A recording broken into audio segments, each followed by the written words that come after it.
just because of a mischievous drawing under the candlelight by a 10-year-old child. The ground suddenly turned into glass, swallowing and turning her mother into stone right before the little girl's eyes. An innocent mistake thrust the young Coco into a tragic destiny. To atone for her mistake and find a way to break the crystal curse on her mother, Coco was forced to trade her peaceful life to enter the mysterious Witch Atelier. But this journey has no room for weakness, when what awaits an outsider like her are ruthless punishments and the utter contempt from natural-born geniuses. That day, while she was engrossed in doing laundry by the riverbank, a deer quietly watched Coco pour the water. The little girl softly apologized for making noise and then walked away carrying the pile of clothes, not forgetting to reassure the animal that the stains would quickly vanish thanks to the magical stream. Immediately after she left, the water suddenly glowed, shimmering for the deer to drink.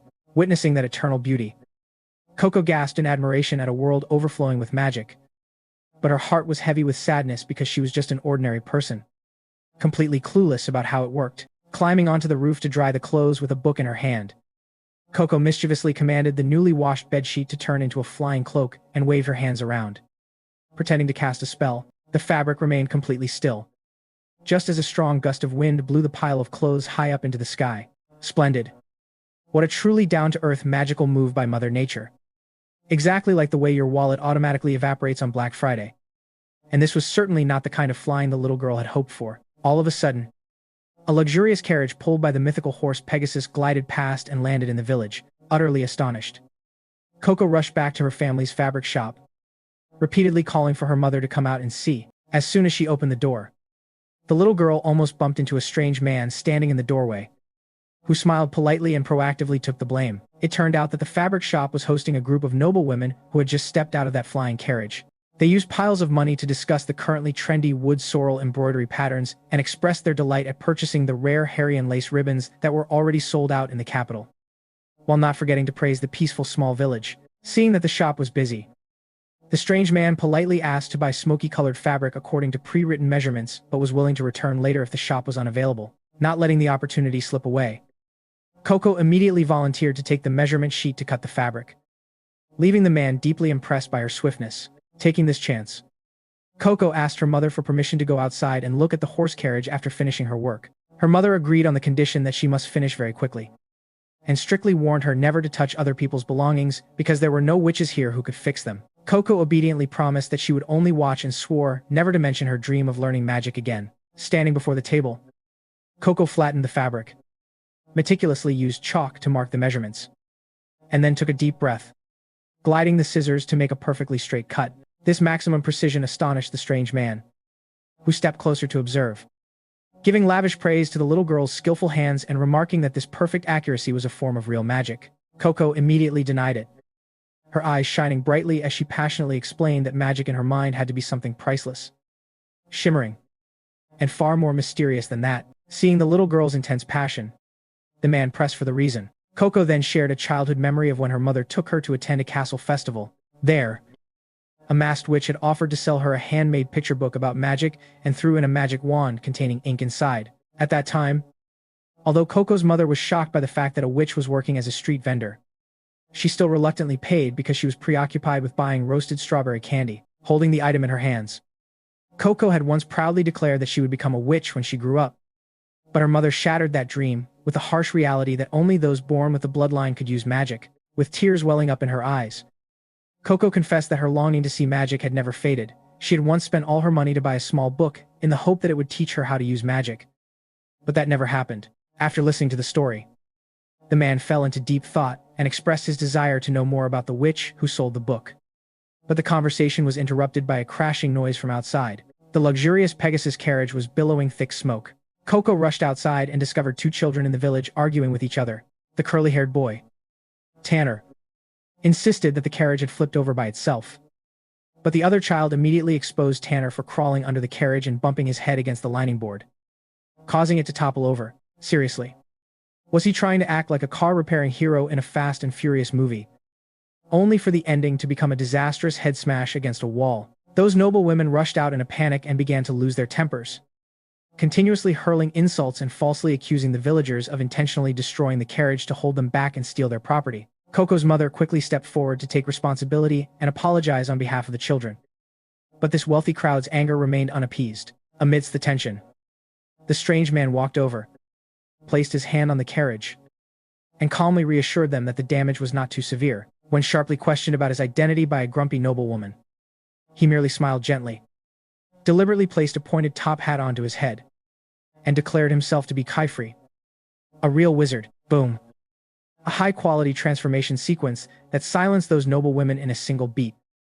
Exactly like how anti-fans look at a genius's report card full of straight A's, the arrogance of the nobles was instantly extinguished, replaced by subservience before a high-level wizard. Quifri stated that he needed to recast the spell on the board beneath the carriage, but doing so outdoors would pose a few difficulties. Realizing that this was a golden opportunity to turn the tables and witness real magic, Coco's high IQ brain kicked into gear instantly. The little girl boldly spoke up, inviting the wizard to use her family's workshop. Her firm and earnest gaze completely convinced her astonished mother, making Coco so ecstatic that she could not wipe the grin off her face. Her mind entirely filled with images of Quifri floating in the air and casting incredibly cool magic, thinking she would get to witness a peak magical performance with her own eyes. The little girl Coco was instead assigned an incredibly important task by the wizard Chifre to stand guard at the workshop door and absolutely not let anyone peek inside.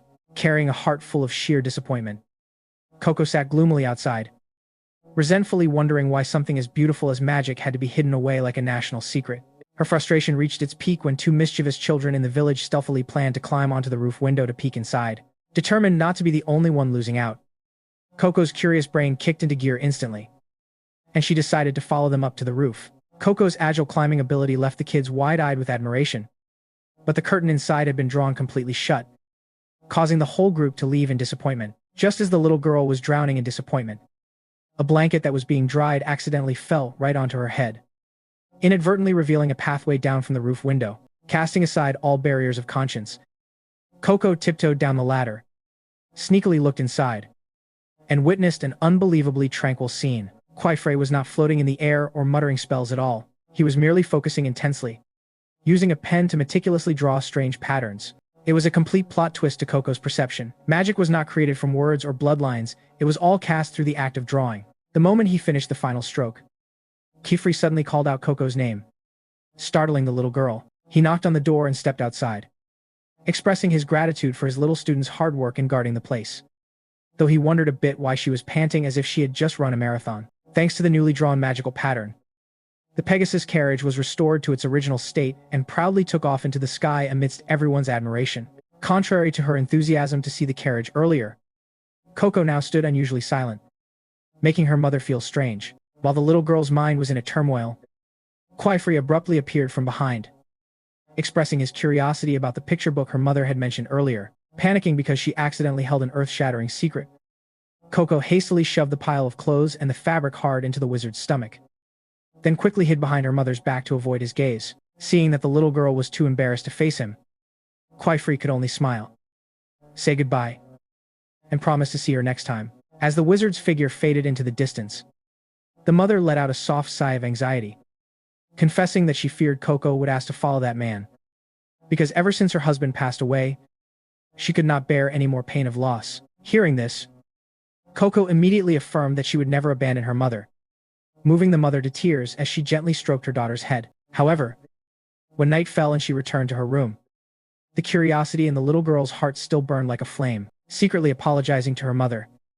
Coco stealthily took out the mysterious picture book and the accompanying magic wand under the flickering candlelight. She opened the cap of the magic wand and was astonished to realize that its tip was actually a pen nib. Gathering all her courage, with hands that were trembling slightly, Coco still decided to use the pen to copy a pattern from the book. The moment the final stroke was completed, the drawing suddenly glowed brilliantly, and a miraculous phenomenon emerged. It turned out that the secret of magic all this time was simply the act of drawing. The temptation of supreme power triumphed over the fear of the forbidden law, urging Coco to turn another page of the book to experiment further.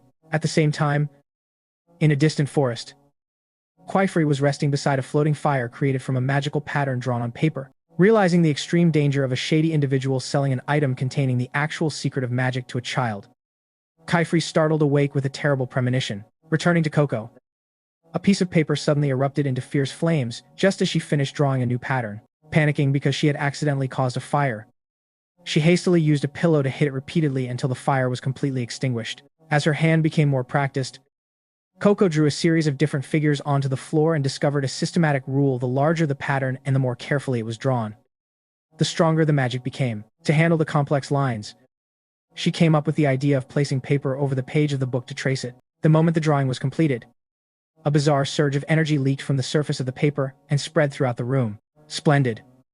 What a peak act of youthful foolishness. Just like intentionally pressing a red button that says, "Do not press."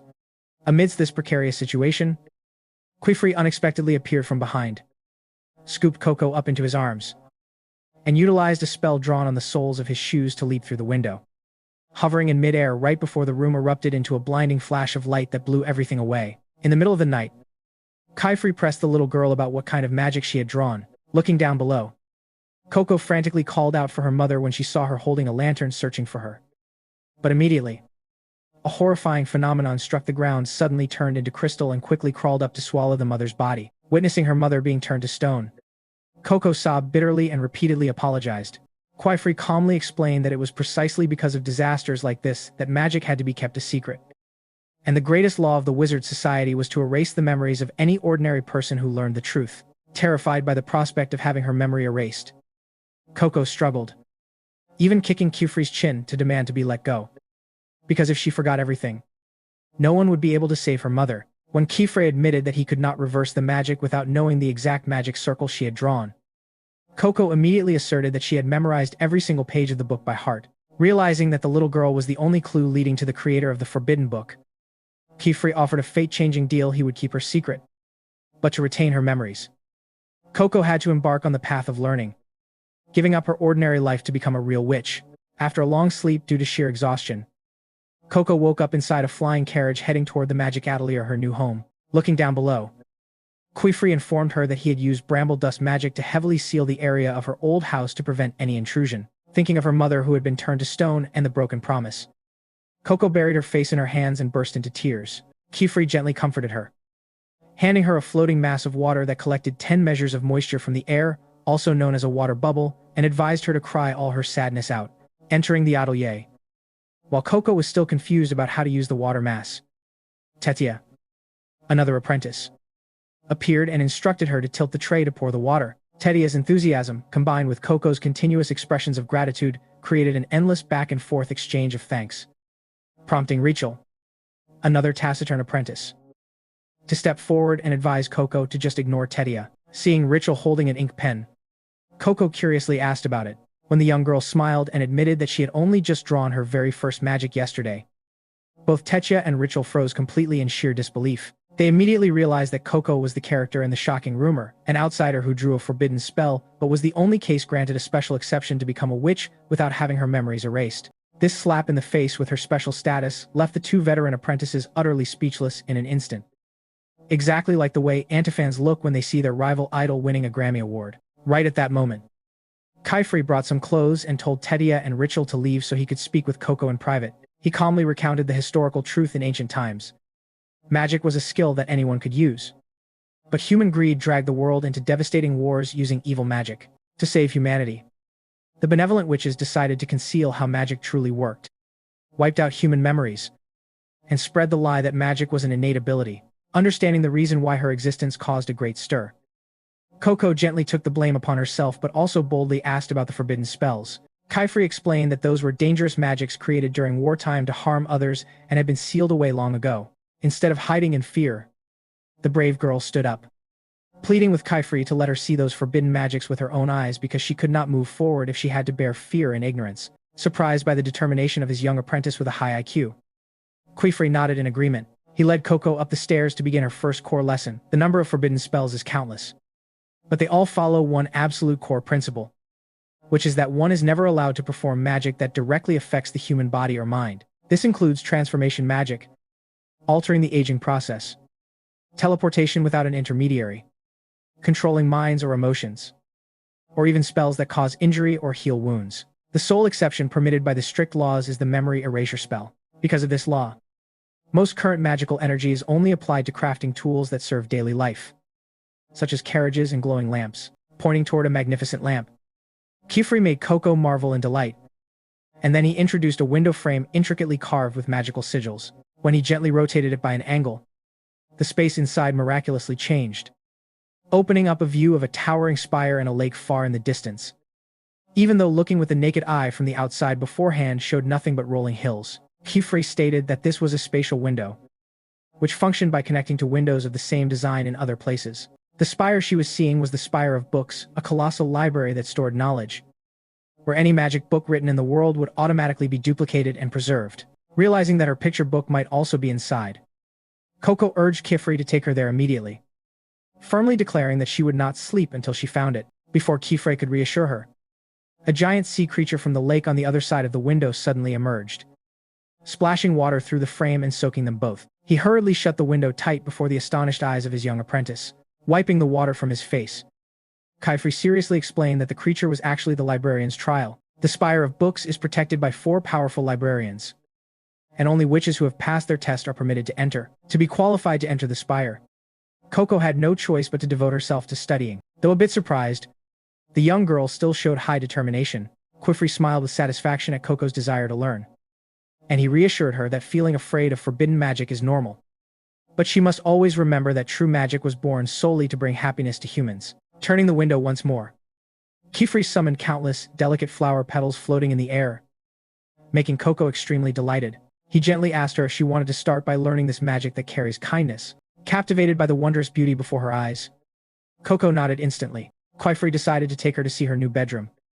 But before that, the teacher and student had to sweep up the pile of flower petals that had just scattered all over the floor together. A moment later, they went upstairs. Kifri knocked on the door, but there was no response. As it seemed Agath was out, he explained that Coco would share a workspace with Agath, but each person would have their own sleeping space equipped with a secure lock down the back stairs, telling Coco to rest and to call him if needed. Kifri left to tend to his own business. As soon as the door closed, he reached out to take out a magical communication device, introduced himself, and expressed his gratitude to the person on the other end of the line for granting a special exception for Coco to apprentice. Regarding the book, Kifri reported that no further clues had been found yet, while admitting that the young girl was still a bit disoriented, but the situation was quite promising. Coco's enthusiasm for magic is a good sign, because if she hesitated or was overcome by fear, it would become a major obstacle when she has to face forbidden spells later on. Meanwhile, as Coco was delightfully exploring a witch's workspace, a voice suddenly echoed from above, reminding the young girl that she was standing in the way. Startled, Coco looked up and saw a girl wearing a witch's hat floating in the air. The young girl apologized in a low voice and faintly guessed that this was Agath. As Coco was about to introduce herself, Agath coldly replied that she already knew very well that Coco was the outsider everyone was gossiping about. While taking off her cloak, Agath uttered sarcastic words of pity for Coco's mother, while twisting the knife further by saying that it was precisely because of Coco that her mother would never be able to become human again. The harsh words left Coco choked with bitterness as she lowered her head. She retorted that she came here to learn magic to save her mother, but Agath rudely interrupted her, criticizing Coco for understanding nothing about this world. Agath proudly showed off her ink-stained hands, asserting that she had tirelessly practiced drawing since she first learned to read and had to pass a rigorous exam to be chosen as an apprentice. Therefore, an outsider, lacking a foundation like Coco, absolutely did not deserve to be here. Despite taking a blow, Coco still resiliently held onto the fact that she had once personally managed to draw magic. Hearing that, Agath smirked mockingly and challenged her if she was that confident. Coco would have to prove herself through the mandatory test that would take place the very next day. The next morning, Coco was extremely curious when she discovered that the waste in the toilet had suddenly disappeared completely. As Tedia's knocking interrupted her train of thought, Coco hurried out and apologized as they exchanged morning greetings. Coco eagerly asked whether all toilets here operated with magic, since her village had a magical spring but no household possessed such conveniences. Tetia explained that most magical tools were concentrated in major cities. Although very curious and wanting to hear more, Tetia was busy, so she gave Coco a book to explore on her own. Alone, Coco carefully read and learned that objects imbued with magic for ordinary people to use are called magical tools, because only witches can create them. They are extremely expensive. More importantly, the law strictly prohibits the creation of these tools before a student passes the exam to become an official apprentice. This information made Coco recall Agath's challenge regarding the exam, even though the book did not mention how it was carried out. At that moment, Kifri suddenly appeared from behind and accidentally overheard her question. He handed her a tray of tools and explained that learning magic through practice is far better than only reading books. Kaifri began introducing each item. The ink wand is actually a regular dip pen, but the nib must be replaced frequently. Spell ink is extracted from special Croy wood, and only patterns drawn with this ink can activate magic. There is also a grinding pestle for mixing ink materials. A Crow wood wand used to carve spell seals on wood or stone, but which is easily erased. And a palm-sized circular notebook for discreet spellcasting. Looking at the exquisite tools, Coco was startled to realize that the ink wand Kifri was holding was identical to the item attached to the book she had bought. This coincidence sent a chill down her spine, making her wonder whether the witch at the festival had deliberately set a trap to lure her into forbidden magic. Although uneasy, her desire to save her mother urged her to nod and agree to begin her first lesson with Kaifri. Only half an hour later, Coco was lying flat on the floor due to information overload. Kifri asked in concern, but she weakly said she was drowning in a massive flood of knowledge. From memorizing different types of seals to the origin of Croywood from the Yoda Silverwood forest, everything was completely tangled in her mind. Kifri sighed and apologized, saying he had never taught a child with absolutely no foundation before. When he saw Agath passing by, Kifri decided to change his method and asked Coco to summarize what she had just learned.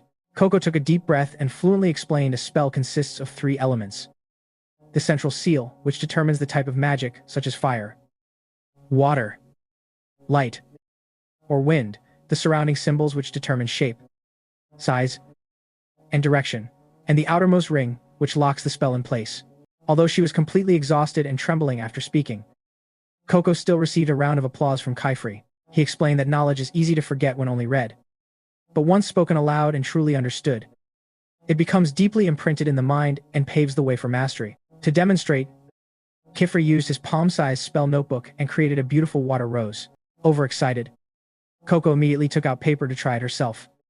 But after finishing the final stroke, seeing her own horribly distorted lines beside her teacher's masterpiece, she angrily crumpled the paper. Kaifri quickly snatched it back, stopping her from throwing it away. He gently encouraged her, saying that everyone is clumsy at the beginning, like a young foal learning to stand.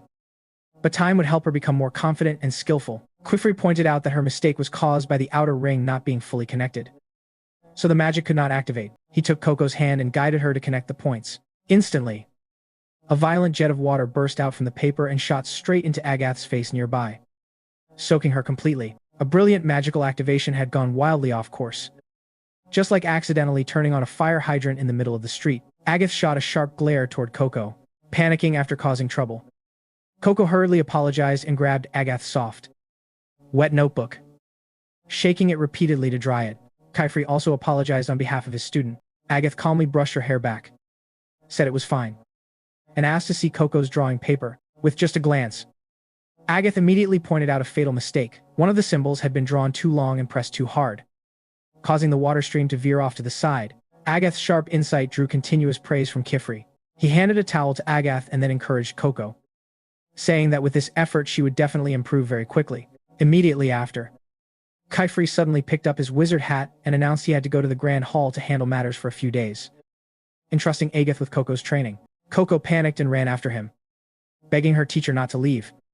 But Kifri firmly advised her to observe and learn from her peers. Left alone with her rival, Coco awkwardly apologized again, but Agath brushed it off. With a stern expression, she warned Coco to stay fully focused, because the qualification exam was already very close. This reality sent chills down Coco's spine. The scene shifted to a stormy sea, where a towering island stood erect in the middle of the ocean. Kifri had arrived, heading straight toward a giant cone-shaped structure with a spiral staircase leading downward. But instead of walking, he chose to leap directly into the abyss of free-falling darkness. Suddenly, someone grabbed his clothes and pulled him back. It was Alara, a fellow witch. She scolded him for still keeping his habit of skipping stairs, calling him a troublesome boy, and pulled Kifri back to his feet. Alara went straight to the point. Rumors that he had violated the rules by taking in an outsider apprentice had spread rapidly, especially since the case was linked to members of the evil Black Veil faction. Kifri froze upon hearing that name. Alara emphasized that this was the first lead regarding forbidden magic in 4 years, so she wanted to personally keep an eye on Coco. However, Kifri remained calm, stating that Coco was not officially his apprentice yet because she had not passed the mandatory exam. Alara asked in surprise why it was being delayed, and Kifri solemnly replied that it was still too early, and also because of the time of year. Alara immediately understood. knowing that the rule confirmed the water level at the Dother mountain range was currently at its highest peak of the year, meaning that if Coco were forced into the exam now, her life would be in extreme danger, like throwing a non-swimmer into the heart of the Atlantic storm zone. Boom. A shocking truth was revealed, making viewers hold their breath in worry for the girl's fate. Meanwhile, at the magic workshop, hesitation was clearly written on Coco's face. Standing in front of the spatial window, she timidly asked Agath whether it was really okay for her to do this while Master Kyfree was away. Agath coldly dismissed her concern, saying it made no difference whether he was present or not, since Coco would have to take the exam alone anyway. A forced situation as absurd as anti-fans, making a first-grade student solve a university professor's problem. Although Coco tried to explain that she had only just arrived at the workshop yesterday, Agath firmly stated that she herself had passed this trial at the age of 10, and anyone who wished to become an apprentice must go through it, with no exceptions in the rules. With no other choice, Coco had to accept the difficult trial, earning the king's approval by climbing to the highest peak of the Dada mountain range on her own to pick the crown grass growing there. The items she was allowed to bring were strictly limited to available materials and exactly 3 magical tools. Coco naively asked whether she could bring the toilet containing an entire universe of convenience inside, but it was immediately and coldly rejected because it was an extremely complex magical structure that could not simply be lifted and carried away. In the end, all she had in her hands was a guiding orb and a water bubble, and she muttered that this was probably the maximum her brain could handle at the moment. Suddenly, she looked down at Agath's glowing shoes, tools that had once allowed Master Kyfree to fly through the sky, and hesitantly asked to borrow them. This bold request shocked Agath to the point she could not believe her ears. Realizing her request was too much, Coco quickly apologized and was about to take it back, but Agath unexpectedly removed her shoes and handed them to her. Before Coco could even finish thanking her, she was pushed through the spatial window by Agath, who issued a final warning. She said Coco only had one chance, and if she failed the exam, she would never be recognized and would have to immediately pack up and leave the workshop. The window slammed shut, leaving Coco stranded alone in a dense forest. Pulling her hooded cloak tight over her head, Coco steadied herself, knowing she had no way back and telling herself that if a 10-year-old child could do it, then her intelligent mind could also manage it. Following the guiding orb, Coco looked up in shock at the magnificent sight of countless massive floating earth and stone spheres suspended in the air, with the crown grass sitting high at the very top. Remembering the magical shoes she had borrowed, Coco happily put them on. With her sharp perception, she realized the magic seal was split into 2 halves, placed separately on the 2 shoes. The moment she pressed the soles of the shoes together, the magic activated immediately, lifting her body into the air. Her overwhelming joy lasted less than 3 seconds before she lost her balance and tumbled down clumsily, just like a young foal learning to walk. Exactly as Master Kyfree had described. Not giving up, Coco told herself to stay positive and carefully repeated each step to master the magic. In the end, she succeeded in soaring upward, skillfully weaving through the massive floating spheres. However, when she tried to fly even higher, she began to lose control and fell, fortunately managing to grab onto a tree root hanging down from one of the spheres. At that moment, a tiny furry creature appeared out of nowhere. It was a brush buddy, a being that looked exactly like a living paintbrush. It clung to the same root but suddenly slipped and fell straight into Coco's face, startling her into releasing her grip and plunging into the deep water below. Falling into the water was completely unexpected for Coco. Brush buddies are naturally attracted to the scent of spell ink, and its appearance triggered a chain of troubles. Seeing the magical shoes covered in mud, Coco took them off to wash them, accidentally causing the brush buddy that had been holding on to lose its grip and fall into the water as well. True panic set in when Coco realized the water had completely washed away the magic seal on the soles of the shoes. Nearly in tears, she tried to take out her tools to redraw it, but her bag was soaked and all the magical ink inside had spilled and smeared out. All hope seemed to vanish, and she could not believe she had ended up in such a terrible situation. While the brush buddy clung tightly to the guiding orb floating on the water's surface. What perfect, devastating bad luck. It was like having your credit card declined at the checkout counter and then dropping your phone into a sewer at the same time. Coco sank into despair, wondering if everything had come to an end as the sky slowly turned toward evening. At the same time, in the Grand Hall, the great underwater capital of the witches, Kyfree was visiting a shop specializing in magical tools to submit a request for new equipment. Alara, a master witch, and his close friend, accompanied him. Seeing Kyfree go through all this trouble to travel here, Alara complained that if he had moved to live in the Grand Hall, he would not have to waste time traveling, since this place was the center of the magical world with all essential conveniences. Quifrey calmly replied that he only came here when it was truly necessary. A little later, when an employee handed him a rather heavy item, Alara again reminded Quifrey that if he insisted on living in that remote workshop, he needed to manage his students more strictly, as children at that age could easily cause terrifying trouble without adult supervision. Back at Quifrey's workshop, dinner time had arrived, but Tedia could not find Coco. After knocking on Coco's bedroom door with no response, Tedia asked Agath, who was calmly adding firewood to the stove. Agath coldly announced that Coco was at the Dada mountain range taking her exam. Tetia was shocked and loudly asked why Agath had let a newcomer go on such a dangerous task alone. Agath harshly declared that she would show no mercy to the weak, especially outsiders. She further revealed a cruel fact: the Dada mountains were filled with moisture, with the highest water levels of the year, to the point where spirit shoes were useless, crushing a piece of firewood. Agath coldly concluded that Coco had no sense of danger and did not belong in this world. Tedia walked weakly to the dining table, head lowered and stomach churning with worry, while Rachel continued calmly taking more food. The other's indifference made Tedia angrily raise her voice, wondering if she was the only one worried about someone's safety. Back in the Dada Mountains, Coco luckily found an empty small boat. She climbed aboard and rowed into the vast waters, trying to reach toward the nearest floating sphere. But it was hopeless since her shoes were completely broken. In a moment of despair, she considered drawing magic directly onto her own skin, but immediately swallowed hard, realizing it was an absolute forbidden technique. Lying alone on the boat, she sadly admitted Agath was right. Having the ability to draw did not mean one could properly use magic. Suddenly, the brush buddy poked its head out of her bag and stared at her. Its calm eyes reminded Coco of Master Quifrey's encouragement, that even repairing clothes at her family's tailor shop was itself a kind of magic. Enlightened by this thought, Coco's sharp mind immediately found a way out, and she stood up, telling herself she would use a tailor's skills to create magic. She picked up a small flat, slightly sharp stone, wrapped it in a piece of ink-soaked cloth torn from her bag, and moistened the tip to create a makeshift chalk-like tool. The stiff, mud-covered cloak had now become the perfect drawing canvas. She took off her cloak, tied it tightly to the back of the boat, spread it out, and began drawing enthusiastically, ignoring unfamiliar magical tools.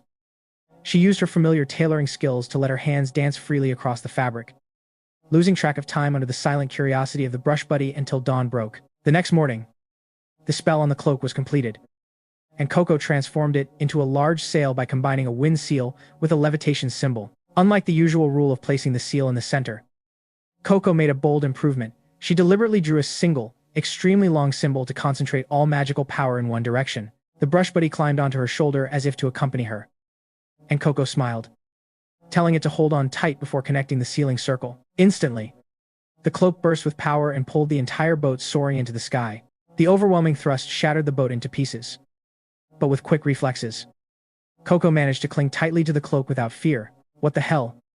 Was she trying to pull off an action scene like jumping off an exploding vehicle in Fast and Furious or something? But Coco's reversal here was on an entirely different level, and tears of joy rolled down her cheeks as she flew using magic she had created and improved herself. She boldly pulled at the hem of the cloak to steer, happily whispering to her mother back home to wait for her, as she would definitely correct her past mistake. And so, she glided past the floating spheres, heading straight toward the mountain peak and reaching out to pick the crown grass. At the same time in the workshop, as soon as Quifrey stepped through the spatial door, Tedia rushed over to report the entire situation, dropping the box she was holding in the process. Quifrey panicked and confirmed that the situation was extremely dangerous and that they needed to go rescue Coco immediately. Despite Tedia's attempt to dissuade him that intervening would cause Coco to fail the exam and Agath's cold observation, Quifrey still firmly proceeded to adjust the spatial window to set out. However, at that very moment, the door opened and Coco stepped out safely. Tedia joyfully hugged the girl, while Coco excitedly held up the crown grass in front of Agath to prove the king's approval. This overwhelming display of ability left Agath speechless, unable to say anything, and she turned away and left in her own disappointment. Just like anti-fans who fall silent when witnessing someone they despise score full marks on an exam. At this point, Quifrey stepped forward with a very stern expression, scolding her for recklessly using magic while unprepared and emphasizing that a single mistake could cost her her life. Coco lowered her head and apologized in remorse. Seeing this, Quifrey softened his attitude and said she no longer needed to risk her life to prove herself, because she was already his student. After saying this, he picked up the box he had brought back from the Grand Hall and handed it to her. Opening the box, Coco was stunned to see a finely crafted pointed wizard hat. Kifri gently explained that it was a symbol of pride, an oath never to use forbidden magic, and the weight of responsibility she must carry. Coco proudly placed the hat on her head and promised to take good care of it. The tense atmosphere completely dissipated when Coco's stomach suddenly growled loudly from hunger, causing Kifri to laugh and suggest that the group go upstairs to eat. Meanwhile, at the Data Mountains, a mysterious shadow stood on a floating sphere, intently watching the spatial window that had just closed, signaling that further storms were about to arrive. The mysterious black veil wizard who always wore a mask, the one who had tricked Coco into buying a magic book when she was young, murmured in satisfaction that the seed he had planted had finally sprouted in the magical world. He knew very well that there were 4 basic seals forming the foundation of all magic: the earth seal used to manipulate and crush soil and stone, the water seal controlling the life force of all things, the wind seal or soaring seal allowing humans to reach distant horizons, and finally, the fire seal. Unlike the other 3, fire was a non-physical power, both a weapon and a shield, but without precise control. It could easily run out of control and burn everything to ashes. Therefore, using the fire seal required absolute caution. In the magic workshop, Coco was concentrating intensely on practicing fire magic drawing. Suddenly, the paper burst into flames, and Tetsuya panicked and immediately splashed a bucket of water onto her to extinguish the fire. After hurriedly thanking each other, Tetsuya asked about her friend's assignment. Coco calmly explained that she was practicing how to keep a flame floating in the air so it would not burn the seal. This was a perfect exercise assigned by Master Kifri to train balance and levitation magic. However, Coco kept failing because sparks kept falling and burning everything on the floor, floating in the air thanks to her magical boots. Tetsuya curiously asked why Coco was so obsessed with flight magic, especially since she had already flown across the Data Mountains herself. Coco shyly replied that she wanted to master it quickly so she could personally redraw the seal on Agath's spirit shoes that she had damaged. Looking at the shoes that now looked as good as new, Tetsuya was extremely impressed. With sharp reasoning, Coco modestly explained that her family used to repair shoes for female customers, so she was very familiar with their structure.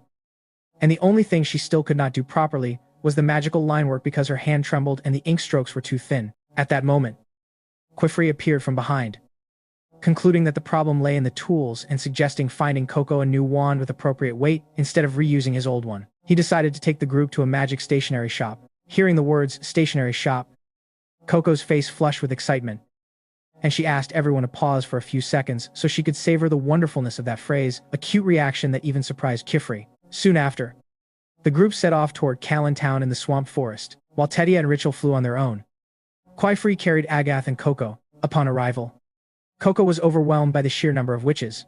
Kifri explained that Kalin was the largest witch settlement in the region, built on a sandbank in the river as the foundation for a massive watchtower to prevent dangerous earthworms from the opposite shore. Because witches gathered in such large numbers, workshops were built so densely that bridges were unnecessary since no one needed to walk anywhere. While Kifri was enthusiastically explaining, Tetsuya noticed Coco wandering around in a daze, like someone sleepwalking, overwhelmed by the wonders around her. Just as Coco was about to raise her hand to ask about a new site, Agath coldly interrupted, stating that she had no time to act as a guide and wanted to split up for shopping first. Kifri agreed and arranged to meet at the shop. Seeing Coco quietly step back, Kifri gently asked whether she and Agath were getting along. Coco hesitantly admitted that she really wanted to become friends with Agath. She had once admired Agath's precise and beautiful magical drawings and believed that someone capable of creating such lovely seals must be a good person. However, Rachel coldly poured cold water on her hopes, advising her not to expect too much because personality and skill were unrelated. In fact, the most outstanding witches were often the strangest ones. As the group continued walking, with her high IQ and sensitivity, Coco suddenly stopped because she caught a glimpse of a mysterious shadow in an alley, thinking it was just an illusion. The girl shook her head and continued forward, quickly running after Kifri's call. Before them now was Gomadai, the ultimate stationery shop. Upon entering, Coco was immediately drawn to a towering tree standing in the middle of the shop. An old man came down the stairs.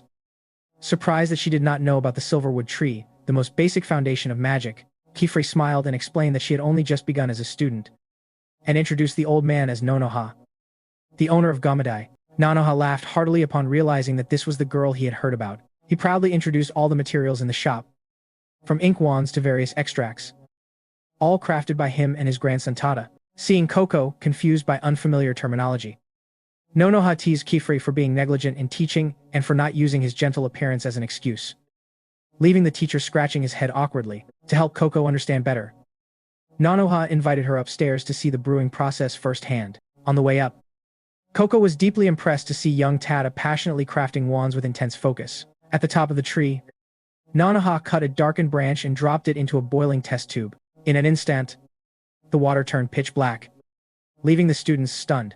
Quifrey explained that this was Croy wood. If these withered branches were left alone, they would turn into black charcoal and become toxic to both the tree and humans. By boiling and filtering the residue, they could extract crude ink for refinement. Unlike ordinary ink made from soot, spell ink is extracted from the very blood of the silverwood tree. Nanaha added an ancient legend that a silverwood tree once fell in love with a witch and willingly offered its branches as wands and its sap as ink, which is why the species is considered sacred. Nanaha poured a small amount of ink into a vial and handed it to Coco to try the wand, while Kifri stayed behind to handle paperwork with Nonoha. The girls went back downstairs together. Tedia friendly invited Coco to join her, and Coco revealed she wanted to find a light wand like Tedia's. However, while going down the stairs, Coco's sharp eyes accidentally glanced out the window and was shocked to see the black veil-masked wizard. Without time to think, she immediately dashed outside in pursuit. The sudden event confused Tedia, who quickly ran after her.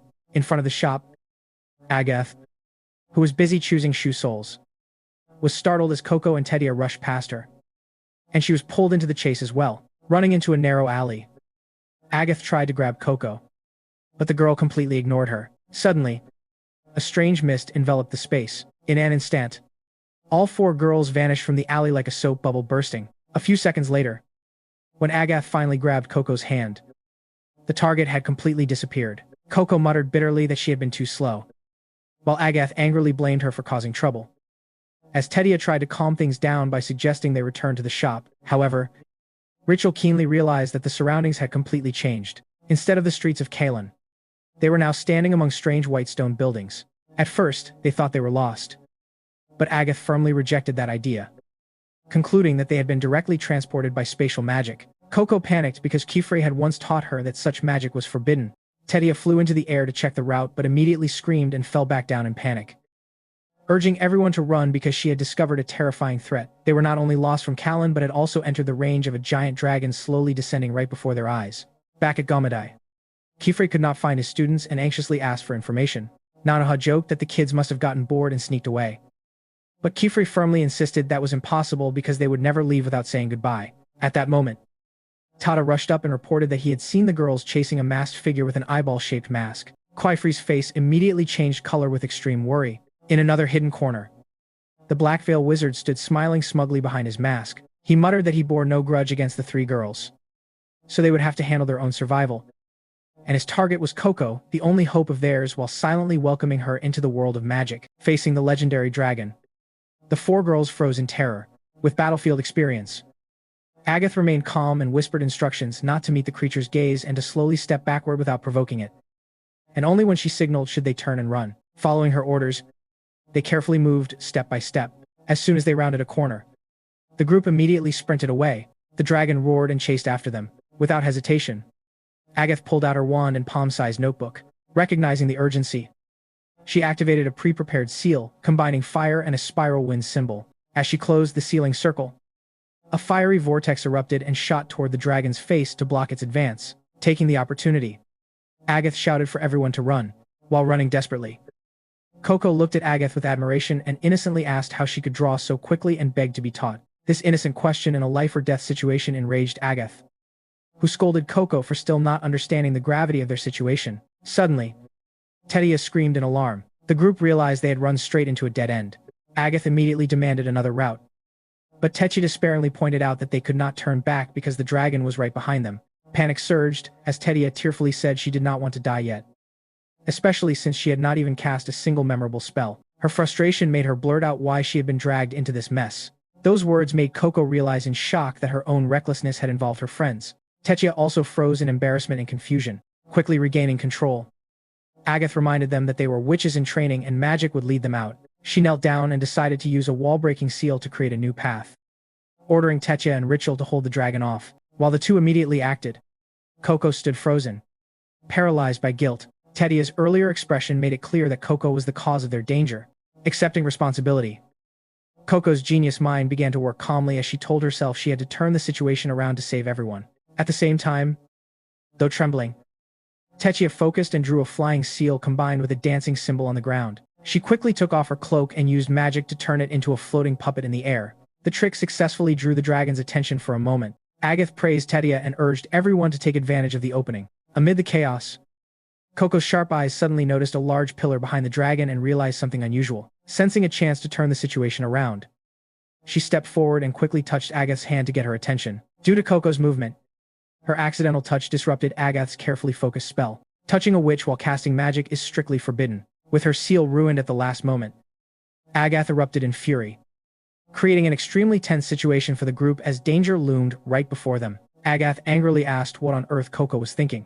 Even though Coco repeatedly and frantically apologized, she still mocked her harshly, saying of course Coco did not mean it. Just like she did not mean to drag everyone into a deadly situation. Or like she did not mean to turn her own mother into stone. These sharp accusations cut straight into Coco's heart, leaving her completely frozen and unable to respond. Agath continued venting her anger, saying that all misfortune came from Coco, and that if she could just realize her own stupidity, she should stop doing anything at all. Amid the suffocating tension and Coco's silent endurance, Tetia nervously asked what they should do next. Agath clicked her tongue and replied that they no longer had time to draw another wall-breaking seal, so they would have to go back and find another route. At that moment, Rachel interrupted calmly, announcing that everything had already been taken care of. It turned out she had secretly drawn a small spell on the wall at some point. With a loud explosion, the dust cleared to reveal a large hole piercing through the solid stone wall. Agath sighed in relief and praised Rachel for doing well, then awkwardly urged everyone to stay away from her. Seeing Tetia, confused by the strange instruction, Agath embarrassedly clarified that she meant they should quickly move away from the dangerous area, and people could interpret it however they wanted. She then urged Tetia to crawl through the hole, following behind her and being the last to pass through herself. Coco happened to pick up her friend's fallen wizard hat, held it tightly to her chest, and paused, her thoughts turning to Master Quifrey as she wondered how she should make up for her mistake. The scene shifted back to Callan, where Quifrey stood on top of a tall tower, desperately scanning the surroundings with an extremely worried expression. When Nanoha approached to ask about the situation, Quifrey climbed down and confirmed that there was no sign of the children outside the town. He solemnly said he had never imagined the Black Veil faction would openly hunt Coco like this. Tada was surprised, as he knew the organization's evil nature, and Quifrey nodded, confirming they were witches from the old era who hid behind masks and used forbidden magic. He believed Coco's appearance might have revealed some clue, but their bold act of kidnapping someone in the witch capital was beyond expectations. He asked Tada if he remembered any features of the person who spoke to Coco earlier, but Tada apologized, saying everything happened too quickly. At a loss, Quifrey suddenly flinched when something pulled at his coat. It was Coco's brush buddy. Understanding that the small creature was trying to lead the way, Quifrey immediately ran after it, silently praying that his students would be safe as the sun slowly set. Returning to the group of students, they stopped when they realized they had once again arrived at the same hole Rachel had just created. Agath irritably asked how many times they had already circled this place. Tetia deduced that the entire area had been affected by a spatial manipulation spell, a magical maze with no exit. The roar of the dragon echoed as night fell, intensifying their fear. In the freezing air, Tetia fearfully collapsed into a corner and covered her ears. When she accidentally dropped her hat, Coco picked it up and returned it to her. Tetia hugged it tightly and muttered a thank you. Seeing her friend trembling without a cloak, Coco took off her own coat and draped it over Tetia, promising to sit close to keep her warm. She explained that when she first wore this coat, she was amazed by the sense of safety it gave her. Even though she was trembling with fear inside, the outer layer made her look like a confident witch in everyone's eyes. She hoped Tetia would wear it to regain confidence, because escaping required Tetia's magic more than a useless beginner like herself. Touched and troubled by her self-deprecating words, Tetia suddenly cast a spell, and fluffy clouds appeared, surrounding both of them and bringing a magical warmth that delighted Coco. In that quiet space, Tetia sincerely apologized for her harsh attitude earlier. Although Coco kindly took the blame, Tetia still blamed herself for taking her frustration out on a newcomer instead of fulfilling her duty as an official apprentice. Holding Coco's hand tightly, Tetia said this cloud magic was her way of protecting her friend. Rather than trembling in fear, she now felt completely calm. She proudly shared that it was a self-created spell inspired by her childhood dream of napping on a floating cloud. Even though it was not very effective in combat, she hoped to refine it into a standard spell for all witches. For Tetia, it was about protecting dreams until the day they officially became true witches. Agath and Rachel also stepped into the cloud to warm themselves. Agath pointed out the spell's weakness to make the cloud dense enough to ride or fly on. They would need to add a physical material like cotton. Tetia happily agreed, saying the best part was the sinking blanket-like comfort, although she admitted the dream-based story was interesting.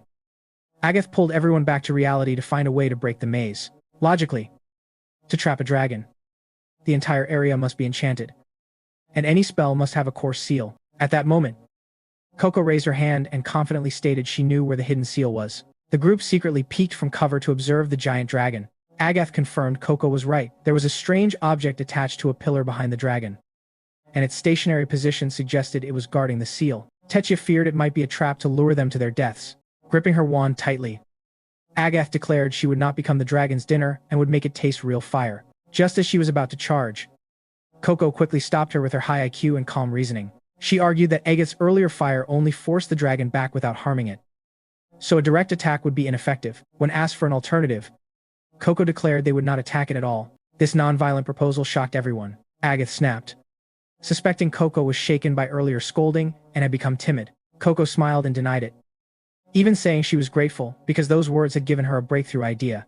Although not 100% certain, she insisted the plan was completely safe, and if it failed, they could still retreat and try another method. Convinced by Coco's steady optimism, Techia enthusiastically supported her. The three girls stacked their hands together and shouted their determination to survive and return, while only Agath remained skeptical with crossed arms. When the dragon roared and startled Coco into a small gasp, Agath reminded her to stay quiet and finally agreed to join in.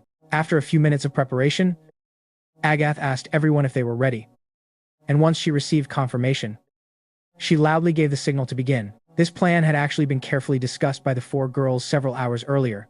At that time, Coco suggested using Tedia's warm cloud magic to create a huge, soft cloud bed. Instead of fighting, they would lull the dragon into deep comfort so it would not want to leave, thereby opening a path for their escape. Rachel highly praised the idea, saying that even the greatest witches could not resist a comfortable bed. Agath initially mocked the plan as unrealistic, which made Techia tear up and accuse her of being mean. However, Coco argued that the ultimate purpose of magic was to bring happiness, and if successful, everything could be resolved peacefully without bloodshed. Seeing the logic in this, and also because Tedia asked her to use her drawing skills to improve the spell, Agath reluctantly agreed.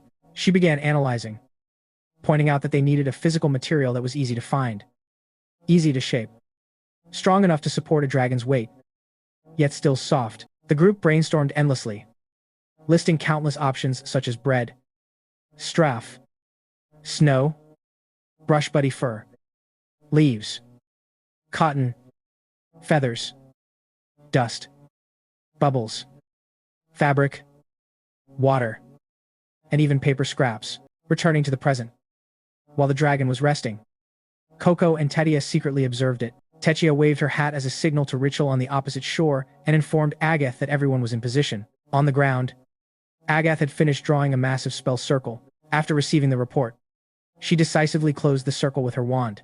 Immediately, the spell activated, releasing swirling clouds that covered the area and drew the dragon's attention. At the same time, Tedia and Coco quickly ran backward toward Agath. With everything in motion, they held their breath and waited, while Agath silently wondered whether this crazy plan would actually work. Continuing their earlier discussion, Agath proposed a bold solution: reuse the wall-breaking spell to grind surrounding bricks and tiles into fine sand. This idea was immediately praised by Tedia, since sand could also create a soft and comfortable surface. Agath further explained that by increasing the number of symbols in the wall-breaking spell, the sand particles would become finer to achieve maximum smoothness. Extremely small seals were required. Upon hearing this, Rachel immediately raised her hand, accepted the task without hesitation, and began drawing at incredible speed. Coco was deeply impressed by her speed. Tedia proudly explained that ultra-fine seal drawing was Rachel's greatest specialty. Next, Agath assigned Tedia the important task of finding a way to distribute the sand into the area without compressing it too tightly. As for herself, Agath would personally draw a linking seal to keep everything just stable enough without collapsing. Techi gave a military-style salute, declaring she would complete her mission. When Coco eagerly asked what she could do, Agath bluntly told her to step back. Although the plan had originated from Coco, she was not skilled enough to draw any of the complex magic required, and her only job was to stay still and not get in the way. Coco obediently agreed, but asked to stand behind them to observe and learn, promising to remain completely silent. Surprised by her enthusiasm and repeated gratitude, Agath reluctantly nodded in agreement. The three girls immediately got to work. Watching from behind, Coco went from surprise to deep admiration. There was not even a moment of hesitation in their strokes, as if the structure of the seal already existed beneath the ground and was merely hidden by magic, and they were simply tracing it with confidence. Coco thought that only in this life-and-death moment did she truly see her friend's real abilities. However, things did not go smoothly. Dissatisfied with her drawing, Agath angrily crumpled the draft paper and threw it aside.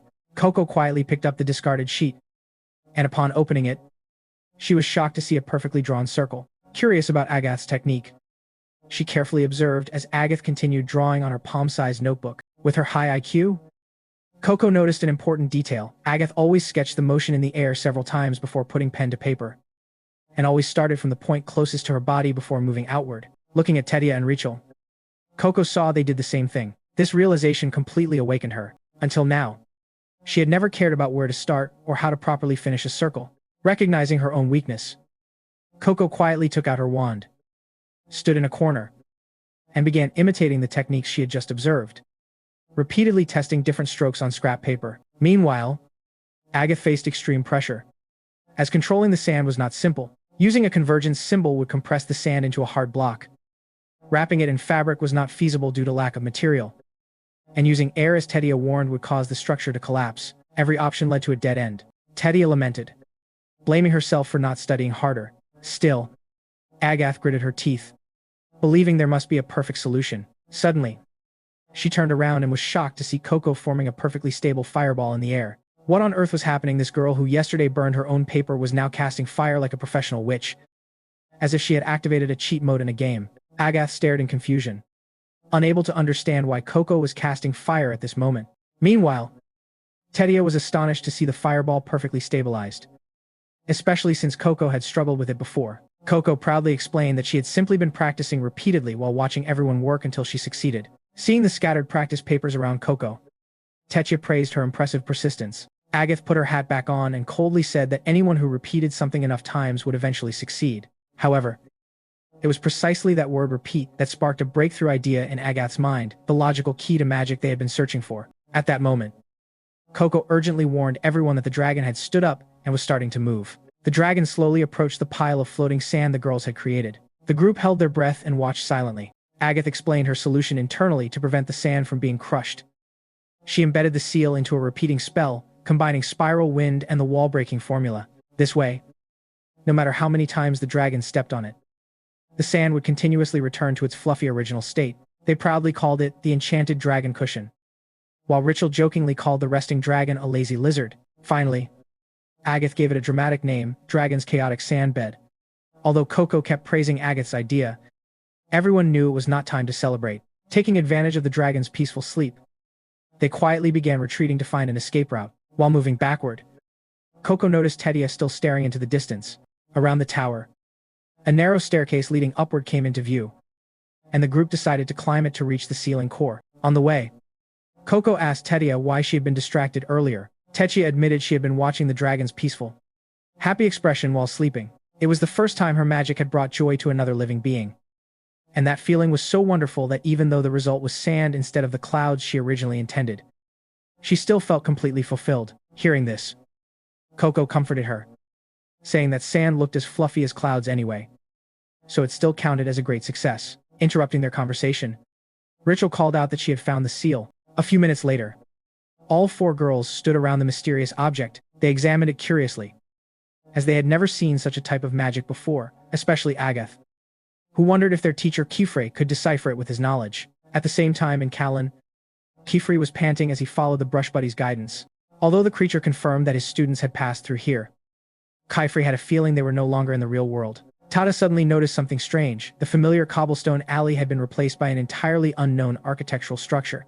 Remembering Brush Buddy's habit of sniffing magical ink, Kifrey noticed it lingering around a strange cobblestone. Truly a living ink detector, more reliable than Google Maps GPS. He picked up the stone to examine it, and immediately, a chill ran down his spine as he realized the horrifying truth hidden behind this spatial magic. At the same moment, the group of four girls was about to approach the seal. An abnormal phenomenon suddenly occurred. A spatial gate tore open the sky, sweeping violent gusts across the area and engulfing the entire staircase where they were standing. Seeing the students desperately clinging on in the raging wind, Agath angrily wondered which madman had recklessly interfered with the seal without thinking. while Tetia concluded that this foolish action had triggered the trap that had trapped them in the labyrinth from the very beginning. Suddenly, Coco shouted for everyone to look up at a large opening that had just appeared in the sky. At first, it seemed like a hopeful escape route. But unfortunately, the violent wind instead awakened the sleeping stone dragon. Enraged, it swung its massive tail and shattered the narrow staircase into pieces. The terrifying impact caused Coco and Agath to lose their balance and fall freely into the abyss. In a moment of utter panic, with no spirit boots to fly, Agath could only shut her eyes tightly and wait helplessly for death. However, a savior arrived just in time. The strong arms of teacher Kifri managed to catch his mischievous student in time. Holding Agath tightly, Kifri faced the raging dragon, told her to hold on tightly, and decisively pulled out a large sheet of paper. Casting magic at terrifying speed, a massive water dragon burst forth violently, slamming the stone dragon away and neatly eliminating the threat in an instant. To the astonishment of the students, while Agath was still in shock and unable to believe her eyes, Kifri gently reassured her that everything was fine. Tetia looked at the teacher tearfully with joy, as Kifri explained that he had been desperately searching for them when he was accidentally drawn into this spatial gate.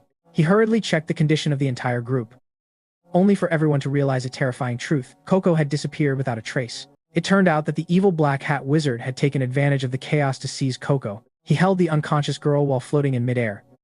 Speaking to himself arrogantly, he smugly muttered that after such a long wait, the forbidden seed he planted years ago had finally borne fruit. Even though he knew Coco could not hear him, he kept rambling, asking how she felt about the life and death mission he had just given her, and whether it had made her stronger. The villain confidently declared that he would personally teach Coco powers beyond what Kifri could ever reach, promising her a glorious future. Finally, he dropped her onto the ground, not forgetting to leave a mysterious message that he would send her home with a small gift. Lying sprawled on the cold ground, Coco slowly opened her eyes upon hearing the urgent voices of her friends calling her. She quickly sat up in shock when she saw teacher Kifri and the others surrounding her in concern.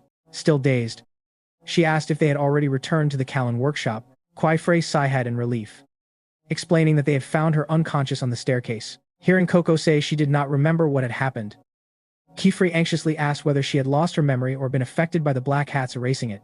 It was truly a close call for both teacher and student, as if they had just survived a chaotic Black Friday where the only thing nearly lost was Coco's life itself. Coco quickly waved her hands, insisting she was fine. And although her mind was a bit foggy upon waking, she still clearly remembered everything, from the masked wizard to the stone dragon. Coco sincerely bowed her head and apologized to Kifri, Agath, Richelle, and Tetia for dragging everyone into danger. Instead of scolding her new student, Kifri fell silent for a moment and gently placed the witch hat back on her head. Smiling, he said that Tetia had already explained everything, and in truth, it was Coco's clever idea that had saved them all. That precious acknowledgement made Coco tear up with emotion. Kifri gently advised that in the magical world, a creative idea was just as important as brush skills, and she must strive to develop both her thinking and her hands together. After comforting his student, a sudden killing intent emanated from Kifri. He turned to greet Lord Nonoha and Tada, who had just arrived in a hurry.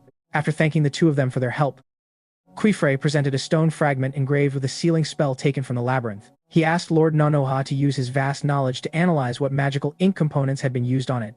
At the same time, with a very serious gaze, he demanded that the two of them keep this matter absolutely secret and not report it to the Morales Knights. This request shocked Lord Nonoha, as concealing the existence of forbidden magic was a serious violation of wizarding law. However, under Kifri's firm insistence, Lord Nonoha could only nod in silence, unable to hide his curiosity about the terrifying events to come. Finally, after the heart-pounding chain of events, Kifri and his students safely returned to their workshop. The scene shifted to Coco peeking through the window, watching a giant bird fly across the sky as she sighed in deep thought. Their hurried departure from Callan had cost her the chance to buy a proper wand. Staring at the self-made colored chalk in her hand, Coco realized its limitation. Although it could draw straight and sharp lines, it was completely useless on small paper or in urgent situations requiring speed. She collapsed onto the bed, feeling guilty that she had not yet drawn a single practical spell to protect her friends. Although teacher Kifri had comforted her by saying that ideas were also important, she could not stop feeling conflicted. Refusing to sink into despair, Coco suddenly sat up and told herself that the only solution was repeated practice. She encouraged herself, picked up the old wand given by Kifri, and prepared to train. However, a powerful wave of sleep suddenly overwhelmed her and made her collapse again. She struggled to get up, but every time she resolved to study, exhaustion overwhelmed her, making her even suspect that someone had cast a sleep spell on her. Suddenly, a voice rang out, stating that no one would dare use forbidden magic like that in this workshop. It was Kifri. He gently reminded the drowsy girl that she would catch a cold if she slept there, rubbing her eyes. Coco sadly admitted she did not want to sleep, but her body became tired whenever she tried to study. She said helplessly that she was useless and could never pass the librarian's trial to find the picture book if she remained this weak. But she immediately shook off her negativity, declaring her passion for magic and her belief that she could do it. Seeing this, Kifri placed the book gently on her head and told her that studying like this was enough. Suggesting she take a short rest, he led her down to the kitchen to relax. As soon as she descended the stairs, Coco was drawn in by an overwhelming aroma. Kifri lifted a magical pot and said it was time to deal with the leftovers, inviting her to taste it. Scooping a spoonful into her mouth, Coco widened her eyes in amazement at the exquisite flavor of the stew. Kifri casually revealed that he had kept the dish in the pot for 2 years. Seeing Coco freeze in shock over the fear that the food had expired, he explained while humming that the magical pot could preserve flavor exactly as it was when the fire was turned off, as long as its seal was regularly redrawn to resist time's erosion. Next, he brought out some turtle yam, Coco's favorite food. With a warm smile, Kifri asked her to take charge of cooking, as he had heard she had just learned to draw a perfect fireball. Hearing her teacher's praise, Coco immediately pulled out her wand and paper to try it out. She carefully drew each stroke, and a small flame appeared. However, just as she placed the turtle yam onto it, the flame instantly went out. Kifri reminded her that this type of yam was very heavy, requiring longer symbols to be drawn in order to generate sufficient heat. Coco tried again, but this time, the flame was too weak. Kifri shook his head and said the size needed to be properly balanced and stable. On the third attempt, the flame flared up too strongly, prompting Kifri to exclaim, "Oops," and remark that the seal had been drawn too large. Nevertheless, after many persistent attempts, Coco finally managed to control the size perfectly through her own ability. She even carefully used a piece of cloth as a mask over her nose to avoid kitchen smoke. A while later, the roasted yams were finished. Coco proudly announced the result as warm, fragrant steam rose from the yams. Kifri clapped in praise, took out the yams to slice them, and complimented her progress. He gently asked whether she still felt sleepy after drawing so many seals, which surprised Coco at his attentiveness. Kifri shared a personal experience. Water magic was the easiest type for him to learn. The reason was not innate talent, but simply because he was a poor swimmer and extremely disliked getting wet. As a result, he devoted great effort to practicing water magic just so he would not have to wash clothes by hand.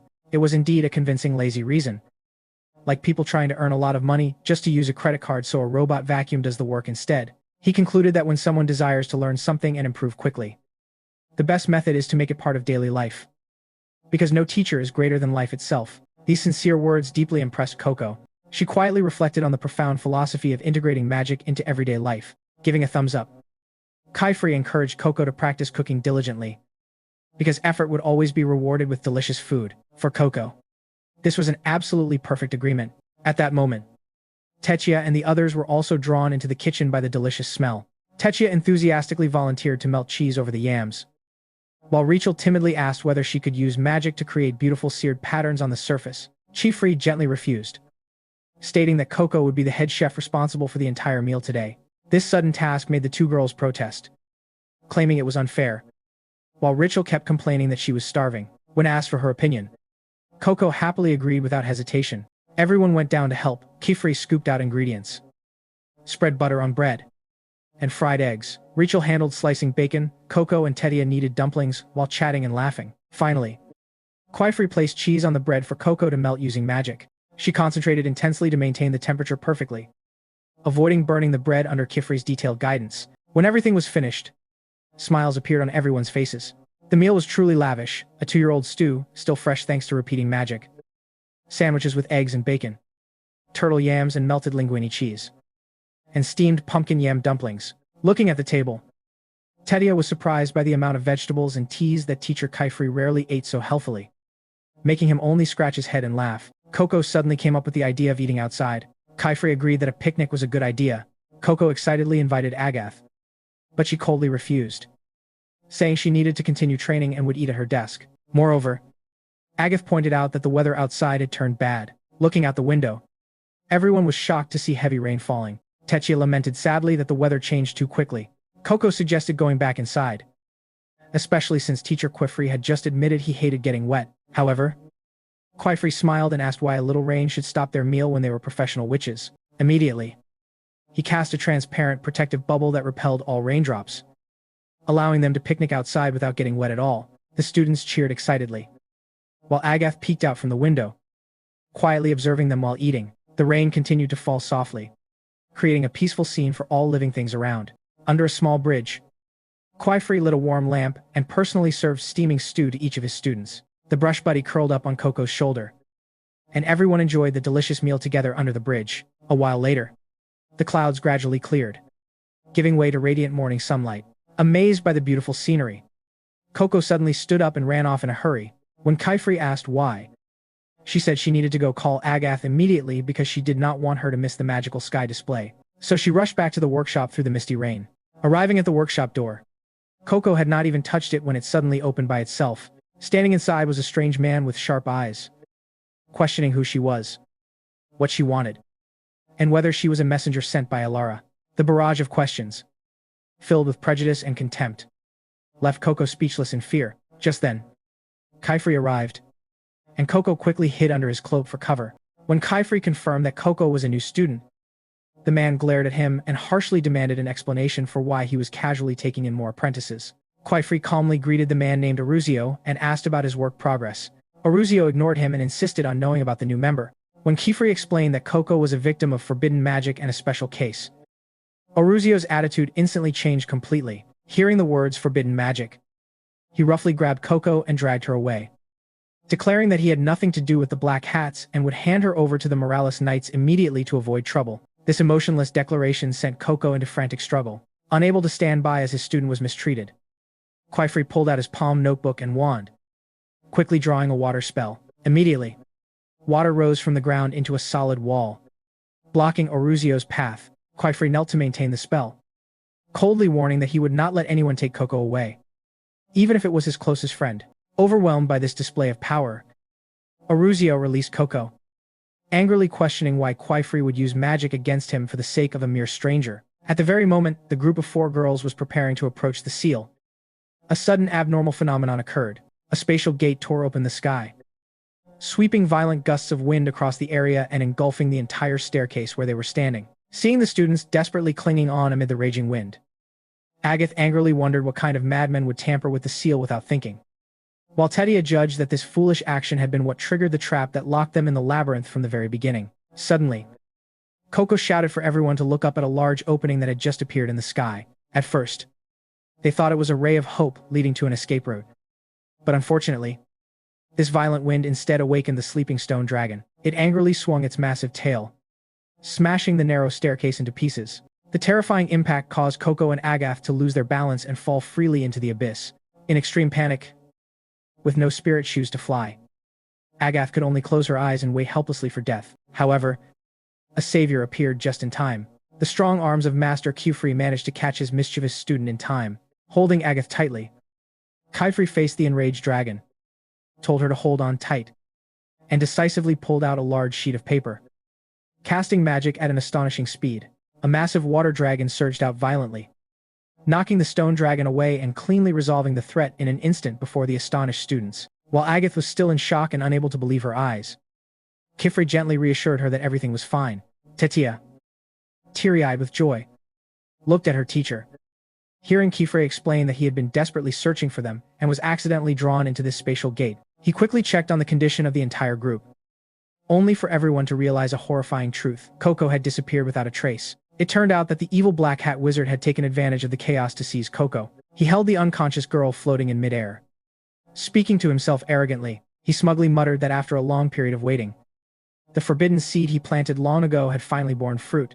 Although he knew Coco could not hear him, he kept rambling, asking how she felt about the life-or-death mission he had just given her and whether it had made her stronger. The villain confidently declared that he would personally teach Coco the ultimate powers that Quifrey could never reach, promising her a glorious future. Finally, he dropped her onto the ground, not forgetting to leave a mysterious message that he would send her home with a small gift.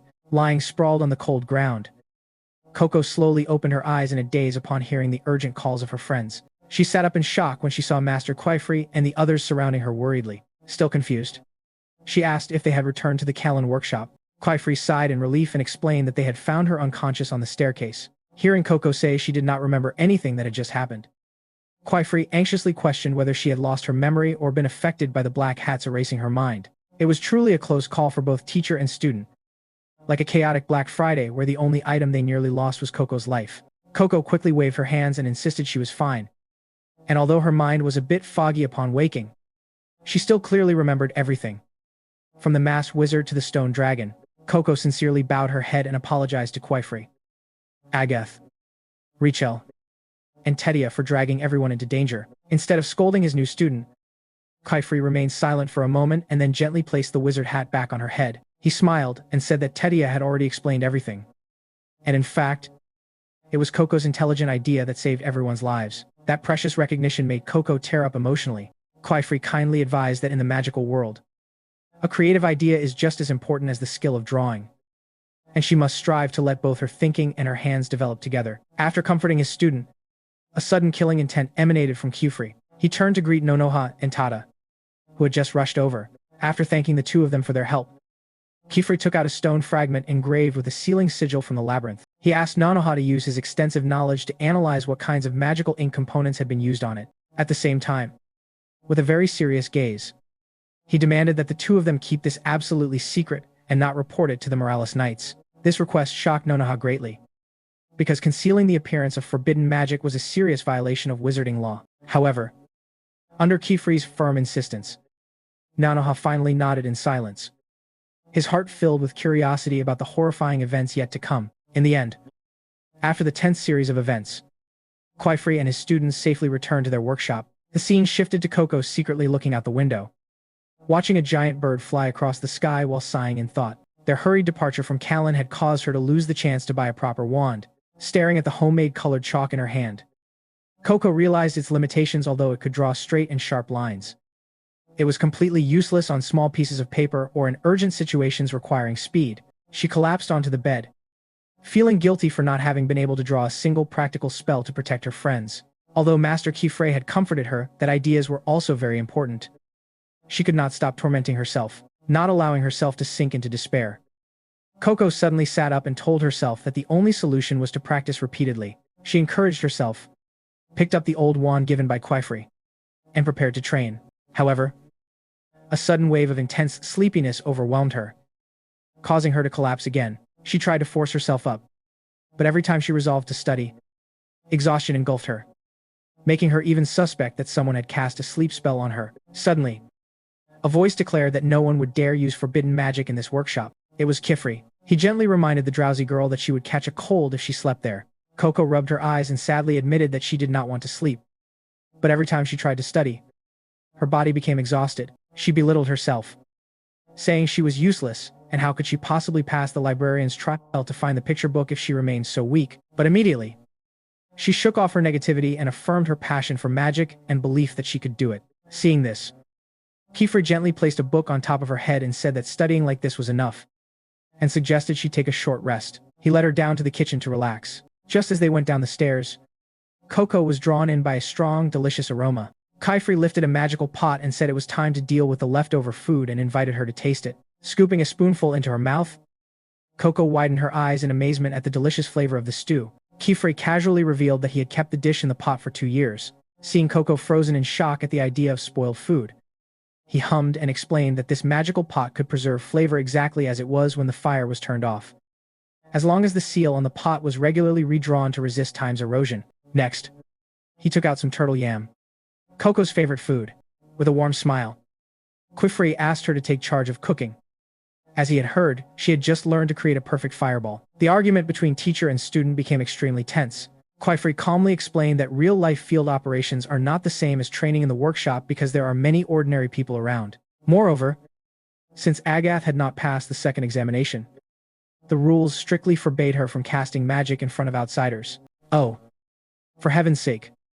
This rule feels like it was made to oppose progress itself, like requiring someone to have 5 years of experience just to be allowed to intern. When Quifrey tried to gently promise that he would take her on a mission next time, Agath angrily pushed his hand away and questioned when that opportunity would ever come when the chance to save people was right in front of her. She insisted that she had trained obsessively precisely for this moment and was fully ready to cast magic in front of others with her own strength. Finally, she turned the tables with a sharp argument, asking whether it was not the duty of a teacher to give students opportunities to grow. Kifri had no choice but to acknowledge the wisdom of her reasoning. But before he could say anything further, the hooded man urged them on, saying there was no more time. At that moment, Oruzio stepped in to handle the situation. While changing his clothes, he assigned tasks. He would create a spatial gate directly to the incident site, while others would gather medicine and tools and simply step through once the gate opened. In particular, he declared that he would take Agath with him, causing her to burst into joy and immediately run to fetch her hat and cloak. Kifri gave Oruzio a worried look, but Oruzio brushed it off, saying that some painful lessons can only be learned in the real world outside. Kifri admitted he was very worried, because Agath was always obsessed with what she had not achieved instead of appreciating what she already had.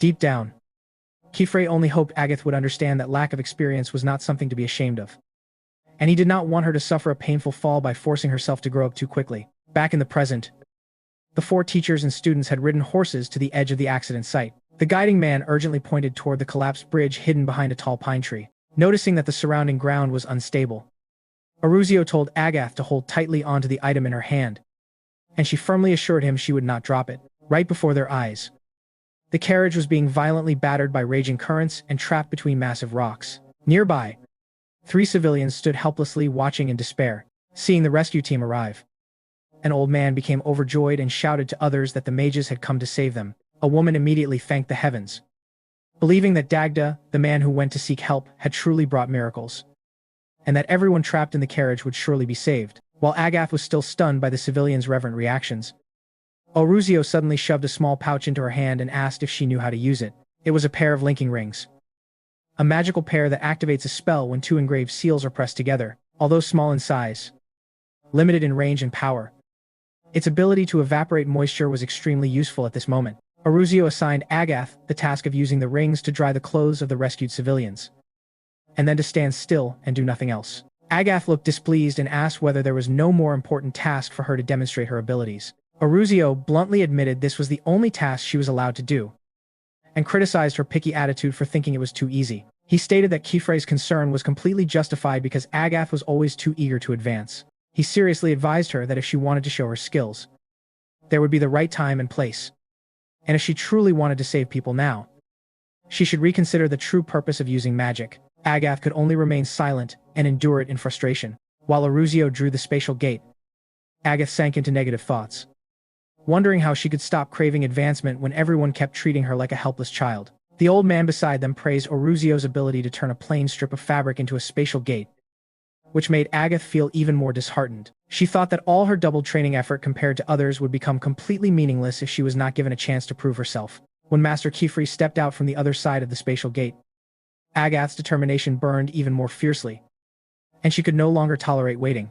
Seeing Agath's tense and troubled expression as she passed through the gate, Coco quietly worried about her friend. However, the group's attention was quickly drawn by the terrified screams of the crowd ahead. A frightened girl asked what was happening, while the old man pointed toward the dangerous riverbank. Tetcha quickly warned the crowd to step back because the edge was unstable and could collapse at any moment. Coco curiously looked out and witnessed a shocking scene. Master Kufre thrust his sword straight into the water, creating an invisible barrier that pushed the raging current apart and opened a dry path for Oruzio to rescue the people from the carriage. The surrounding people could not believe their eyes as they saw a sword splitting an entire raging river. Kifri called out, asking how many victims there were, and Oruzio replied that there were 3 people, and he was bringing out the second one. Maintaining such a massive water barrier required enormous physical strength, causing Kufri to groan and complain that this river was exactly why he hated water so much. Oruzio encouraged his colleague to hold on and then rushed back into the carriage. Moments later, he carried out a boy and shouted that the last person had been rescued. Kifri nodded and swung his sword upward against the incoming water, creating a huge wave that scattered the excess water away from the shore. The mission was completed perfectly, and Kifri sighed in relief and high-fived Oruzio in celebration. They quickly brought the victims safely to shore. Dagda immediately rushed over and hugged his son Karthus tightly. Karthus apologized, explaining that he tried to save the cargo and got trapped, but Dagda dismissed it and said his son's life mattered most, then repeatedly thanked the 2 mages. Kifri was about to introduce his students to help with first aid, but he suddenly paused when he saw all 4 girls staring at the water sword with admiration. Coco marveled. Rachel said it looked like an illusion, Agath was strongly drawn to it, and Tetia called it an ultimate magical tool. Quaifree smiled and explained that it was the water-splitting magic sword, a mysterious blade engraved with countless tiny seals that combined to split even the sea. It sounded overwhelmingly impressive, as if the sword had been borrowed from the set of a Fast and Furious blockbuster just for a rescue mission. When Coco and Tetia excitedly asked to hold it, Quaifree immediately sheathed the sword and gently refused, saying it was far too dangerous for students. He promised he would explain its mechanism in detail when they returned to the workshop. Oruzio announced that he would take Rachel upstream to check for further victims caused by landslides, and Quaifree also chose Tetia to help assess damage downstream. Before leaving, Quaifree assigned Agath and Coco to stay and guard the scene. Although Coco happily accepted, Agath looked visibly irritated, believing she had to work with a useless rookie. The argument between the master and his disciple was extremely tense. Quaifree gently explained that real combat is not the same as training in the workshop because there would be many ordinary people around. Moreover, since Agath had not passed the second test, the rules strictly prohibited her from casting magic in front of outsiders. Oh my goodness. This rule really seemed designed to be an anti-fan of progress. No different from requiring someone to have 5 years of work experience before allowing them to intern. When Quaifree tried to soften his tone and promised to take her next time, Agath angrily brushed his hand away and questioned when that opportunity would ever come when the chance to save people was right in front of her. She insisted that she had trained desperately for this very moment and was fully ready to cast magic in front of others with her own strength. Finally, she delivered a sharp counterargument, asking whether it was not the duty of a teacher to give students opportunities to grow. Quaifree had no choice but to nod in acknowledgement of the wisdom in her reasoning. But before he could persuade her further, the hooded man urged them on, saying there was no time left. At this moment, Oruzio stepped in to resolve the situation. While changing clothes, he assigned tasks, saying he would set up a spatial portal directly to the scene, while the others were responsible for gathering medicine and equipment and simply stepping through the portal once it opened. In particular, he declared that he would take Agath with him, causing her to burst into joy and immediately run off to get her hat and cloak. Quaifree gave Oruzio a worried look, but Oruzio brushed it off, believing that there were lessons only the real world could teach students. Quaifree admitted that he was very worried because Agath was always obsessed with what she had not achieved instead of cherishing what she already had. Deep down, Quaifree only hoped Agath would understand that lack of experience was not something shameful, and he did not want her to suffer a painful fall by forcing herself to mature too quickly. Returning to the present, the group of 4 master and disciple had ridden to the scene of the accident. The guiding man urgently pointed toward the broken bridge hidden behind a tall pine tree, noticing that the surrounding ground was not stable at all. Oruzio turned to remind Agath to hold tightly onto the item in her hands, and she firmly promised she would not drop it. Right before their eyes, the horse carriage was being brutally battered by the raging current and was stuck between enormous rocks. Nearby, 3 civilians were also standing helplessly and watching in despair. When they saw the rescue team arrive, an old man became overjoyed and shouted loudly to those around that the witches had come to save them. A woman immediately thanked the heavens, believing that Dagda, the man who had gone to seek help, had truly brought miracles, and that everyone trapped in the carriage would surely be saved. While Agath was still confused by the worshipful reactions of the people, Oruzio suddenly shoved a small bag into her hand and asked if she knew how to use it. It was the ring pair, a set of magical rings that would immediately activate magic when 2 engraved sigils were pressed together. Although small in size, limited in range and power, its ability to evaporate moisture was extremely practical at this moment. Oruzio assigned Agath the task of using the rings to dry the clothes of the rescued people once they were brought ashore, and then she was to stand still and do nothing else. Agath looked dissatisfied and asked whether there was no more important task for her to demonstrate her abilities. Oruzio bluntly admitted that this was the only task she was allowed to do, while criticizing her picky attitude for dismissing it as too easy. He stated that Quaifree's concern was completely justified because Agath was always too eager to advance. He seriously advised her that if she wanted to demonstrate her skills, there would be a proper time and place.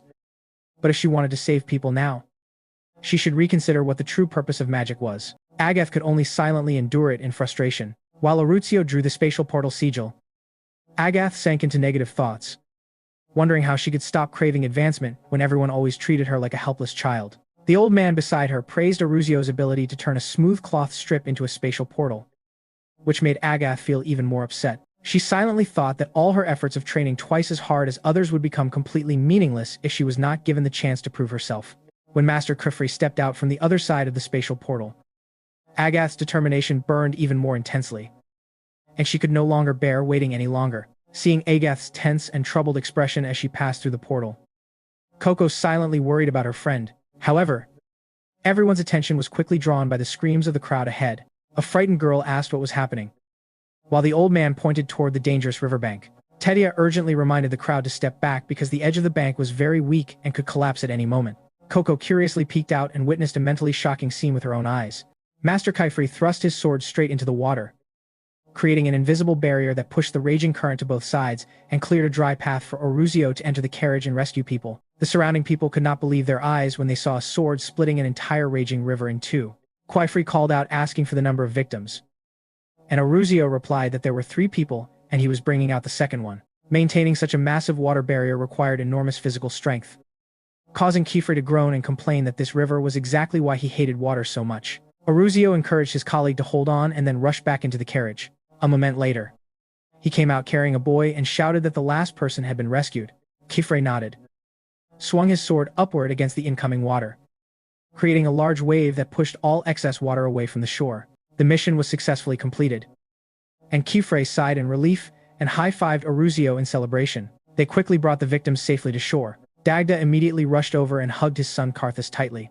Karthus apologized, explaining that he had tried to save the goods and ended up getting trapped, but Dagda brushed it off, insisting that his son's life was the only thing that mattered and repeatedly thanked the 2 witches. Kifri was about to introduce his students to help provide first aid, but he suddenly froze when he saw all 4 girls staring at the water sword with admiration. Coco exclaimed in awe. Rachel said it looked as beautiful as an illusion.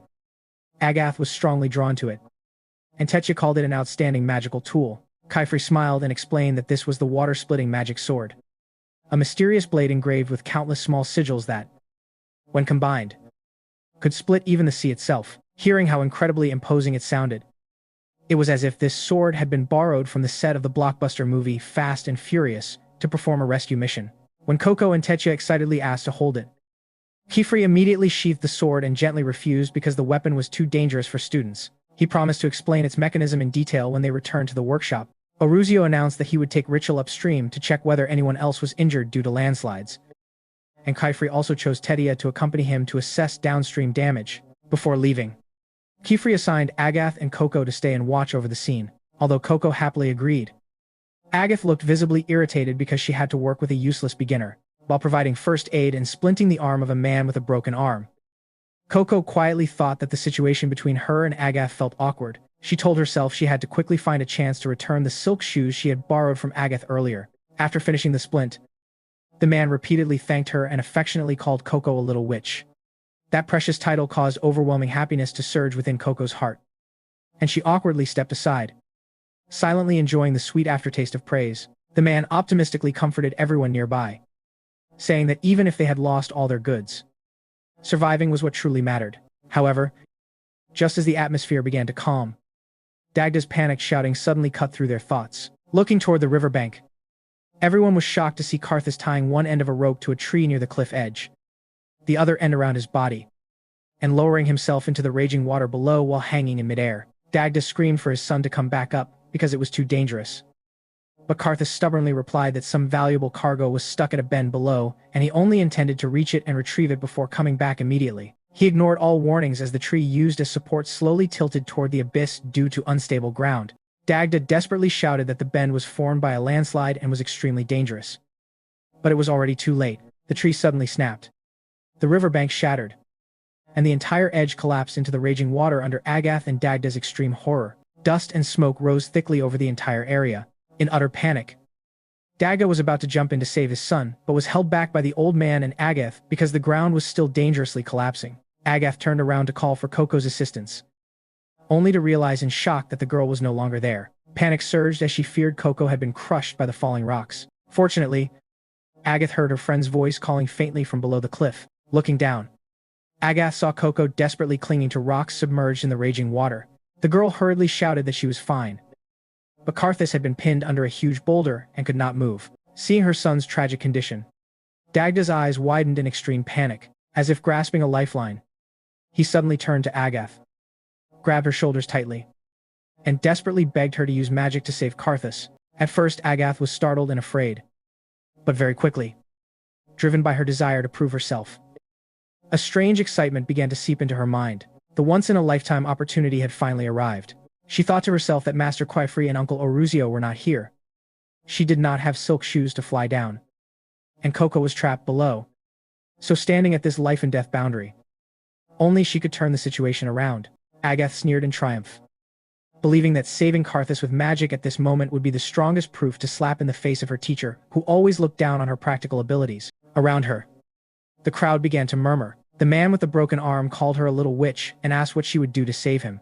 Others were half believing and half doubting, curious about what kind of advanced magic such a young girl could possibly perform. Despite the skepticism, the man with the broken arm still placed full trust in her, insisting that Agath would surely bring Karthus back safely. Under this tense pressure, Agath suddenly felt overwhelmed by her bold decision. A voice echoed in her mind, urging her to step forward and show the world her abilities. However, instead of confidence, a flood of painful memories suddenly surged into her mind. These were the cruel comparisons from others who belittled her magic as inferior to other children, the accusations that she lacked effort and was merely ordinary, the crushing disappointment of failing to inherit the innate talent of her great witch mother, and the criticism that a truly gifted child at her age should have achieved far more. And most haunting of all was the blunt rejection from someone who refused to take her as a disciple, calling her a slow-witted fool and saying they did not need her. These insults were persistently tormenting and incredibly frustrating. No different from a pack of vicious online antis, constantly waiting to undermine and deny everyone's efforts. Annoyed that these terrible memories had resurfaced at the worst possible time, Agath felt her chest grow heavy and suffocated. It was Coco's urgent call from beneath the cliff that snapped Agath back from the nightmare of the past. Coco urgently asked whether Agath could do anything from her current position to save Karthus. That question startled Agath, instantly reminding her of Oruzio's earlier advice if she truly wanted to help. She needed to reconsider the true purpose of magic, clenching her hands tightly on her knees to regain composure. Agath called out Coco's name and demanded a detailed report of the situation below. Coco quickly assessed the terrain and replied that the current flow was not too strong, so there was no risk of being swept away. But the water level was slowly rising, making time extremely critical. The riverbank was muddy and slippery and impossible to climb, and Karthus was unconscious under a huge rock that even adults could not move. When Agath asked about magical tools, Coco desperately showed her a soaked equipment bag that was completely useless. Analyzing the situation with her intelligence, Agath realized they were in a perfect deadlock. Both teachers were absent. She had no flying shoes to descend. Coco was trapped and immobile, and all equipment was ruined. And most terrifying of all, there were ordinary humans all around, meaning she absolutely could not let them witness her casting magic according to the rules. Both Agath and Coco wondered what on earth they could do to resolve this dire situation. At the same time, the scene suddenly shifted to the headquarters of the Magical Security Association, a magnificent, grand structure submerged deep underwater, like the legendary city of Atlantis. In the operations room of the security force, a subordinate hurriedly reported to Commander Eastus about the appearance of an abnormal massive water column near Kalen Town in the upper swamp forest region. Hearing this large-scale magical trace, Eastus immediately ordered the rapid deployment of security troops to the scene for investigation. Returning to the dangerous riverbank, while Coco desperately wished she could use magic to turn the situation around, a flash of inspiration suddenly lit up in her clever mind. She gasped in surprise and quickly gestured with her hands to describe the item that Uncle Oruzio had once created, because she could not remember its name at that moment. Seeing her hand movements, Agath immediately realized Coco was referring to the ring pair. Without hesitation, she took out the small bag containing the pair of rings, tied them tightly to a branch, and threw it forcefully down the cliff. Coco quickly caught the bag and immediately put the rings on her hand. A very intelligent idea emerged in her mind to use the ring's drying power to dry her magical notebook, then use a flying sigil to lift the rock and save Karthus. However, just as she was about to start drawing, she suddenly froze, remembering the strict law that magic must never be cast in front of outsiders. Helplessness and frustration showed clearly on her face. Watching from the bank, Agath silently admired Coco's never-give-up spirit. But based on her experience, she understood that hiding the act of drawing while casting magic was completely beyond a beginner's ability. That concealment skill required a witch to hide her hands, pen, and paper deep within the folds of her cloak and draw entirely by touch, without looking at anything at all, a supreme skill demanding countless hours of intense practice. Agath's eyes quickly shifted from the curious villagers watching her to Coco trapped below the cliff. A sharp, proud determination suddenly ignited in her eyes. It was time to prove her worth to those who had looked down on her with real strength. Quickly attracting the crowd's attention with a calm demeanor, Agath proudly declared herself to be the first disciple of Master Quaifree and a member of the prestigious Akram lineage. She announced to all the villagers that she would show them what the true power of a witch looked like. While delivering her speech to distract the crowd above, her hands hidden beneath her cloak were silently and precisely performing exactly what she had calculated, drawing a sealing sigil by touch. Agath thought to herself that the purpose of her extreme training until now was to be able to act without hesitation in moments of life and death like this. Coco still could not do this. But she, Agath of the Akram lineage, absolutely could. A few minutes later, as the magical circle was perfectly completed by touch under her cloak, a radiant light bird, as brilliant as a phoenix of fire, suddenly burst forth from beneath her clothing, illuminating the entire sky in the utmost shock and admiration of all the villagers present. The surrounding crowd erupted in astonishment, and even Coco could not help but gasp in admiration at the magnificent light bird in the sky. Agath glanced at Coco and signaled that the bird would draw everyone's attention for a moment and that Coco must seize the chance to act immediately. Understanding the message, Coco nodded, seriously and silently thanked this timely support. Biting down on the sharp pain from her injured right leg, Coco quietly slipped behind the huge boulder pinning Karthus down. She reassured herself that she had just successfully mastered the levitation sigil on hard-skinned potatoes, so she would surely be able to do it this time as well. However, the moment she touched the massive boulder in front of her, her confidence instantly vanished. With her IQ and sharp perception, Coco panicked as she realized the potato-lifting sigil was far too small and weak to lift something this massive. She would need to draw a magic circle far larger than the notebook size limit. At that moment, Karthus's painful groan pulled her back to reality. The boy slowly regained consciousness, his face confused about what was happening. Coco quickly introduced herself as a witch and briefly explained the landslide. Seeing the radiant light bird soaring in the sky, Karthus naively thought he had died and was seeing a messenger from the afterlife coming to receive him. Coco hurriedly explained that it was only magic created by her friend to serve as a distraction. At the very mention of her friend's magic, a bold and brilliant idea suddenly formed in Coco's mind. She stepped back, told Karthus to hold on a little longer, and quickly hid behind the boulder to search through her tools. Coco thought that although she could not use her own levitation sigil due to size limitations, she did not need to confine herself to such an old-fashioned restriction. Looking at the light bird dancing above, she hoped this flashy signal in a classic Black Friday clearance style would be enough to call Master Kaifri and Uncle Aruzio back for rescue. As Agath's diversion time was running out, indeed, on the shore, the old man had already begun shouting down, and Dagda had completely lost patience. He irritably questioned Agath, asking what use a beautiful bird was if it could not be used to ride down and save people. Truly a difficult customer demanding 5-star service without understanding how it works. Ignoring Agath's explanation, Dagda tried to demand a rope so he could climb down the cliff himself. Afraid that he would discover Coco secretly casting magic below, Agath panicked and tried everything to stop him, but before she could finish speaking, a loud sound erupted, and Coco suddenly shot up from the ravine, carrying Karthus safely on her cloak. Nearly in tears from relief and fear, Coco hurriedly asked everyone to pull her down, as she only knew how to activate it to fly up and had not learned how to land. Dagda and Agath quickly rushed forward to catch the two children. Dagda hugged his son tightly in gratitude, while Coco fumbled around trying to undo the sigil on her cloak to stop it from flying. Agath stood frozen, completely stunned and unable to understand what had just happened. Ignoring her friend's confusion, Coco ran up and hugged Agath tightly, tearfully expressing her immense gratitude as the decoy plan had succeeded, since she had truly been completely stuck earlier. Gently pushing Coco away to ask for details, Agath keenly noticed fine sand covering Coco's hands. She suddenly recalled the wall-breaking sigil, a spell that turns stone into sand, previously used against the dragon. Agath immediately deduced that if that sigil were drawn small enough, it could crush the massive boulder into fine sand without harming the person trapped beneath. Coco happily confirmed this, while modestly admitting she had only learned it by imitating Rachel's ultra-small sigil technique. Placing her hand on her chest, she sincerely said that it was her friend's magic that had saved them, and Agath's light bird was the greatest inspiration for this reversal idea.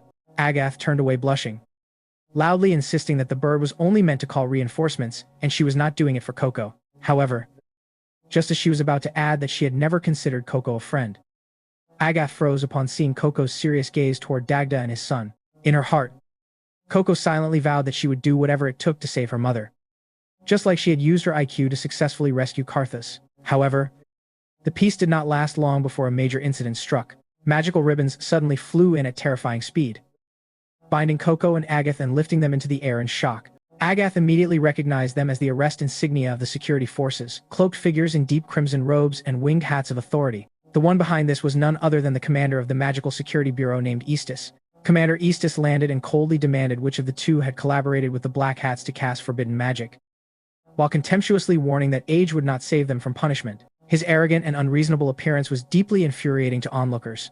Agath angrily shouted that they had nothing to do with the Black Hats and were only using magic to save people. Eastus ignored her coldly and pointed down into the ravine. Following his gesture, Coco was horrified to discover that not only the boulder pinning Karthus, but the entire riverbed, surrounding cliffs, and even the river water itself were collapsing and turning into swirling dust.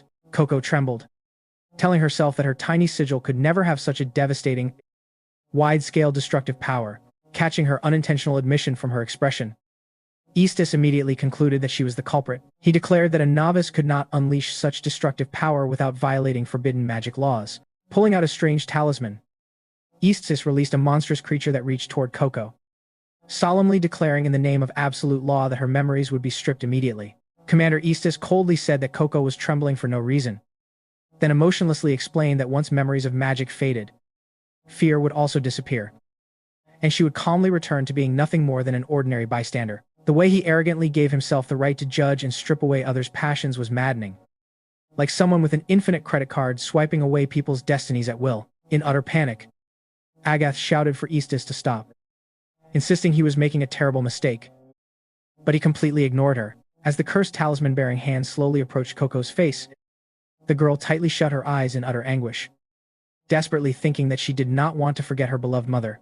At that moment, a figure suddenly plunged down from the sky toward Eastus to stop the memory erasure. It was Rachel. She calmly flew in and launched a powerful surprise attack. Coco opened her eyes in shock as she saw the silver-white binding ribbons suddenly erupt into intense flames. The flames rapidly spread toward Coco, completely burning away the insignias and snapping them apart, causing the two girls to fall freely downward before they could crash into the rigid cliff face. A cloud-like floating object appeared in time to catch them, allowing both to land safely. Recognizing it as the floating cloud bed, the gentle magic they had once practiced together, both Coco and Agath were greatly relieved. Tedia proudly stepped forward to shield her two friends and loudly scolded the security force as vile people for refusing to listen to explanations. Eastus frowned and asked his subordinate about the identity of the disruptors, and the flustered subordinate reported that they were only children but had managed to burn high-level magical insignias. Rachel landed on the ground, coldly agreeing with Tedia and bluntly declaring that she deeply hated adults who treated children like lifeless objects instead of human beings. As for Techia, she turned to check on her friends and proudly said that her hard practice of cloud magic had finally proven useful in real combat, even though she never expected to use it to save her friends. When Coco happily thanked her, Techia emotionally replied that she would do anything as long as she could hear Coco's sincere thanks like this. Unshaken by the children, Eastus clipped the torn ribbons back onto his magical staff. Immediately, the black scorch marks gradually disappeared as the ribbons regenerated and reattached themselves as if nothing had ever happened. He coldly lectured that circumstances did not matter. Only the violation of laws did. The order of the magical world was maintained on an extremely fragile balance, and peace existed only because all witches carefully obeyed the rules, and even the smallest violation would cause everything to collapse. So there could be absolutely no exceptions. But before Eastus could continue his suppression, a sharp water blade suddenly sliced past his cheek from behind, stopping all his actions. Master Kaifri appeared in time, mockingly saying that someone unwilling to listen was talking far too much. With a stern and threatening tone, Kaifri directly called Eastus by name and demanded that he stay away from his students. Eastus immediately recognized the identity of the children. As Kaifri sheathed the blade of May, Eastus contemptuously remarked that the children's insolence had indeed been learned from their teacher. Kaifri did not back down, firmly responding that it was better for his students to resemble him than to become as emotionless as Eastus if that was how knights enforced justice. Eastus defended himself by saying they were merely protecting order, then pointed down at the massive sandy ruins below and challenged Kaifri to prove that Coco was not a dangerous threat. He explained that such large-scale terrain transformation was evidence of extremely powerful magic. Abnormal structures like the floating mountains of Dodora or the Trista Dark Forest were remnants of war magic from the chaotic era before the treaty, so bringing such a destructive individual to justice was entirely reasonable. Sheathing his sword, Kaifri admitted the seriousness of the situation, but countered that erasing someone's memory without even listening to an explanation was far too hasty. Furthermore, he analyzed that the power of a sigil depended entirely on its size and structural precision, and he confidently stated that he had not taught his student any skill or tool capable of casting magic on such a catastrophic scale. Eastus then added a suspicious remark, asking that if Kaifri did not teach it, then what about the Black Hat group? That sentence struck Kaifri's past trauma, causing him to freeze as the two men stared at each other in an extremely tense atmosphere. This deadlock was broken only when Aruzio shouted from behind, demanding that both sides stop the pointless argument and focus on the true duty of a witch. He mockingly reminded them of the slogan, "Bring the blessing of magic to everyone," and bluntly pointed out that the young girls were doing this better than adults who only liked empty theory. This turn of events made the onlookers feel greatly satisfied. Agath then turned to kindly check on the old man who had fallen earlier, and he happily thanked her because the fine sand at the bottom had safely cushioned him. Coco also helped a woman up while repeatedly apologizing for the incident, but the woman brushed it off and insisted that Coco and Agath were the saviors of Carthus and deserved praise rather than blame. Aruzio turned to the knights and casually suggested that they should use their magical insignias to help clean up the scene instead of hovering in the air to intimidate the children. Confronted by reality, the knights silently obeyed. During first aid, a female security officer wrapped her ribbon around Carthus's leg to stop the bleeding and suggested taking him to a doctor in Charon to save his life. Seeing that she refused to immediately heal the wound with magic, Dagda angrily grabbed her arm and demanded why she could restore burnt ribbon fragments but refused to save his son. Firmly believing that magic should be able to do so, the female knight coldly explained that such a thing was impossible and forbidden for humans. Overwhelmed by Dagda's uncontrolled shouting, she calmly demanded he release her and threatened to cancel the transport of Carthus to Charon. The threat struck Dagda's weakness. Causing him to regain his composure, he quickly let go, bowed in apology, and desperately entrusted his son's life to her. As the transport carriage began moving, Aestus judged that the riverbank still risked further collapse, ordering a complete lockdown of the area after rescue and allowing only witches to enter. He deliberately glanced at Coco and issued a veiled threat that once the outsiders were gone, their legal interrogation would continue. Shortly after, a knight ordered Coco to redraw the earlier sigil on paper for inspection. Looking at the paper, Quifri confirmed that it was indeed a rescue sigil and picked up a stone to test it against the drawing, causing the stone to instantly turn into fine sand. Aestus admitted that it was only a basic sigil from an introductory book. Coco and Quifri immediately clarified that during the rescue, only the part of the rock directly touching the sigil had turned into sand, and she had not caused the riverbank collapse. Aruzio also confirmed that such a basic spell could never have the power to destroy an entire river section. Nevertheless, the suspicious Aestus remained unconvinced. He ordered Coco to extend her hand, then suddenly grabbed her wrist and flipped her palm upward to inspect it. He coldly explained that the Black Hats often use dark arts by directly tattooing mutated sigils onto their bodies to greatly enhance magical power multiple times over. When the arrogant knights disappeared from sight, Chirhui Aestus was surprised to discover that there were no traces of forbidden arts on the little girl's palm, only calluses and ink smudges of a novice still learning to draw. Interrupting that overbearing inspection, Master Quifri stepped forward to shield her and coldly asked him whether he had seen enough. Aestus smirked, then turned and flew straight up into the sky. Before vanishing, he did not forget to threaten that he would report the entire incident to the headquarters of the Magical Security Association, requesting an official investigation, and that if evidence was found proving Coco's connection to the Black Brim, not even her age would save her from punishment.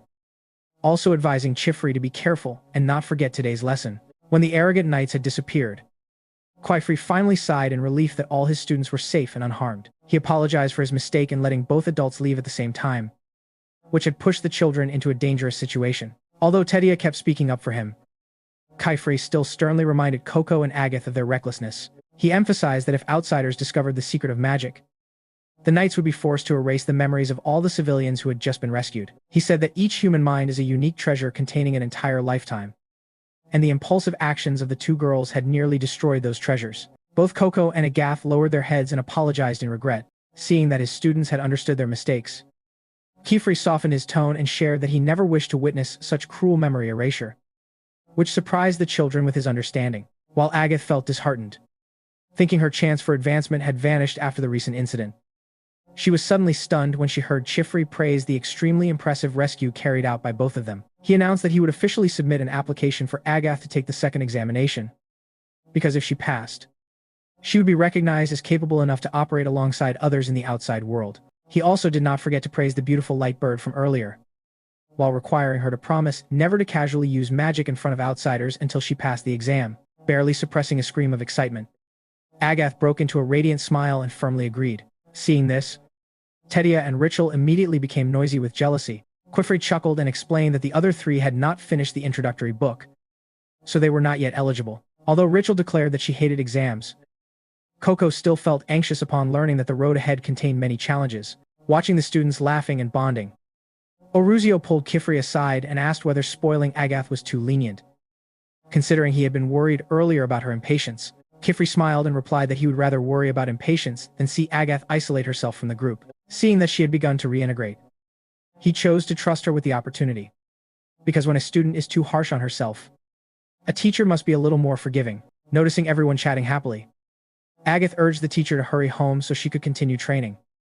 But Kifri stopped her and announced that they still had one final task to complete here. At the same time in the sky, an escort knight asked Eastus whether it had been appropriate to let Coco go earlier, mentioning the rumor that she might be an outsider.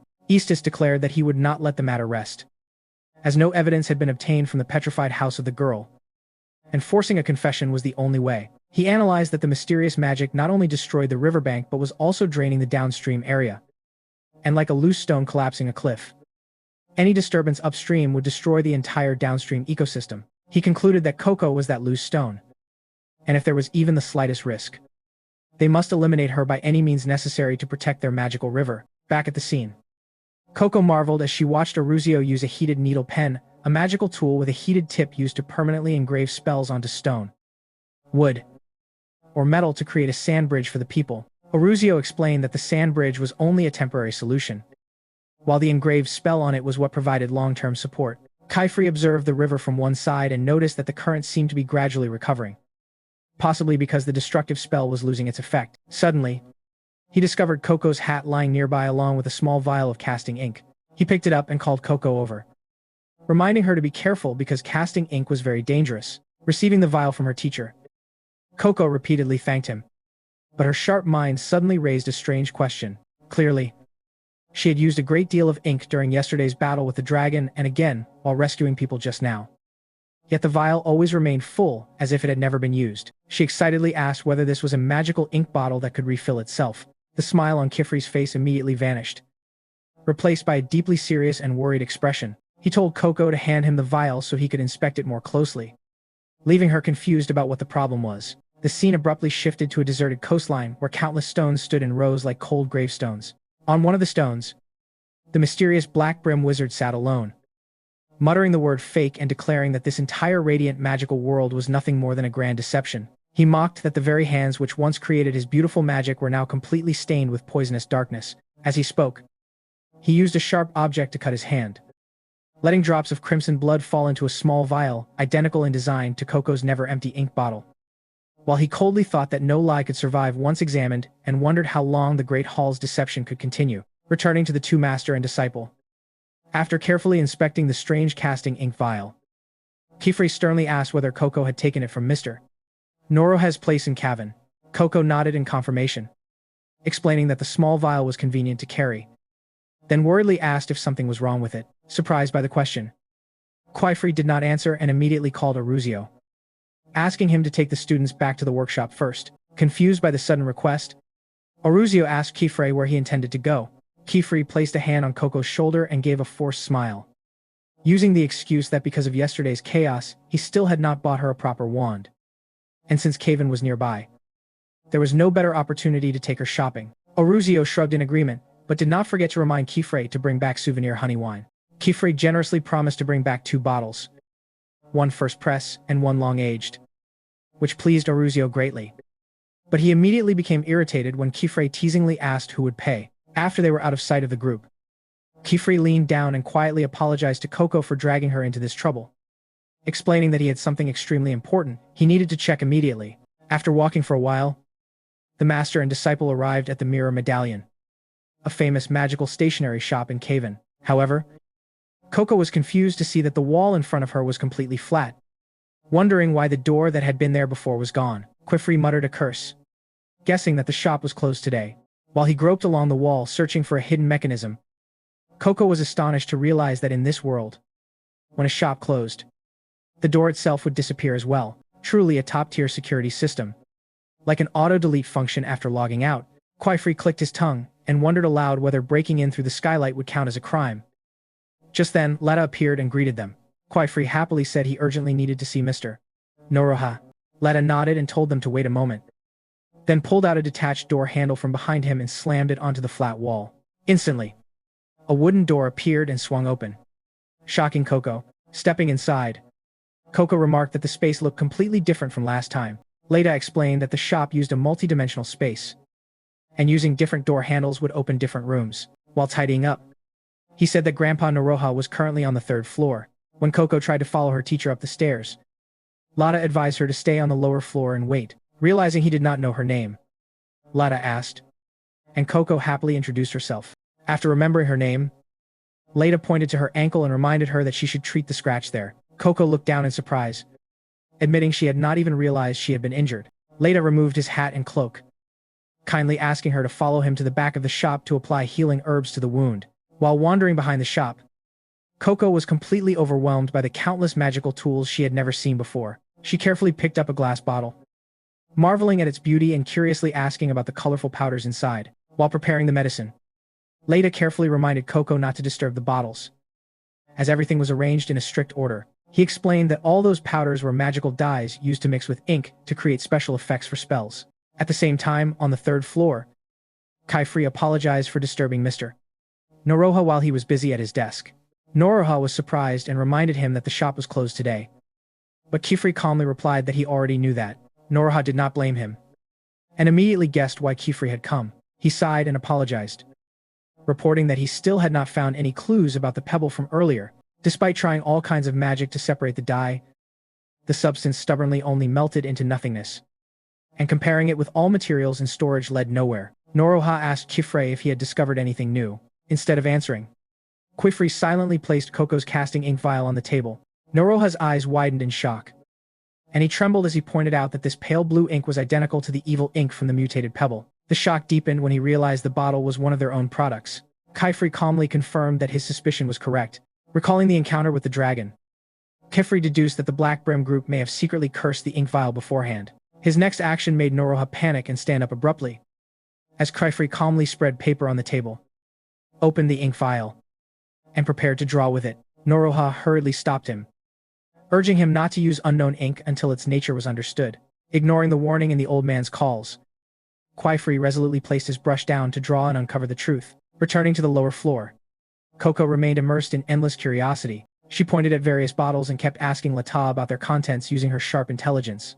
Leda patiently explained that the sponge-like powder was blue moon flower dust, which extended the duration of spells when mixed into ink. The sparkling white powder was scales from the blushing bride butterfly, which made ink transparent to hide spells from ordinary people. The jars hanging from the ceiling contained crushed wandering land shells, which prevented smudging when ink got wet. Finally, crushed scales from the golden fireworm made drawings glow brightly in the dark night. While Lada applied medicine, Coco looked around the room and kept praising everything enthusiastically. Overcome by magical excitement, she admired Lada's knowledge and challenged him to name all the dyes in the room. Lada smiled and agreed, saying it was a required skill of the profession and that studying the material catalog was actually interesting. He took out the catalog and showed it to Coco. Opening the book, Coco was astonished and completely captivated. She hugged the book tightly, wishing she could live in such a magical stationery shop and calling Leda very lucky with envy. Hearing this, Leda raised his eyebrows in surprise, saying that living in a magical workshop as an apprentice wizard was far better, and found Coco's thinking strange for a born mage. Coco scratched her head in confusion, admitting she thought Leda was also an apprentice like herself. Hearing this, Leda's mood suddenly sank, and he tightened his right leg while preparing to say something very difficult to explain. But then he brushed it off and asked whether Coco had finished reading the guidebook because he needed it. Without directly answering, Coco's attention was drawn to something else on the shelf. She pointed at a bottle containing bright red powder and asked its name curiously. While bringing a small ladder for Coco to climb, Leta asked her to describe the exact position of the bottle, including which shelf and how far from the left edge. Coco became slightly confused and pointed out that the bottle was located right between the sponge-colored powder and the leaf-like powder. She silently wondered why Lada needed such precise positioning, when its bright red color was already so obvious like a signal light in the dark night. At that moment, a terrifying, blinding flash suddenly erupted from the upper floor, shaking the entire structure of the stationery shop. Startled, Coco lost her balance on the small ladder. In her panic, she grabbed onto a shelf to save herself, accidentally knocking multiple dye bottles to the ground. The sharp clattering of shattered glass mixed with a loud explosion from the third floor echoed down, causing both children to crouch on the floor in fear with their heads covered. Leta was stunned, wondering what on earth that terrifying flash had been. while Coco, still trembling, turned to ask about his condition. After calming down, she sighed in relief that fortunately none of the glass bottles had shattered. However, Leta's face was now twisted in anguish, as if he were about to cry. He despairingly pointed out that although the bottles themselves had not broken, the colored powders inside had spilled and mixed together, and the labels had peeled off everywhere. Lata explained through tears that because his grandfather frequently rearranged the storage, the labels were not permanently fixed, and he had repeatedly warned that they must never be disturbed. Coco hurriedly apologized and tried to comfort him with her sharp reasoning, suggesting they could use the illustrated catalog of original ingredients to sort and return the powders to their correct containers. She innocently encouraged him, saying that someone as capable as Lata should easily be able to distinguish the powders based on their characteristic colors. Suddenly, Leta shouted in utter frustration that he could not do it. This furious confession left Coco completely confused, since just moments earlier he had clearly explained in detail the functions of each powder. Lata painfully clarified that he had merely memorized their exact positions on the shelves according to a diagram, and was completely unable to distinguish colors by sight. Realizing he had lashed out unfairly in anger, Leta bowed his head in apology and told Coco to go home first, while he would take responsibility and accept punishment from his grandfather. Seeing that she wanted to protest and stay to help, Leta placed his pointed hat into her hands and tearfully confessed his deepest burden, that every person is born with things they can and cannot do. For Lata, no matter how much of his life he spent trying to learn, he could never become a true wizard, because he suffered from that damned silver eye disease, a form of congenital color blindness in the magical world. Meanwhile, on the third floor, Master Kifri was lying sprawled on the floor after taking the full impact of the terrifying flash from the ink vial. Mr. Noroha stood beside him, grumbling that he had warned him already, but he refused to listen, while still hurriedly helping his longtime friend up. After a long moment of recovery, Kifri weakly admitted he could not believe such a tiny spell could release such large-scale destructive power. However, this near-lethal explosion allowed Kifri, with his sharp intellect, to decipher the secret. This was undoubtedly paired magic, where two containers located in completely different places share the same contents. He deduced that the Black Brim group had cleverly hidden a fragment of glass engraved with a teleportation spell inside Coco's ink vial, causing ordinary ink to be swapped with a dark explosive liquid whenever she dipped her pen. This shocking discovery meant that Coco's small ink bottle was directly linked through space to their hidden stronghold. Despite his pain, Kifri shouted in overwhelming excitement. Finally, having uncovered the core clue to track down the Black Brim criminals, he sprang up and moved toward the work table, leaving Noroha frozen in shock at his madness. Immediately, Noroha protested in panic, insisting that such a casting ink activated by a crude spell, yet containing such destructive power, did not belong to the legitimate magical world. He firmly stated that the situation had gone beyond their control and must be reported immediately to the headquarters of the Magical Security Association. Hearing the word security, Kifri instantly rejected the idea. He shouted decisively that this ink must never fall into the hands of the Council or the Red Cloaked Knights, and that Noroha must keep the secret at all costs. Terrified by Kifri's extreme and reckless demeanor, Noroha shuddered and, in the name of the gods, demanded to know what exactly he intended to do with such dark magic. Instead of answering, Kifri silently drew a strange magical tool from his pocket. He assumed a combat stance, softly apologized, and asked the old man to forgive his upcoming act of defiance. A short while later, outside the shop, Coco was sitting sadly on a stone bridge railing waiting for her teacher. Kifri appeared calm as if nothing had happened, gently apologizing for making her wait. With his cunning, he fabricated a perfect lie to reassure his student, claiming the small ink vial was actually an extremely expensive item belonging to a VIP customer and had been mistakenly given to her by the shop. To compensate for retrieving it, he used his own money to buy her a multifunctional wizard belt. As Coco happily wore it, Kifri carefully explained its usefulness. It had a secure wand holder, a dedicated ink vial pouch, and a sketchbook clip on the dominant hand side for lightning-fast spell drawing. While walking, Coco suddenly looked up at the shop's second-floor window and saw Lata waving goodbye with a faintly sorrowful expression. Thinking of her young friend, she asked Kifri what the silver eye disease actually was. Kifri sighed softly and explained that it was a congenital eye condition that caused the afflicted person to see the entire vibrant world only through a dull silver-gray lens. In a society of witches where eyesight and color differentiation of dyes were of utmost importance, this condition was a fatal barrier that stripped away one's qualification to become a wizard. He said sadly that Leta must have lived through great hardship, and directly criticized the magical world's lack of tolerance toward differences as a shameful flaw of the Great Hall system. Noticing the sadness and deep empathy on his young student's face, Kifri suddenly lifted Coco and placed her on his shoulders. He smiled warmly, telling her not to let sadness obscure her bright smile, and promised that as long as she remained his student, he would use all the abilities of a master to protect her from prejudice and danger in the outside world. That sincere and protective reassurance completely eased Coco's worries. Not long after the two master and disciple of Kifri had left.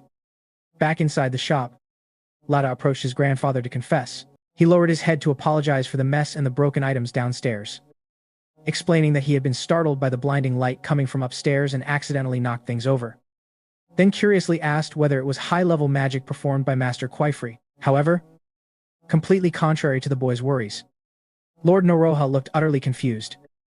As if he were a stranger, he frowned and asked back what Light Leda was talking about and what mess he meant, immediately sending the boy into shock and extreme confusion. The next day, seeing his grandfather still going about his daily life, talking, laughing, and selling goods as usual without any sign of what had happened, Lada firmly concluded that the terrifying light from yesterday could not possibly have been his imagination alone. He shuddered in fear, and in his mind formed a terrifying suspicion about the man named Kifri. Could that calm wizard explain why his grandfather suddenly lost his memory?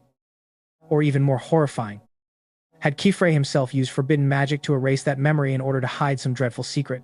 What a terrifying twist from the so-called beloved teacher, making it feel like watching a suspense horror film where the righteous protagonist suddenly turns out to be the final boss. The story quickly shifted to a wide, windy field a few days later, where Master Kifri and his three students Rachel, Coco, and Techia were diligently practicing combat magic. At this moment, Coco was clumsily holding a sheet of paper with an inscribed spell and hurriedly apologizing to her teacher over a comical mishap. It turned out that during her casting, due to drawing a wrong structural symbol in the wind spell, her magic not only failed to pick fruit but also uprooted a small nearby tree and hurled it straight into Kifri, causing the poor teacher to fall face first onto the ground. While brushing off the dirt, covering his clothes and standing up, Kifri gently coughed and remarked that the wind spell just now seemed a bit too aggressive and violent compared to its original purpose of simply picking a few wild apples from the branches. Coco sheepishly scratched her head and explained that in her first attempt, she was afraid of damaging the tree, so she drew the spell too small, resulting in wind power only strong enough to make a few leaves tremble,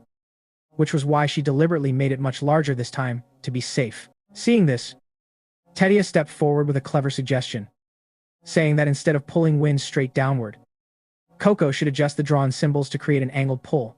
She explained with a real-life example that when picking apples by hand, gently twisting the stem at an angle makes it easier to break than pulling it forcefully in a straight line. Kifri immediately praised this sharp adjustment, taking the opportunity to further explain to his students that a spell could be endlessly flexible and astonishingly effective in any situation if a mage skillfully arranged the symbols to optimize their goal. Following the teacher's words, Techia seriously advised Coco in the manner of an older student that if she failed, she must immediately find the root cause. But even when she succeeded perfectly, she should still stop to analyze why it worked. She emphasized that the entire purpose of repeating training hundreds of times was not to turn oneself into a mindless machine, but to refine imperfections and fully master one's magical thinking. She advised Coco to be more proactive and alert during training, then turned to ask the teacher whether her explanation was up to standard. While busily replanting the uprooted tree, Kifri smiled in agreement, praising that even a seasoned wizard like himself could not have explained it more excellently or clearly. The praise from such a great teacher made Tedia blush with joy and shine brightly. Thrilled by the vision of being called Teacher Tedia, the girl jumped in excitement, modestly saying the teacher was exaggerating while persistently begging him to repeat the praise once more. Suddenly, a sharp and powerful gust of wind swept by, blowing away a few leaves from the tree Kifri had just replanted with great effort. It turned out to be Agath's doing. She had secretly applied the exact angled pull method Tedia had just taught to pluck a wild apple from afar, then controlled it to fly through the air and land perfectly in her palm, casually chewing the sweet apple. Agath mockingly told Techia that if she had time to lecture others, she should better focus on her own studies, because the gap in ability between them was still very large. Coco and Tedia froze for a moment at this skill-based slap in the face, but then the two girls grinned at each other as if they had just come up with a mischievous idea to deal with their arrogant friend. Tedia pretended to agree enthusiastically with Agath's advice, loudly suggesting she demonstrate a few more advanced examples for everyone to see, then ran toward her together with Coco, while Agath panicked and backed away, firmly refusing to join their childish game under the excuse of focusing on her upcoming exam. And from the side, Kifri watched them laughing, fully enjoying the rare, peaceful, and connected atmosphere of the day. A short while after, the prank and teasing had ended. The group sat together on the grass to eat wild apples. Coco curiously asked Chifri how many more examinations they would still need to complete in order to be officially recognized. Beyond the crown approval test in the Dodura Mountains they had just undergone, with his usual weary and exasperated expression, Rachel immediately cut in and replied that there were still 5 more stupid and meaningless tests. While bluntly complaining that they were more than capable of self-learning advanced spell inscriptions without wasting time on such tedious exams, Rachel's rebellious complaint made Kaifri pause and thought for a moment, before he calmly explained that the examinations of the Grand Hall were not created to make things difficult or to cause students to fail, but to give them a chance to measure their own abilities and understand their limits. He added that their true meaning lay in each person's attitude toward them rather than the scores themselves, and admitted that if someone were forced into examinations, it would be difficult to find joy, something even ancient wizards once struggled with. From Kaifri's progressive perspective, magic existed to bring happiness to humanity.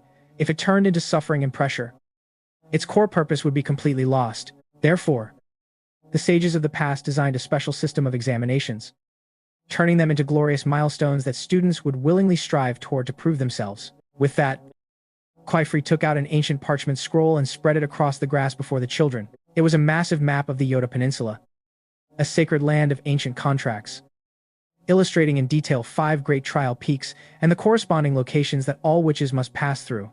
He explained that the first exam was the crown approval to officially become a student.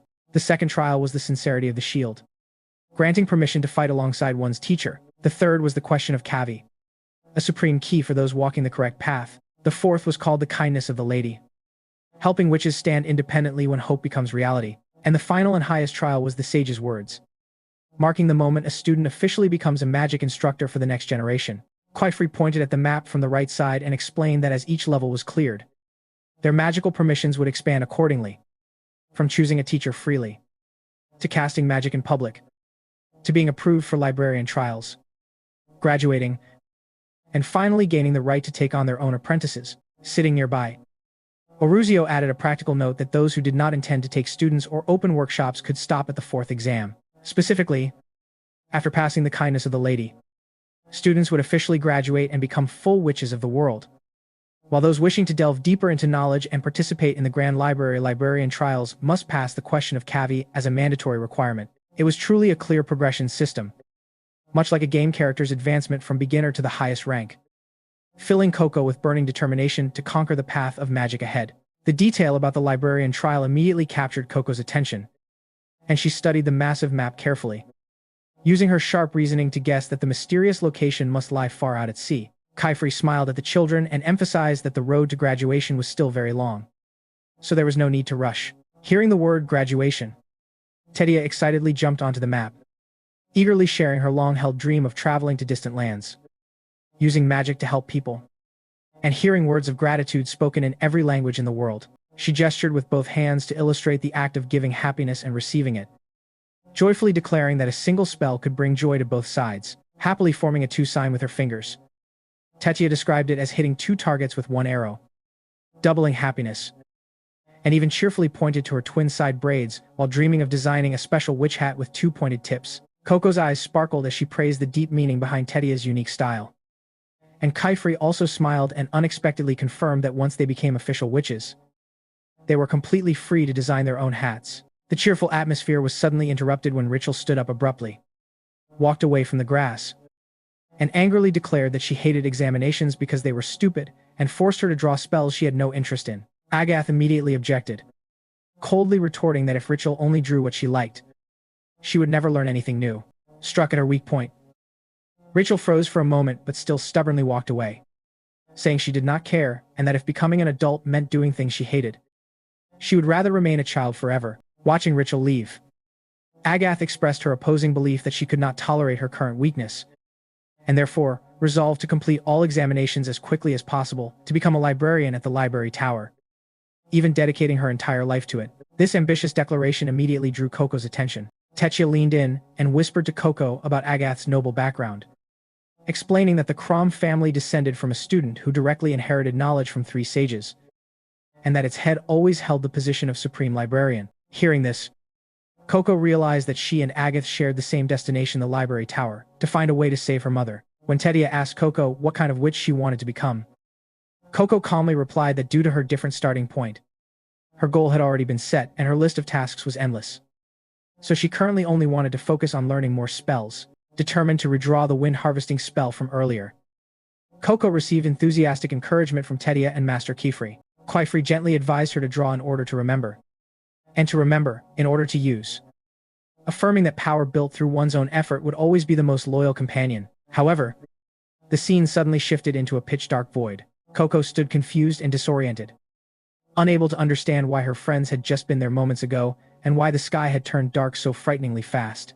A familiar, gentle voice calling her mother echoed from the darkness, causing Coco to burst into emotion. She ran forward and hugged her mother tightly, crying and repeatedly apologizing, insisting that she had not meant to harm her and had only been bewitched by evil magic. Suddenly, her mother's body turned into cold gray stone within her arms, in a strange, icy tone.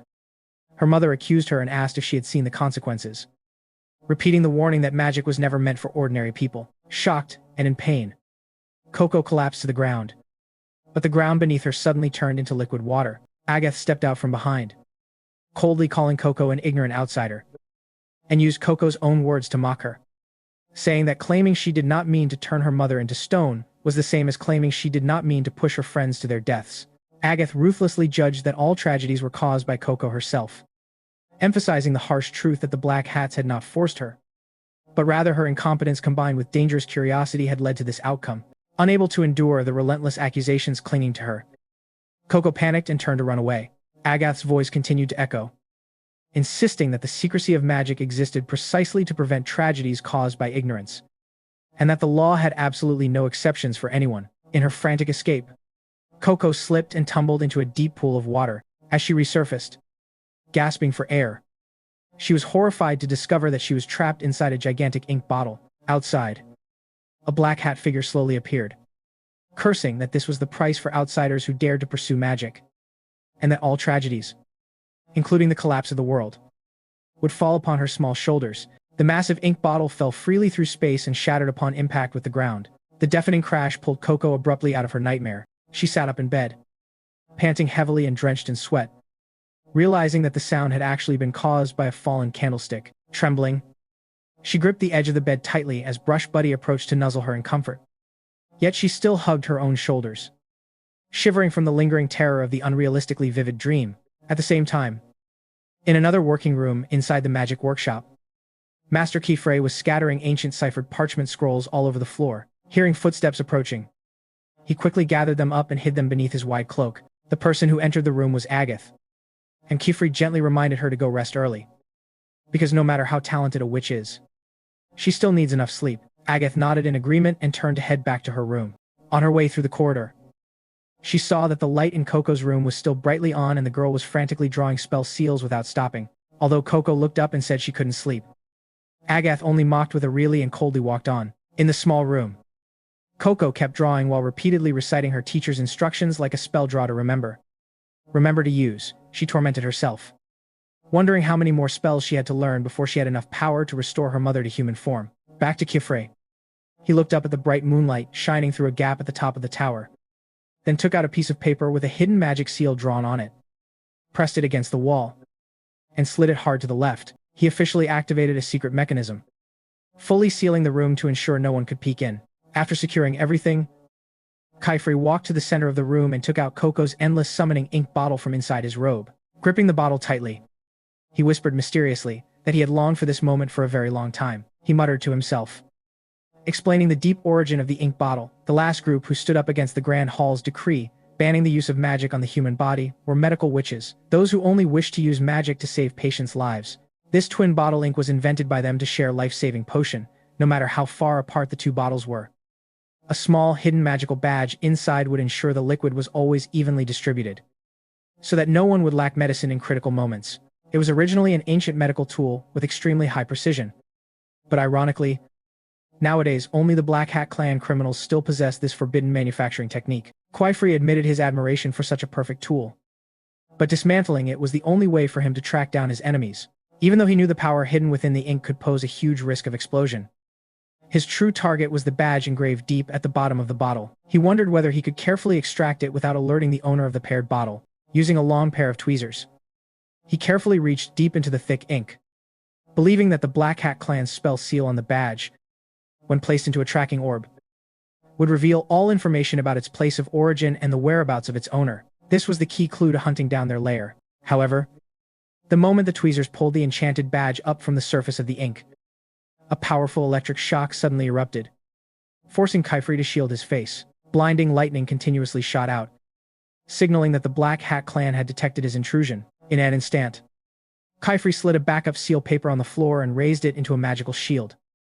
But the impact of the explosion was too strong, causing the ink bottle on the table to be knocked over and spill onto the ground. Horrifically, what flowed out of the bottle was not black ink but quickly transformed into water. In an instant, a massive amount of water surged out, filling the sealed room and forming a violent whirlpool. Dragged into the center of the vortex, Kaifri struggled helplessly, scolding himself for being an idiot for not anticipating such a sophisticated trap. Because once his body was fully submerged, all ink-based magic became useless.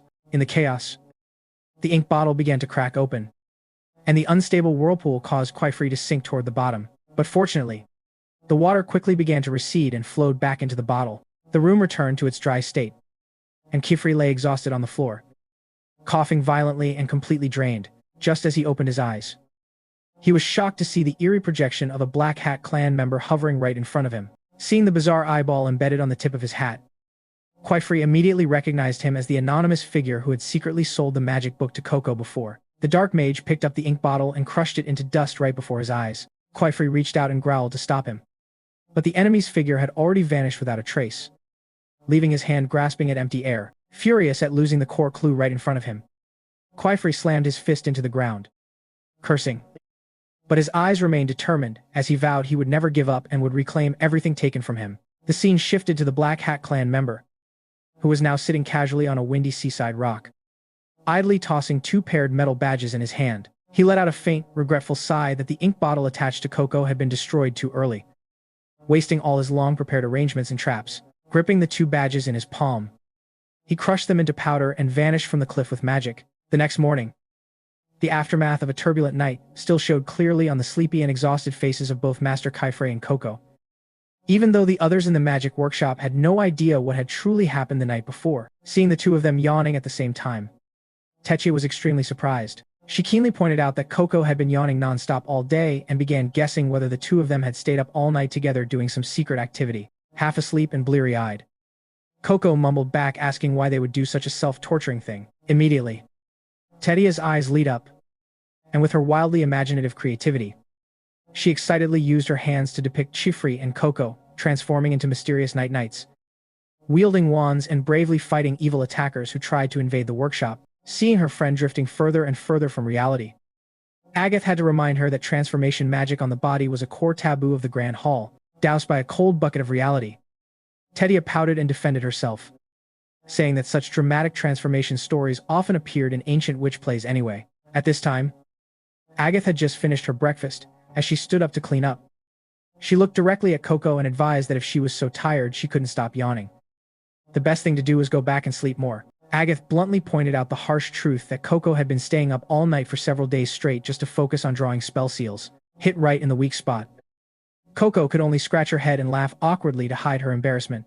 While yawning, she shyly explained that her magic pen seemed only truly overflow with creative inspiration when night fell. Hearing this, Tedia looked worried, placing a hand on Coco's shoulder and reminding her that although the desire to learn in order to save her mother was good, everything in the world needed limits. While finishing her plate of food, Rachel also chimed in, stating a very practical philosophy that excellent and powerful magic can only be created from a well-rested mind and a full stomach. This idea was just like Black Friday shopping rules: if you are not clear-headed and not fully energized, you will only end up making wrong decisions. Techia immediately nodded in agreement, quickly repeating Oruzio's usual tired-looking reminder that if you neglect sleep when young, you will face many health problems when you grow up. The atmosphere in the dining room became more cheerful as Tedia enthusiastically suggested making Coco a cup of calming herbal tea to help her fall asleep, while politely asking Master Kaifri if he wanted one as well. However, at that moment, Master Kaifri was already so sleepy that he had lost awareness of his surroundings. His head slumped completely onto the wooden table. Techia's sudden call startled him awake. He hurriedly apologized to the students and blankly asked what had just happened. looking as confused as someone who swiped a credit card only to find insufficient funds. That clumsy scene made Coco laugh out loud. While Tedia cheekily used their teacher as a live example of a sleep-deprived adult full of problems, a model Coco absolutely should not follow. Schifre could only stand up and laugh it off, apologizing to the students for his mind drifting off after the meal, then stepped forward intending to personally pour tea. However, the moment his finger touched the kettle, a sharp numbing pain from the residual aftershock of the dark electric current from the night before suddenly surged through him, causing him to lose his grip completely. The teapot fell to the floor with a loud crash and shattered into pieces before the stunned students. Tisha panicked and asked if he was injured, but Master Quifree only gave a slight nod to confirm he was fine, while his eyes remained fixed on the shattered pieces. He silently held his hand, enduring the numb sensation that seemed not to have eased since the night before. Silence hung in the air for a moment before Quifree sighed in regret that he had ruined the last of the herbal tea. He told the students to leave the mess as it was, then reached for his cloak and announced that he would go out to pick more creeper tea leaves, not forgetting to instruct the children to continue practicing with the basic books in the meantime. Coco blankly watched her teacher's back with suspicion, especially when she saw him almost stumble on the steps while leaving a rare clumsy sight from this supreme mage. Tetcha muttered that Master Quifree was acting strange today, while Rachel boasted that it was the terrifying effect of sleep deprivation, just like gamers who pull all-nighters and walk around like zombie-eyed youths. As everyone dispersed, Coco, with her usual attentiveness, suddenly called Agath over while she was tidying up the dishes. Seeing Coco look serious, Agath hesitated for a moment before silently following her to a secluded corner. There, Coco carefully took out the wind spirit shoes and returned them to Agath. The appearance of the shoes surprised Agath. Coco shyly apologized for taking so long to return them, honestly explaining that she had told herself she had to perfectly redraw the spell seals on the shoes before giving them back. Realizing this was the reason Coco had been up all night, Agath asked a question that made Coco's cheeks flush in embarrassment as she admitted it. Even so, Coco humbly said she was not as skilled as the three of them, including Tedia and Rachel, and sincerely added that if Agath found it difficult to fly with those spell seals, she was willing to let Agath redraw them herself. Agath's lips curved into a faint smile as she looked down at the carefully maintained shoes, then raised her gaze with a serious expression and directly asked what Coco was thinking and what she truly wanted to accomplish. Agath confessed that Coco had been an enigma, troubling her ever since she received the crown's magical approval. Agath brought up how she herself had forced Coco into the test when she was not ready. Yet Coco chose to hide that fact from Master Quifree. Coco could have easily spoken the truth and gained sympathy or attention, but instead, she stayed silent and even took the trouble to fix Agath's shoes. Agath admitted she could not understand Coco's mind at all, though surprised by the question. Coco, with the calm reasoning of someone composed, replied that Agath was right, recalling the day she had been pushed out into the desolate Dodora Mountains by Agath. Coco admitted she had been terrified and alone. She could have sat in one place crying and waiting for someone to rescue her, but instead, she chose to walk toward the base of the mountain herself, insisting that it was entirely her own choice. Remembering the moment she gave Agath the diadem herb, Coco said she wanted to prove her ability, to prove that her fearless courage came from within herself. She longed to show herself that, through her own magic, she could overcome difficulties and find even the faintest trace of hope, because if she did not do that, Coco feared the symbolic possibility of being swallowed by her own troubles and drowning in them. This spirited explanation left Agath stunned, and she immediately shot back, questioning whether Coco was implying she was the only one who had been struggling all this time. However, just as Agath was about to raise her voice and tell Coco to stop filling her head with meaningless thoughts, Coco's body suddenly swayed. Before Agath's horrified eyes, Coco collapsed helplessly onto the ground, causing Agath to scream for help throughout the workshop. At the same time, in another mountainous forest area, Quifree carefully picked a special kind of leaf, put it in his mouth to chew, and then spat it out. As he opened and closed his hand, he quietly noted with relief that his sense of touch had finally returned. Deep inside, Quifree sincerely hoped his students had not noticed anything abnormal about him. He knew those 4 children had extremely sharp instincts, and if his secret was exposed, everything would be over. So he told himself he must keep it hidden at all costs. Quifree then turned to smile and talk with the brush buddy perched on his shoulder, affectionately calling it Bong Bong and reminding it not to say anything either. However, the small creature responded with an unsatisfied pie. Quifree stubbornly insisted that Bong Bong was a cute name, but after being rejected twice more by the creature, he reluctantly admitted his naming sense was truly terrible. Suddenly, a frantic shout calling for him echoed out, and just as Quifree turned around, Agath came rushing in at the terrifying speed of a fast and furious race car and crashed into him. The impact sent both of them flying off the cliff and rolling down the slope. But Chifri quickly braced himself against the ground to stop the dangerous fall. After regaining his senses, he immediately asked Agath why she had flown so recklessly fast, gasping for breath. Agath explained that the symbols Coco had drawn on the heels of the shoes were too long, disrupting the balance of the spell and preventing her from breaking. Curiosity rising, Chifri asked to see the shoes. But Agath dismissed it and urgently said there was no time. And just as she reported that Coco had fainted, Chifri's eyes widened in shock. Both of them rushed straight to the workshop, seeing the weak young student lying there. Chifri immediately picked her up and placed her onto a board shaped like a glider, using a wind-type spell combined with a long staff acting as an oar. He controlled the airflow to propel the board swiftly toward the city. Chifri repeatedly urged Coco to hold on, saying that the hospital in Karun was only a short distance away, feeling that the girl's fever was getting worse by the moment.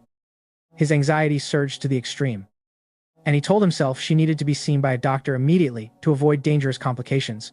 Meanwhile in Karun, the boy Lata was about to leave when a friend asked why he was going home so early. He apologized and explained that he needed to catch the ferry, which made the friend remember that he lived off the island. Another friend chimed in, asking why he needed to take a ferry when he was a wizard and could fly home. And the others also agreed, although struck at his sore point of color blindness. Lata brushed it off and said there were mandatory council regulations, causing the group to sigh in boredom, call it dull, and one by one wave goodbye to him. On his hurried way to the ferry terminal, Lata thought that ignorant people always like to act knowledgeable, and he told himself that if permitted and if his eyes were normal, he would also be happy to fly home. Turning a corner, Lata was startled when he almost collided with Chifri, who was carrying Coco in his arms, both of them frozen in shock upon meeting. Before Lata could speak, Chifri quickly thanked him and urgently asked for directions to the hospital. He admitted he was only familiar with the area around the island and rarely came to this part of town. Seeing Coco's unconscious state, Lata became worried, immediately confirmed it was the road to the hospital, and eagerly led Chifri through a shortcut in the alley, which made Chifri extremely grateful. They finally arrived, and Chifri immediately handed Coco over to a female nurse, urgently begging them to ensure she was treated. And the nurse promised to do her best and asked him to wait in the lobby. Breathing heavily, Chifri muttered his hope that Coco would be all right, then looked at Lata and smiled, thanking the boy for his great help. Thanks to him, knowing the shortcut, they had fortunately arrived in time. Chifri subtly said that Lata had keen eyes and a habit of paying closer attention to things than ordinary people, which made Lata's cheeks turn red with embarrassment. Standing silently for a moment to gather his courage, Lata hugged his knees, called out to Chifri, and said he had something he needed to ask him. The space suddenly fell into silence as the two looked at each other, and Lata emphasized that he needed to know about something that happened last night. When he called Lata's name, Chifri's expression briefly became frighteningly serious, but it quickly changed into a radiant smile as he happily said it was his honor to listen. This overly enthusiastic reaction left Lata confused. Chifri stepped closer and told him to feel free to ask anything, and with sparkling eyes, Chifri excitedly declared that he loved answering magic-related questions from anyone and encouraged Lata to speak freely about what he wanted to learn, leaving the boy completely speechless and overwhelmed with pure joy. Chifri remarked that Lata's eyes were those of a youth eager for knowledge, but Lata became irritated in his thoughts, not knowing how to explain that this was not the kind of academic question he intended, especially with Chifri acting so excessively and artificially enthusiastic. The awkward moment was cut short when a nurse came out to confirm their identities and invited them into the hospital room. Here, seeing Coco's condition, the doctor explained that she was only suffering from a common cold caused by exhaustion and severe sleep deprivation. The doctor said Coco had been struggling with sleep for a long time, but with warm meals and proper rest she would recover. However, he required her to stay in the hospital overnight for observation. Chifri sighed in relief and thanked the doctor, but the female nurse frankly added that she did not know what kind of harsh training methods witches used, but hoped adults would always remember Coco was still just a child. Chifri quietly admitted she was right, then gently leaned close to Coco and apologized with deep regret. After that, he drew a spell on the magic circle in his palm, causing tiny droplets of water to appear, which he gently blew to control as they floated and swirled in the air. That beautiful scene made Lata widen his eyes in amazement. The cool droplets slowly drifted toward Coco, helping her feel more comfortable, while Chifri hoped it would slightly reduce her fever. Witnessing this, Lata asked that if Coco had struggled so much, did he think everything should slow down and stop before she collapsed? Chifri sadly replied that the human body and mind do not always act according to one's will. He explained that Coco had not been in their world for long, and although she always appeared cheerful on the surface, he suspected she was deeply troubled inside. This explanation drew Leta's attention, connecting Coco's sudden entry into the magical world. He felt uneasy and found it hard to believe that Coco was the outsider everyone was talking about. After fixing Coco's blanket, Qui-Free turned to Leta and brought up the question he had asked earlier. But he wondered whether it could be postponed to another day since this might not be the right time. Leta could only hold his head and agree, silently wondering what else he could even say under the pressure of adults. After a while, he said goodbye to go home. And Kifri smiled, thanked him, and told him to be careful on the way. After leaving the hospital and looking back, Leta shuddered when he realized that for a brief moment, Quifrey's gaze toward him seemed very cold. He wondered whether it was just his imagination before running toward the ferry terminal. When he arrived, the guard immediately stopped him, declaring that the boat was only for wizards. Suspecting his identity and questioning where his pointed hat was, confidently reaching into his pocket, Leta turned pale in shock upon discovering that the hat was gone at some point. He tried to explain that he had taken this ferry this morning, but the guard dismissed it and mocked it as a rather good fabricated story. He said many boys had tried to sneak onto the island the same way, then angrily shouted at him, stressing strict security and warning that if a suspicious person slipped through, he would be severely punished. Bluntly telling him to stop this rookie guard trick. Panicked and helpless, Leta turned and ran, despite the guard shouting for him to come back. Thinking as he ran that he could not go home without the hat and must find it at all costs. That night, back at the hospital, the male doctor reported that Coco's breathing had stabilized and she would be fine as long as she continued resting. And Kaifri was relieved by the good news. The male doctor then remarked that the atmosphere in the room was very cool and refreshing. Marveling that magic truly was a miracle, Kaifri modestly replied that doctors were just as miraculous, since magic could not do much more in terms of healing.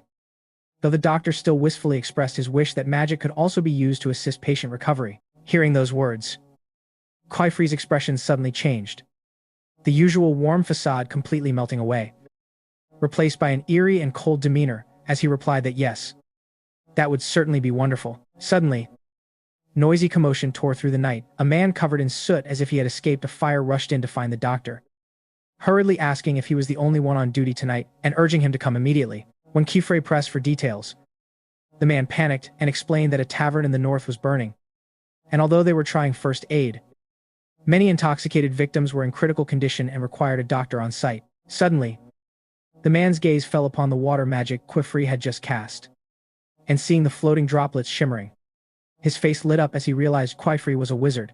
Overjoyed, he grabbed Kifrey's hand and pulled him along to help extinguish the fire, emphasizing that saving the injured was a wizard's noble duty. Kifrey quickly refused, saying he needed to stay and protect the hospital.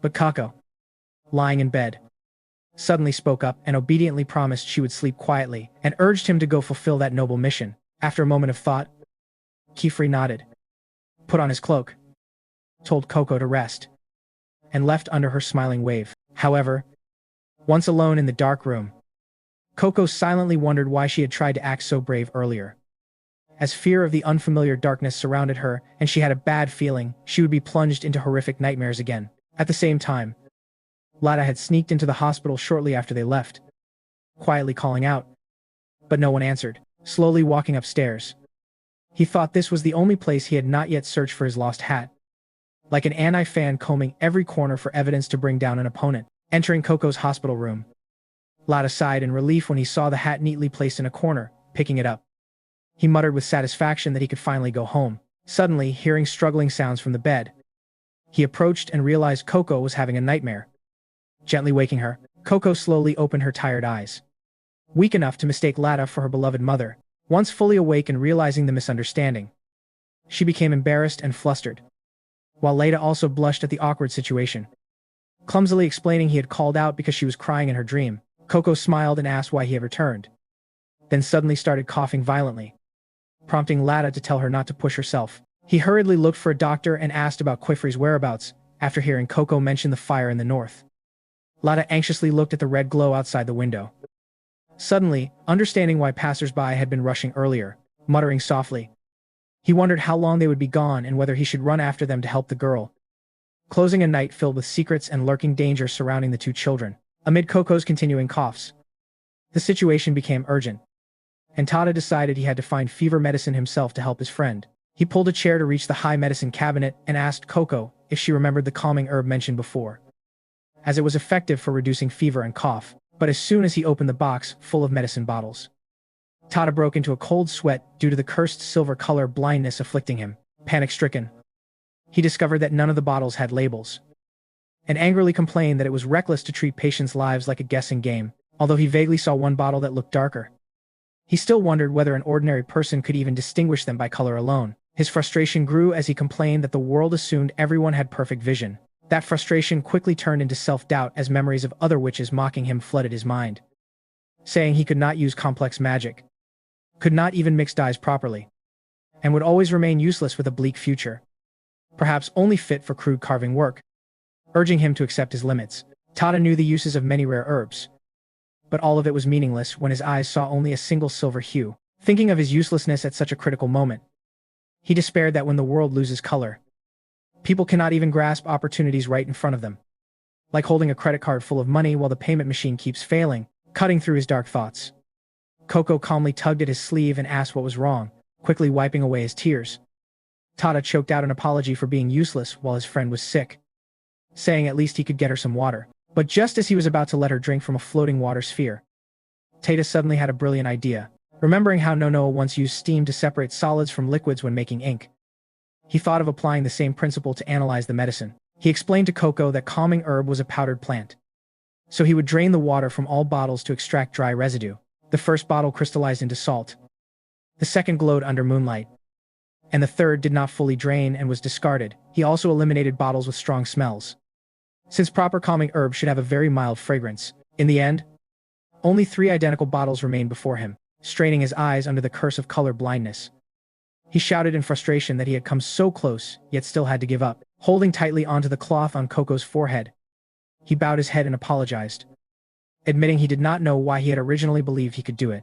Even while exhausted, Coco weakly objected, confidently stating in her insightful, protagonist-like reasoning that the true purpose of magic was to turn the impossible into possible. She sat up slightly and asked for paper and pen. Tada quickly handed her his unfinished carving tools. Despite her fevered and exhausted body, Coco immediately began drawing a spell, leaving Tada deeply impressed. Seeing her shivering from the cold, he gently covered her with a blanket.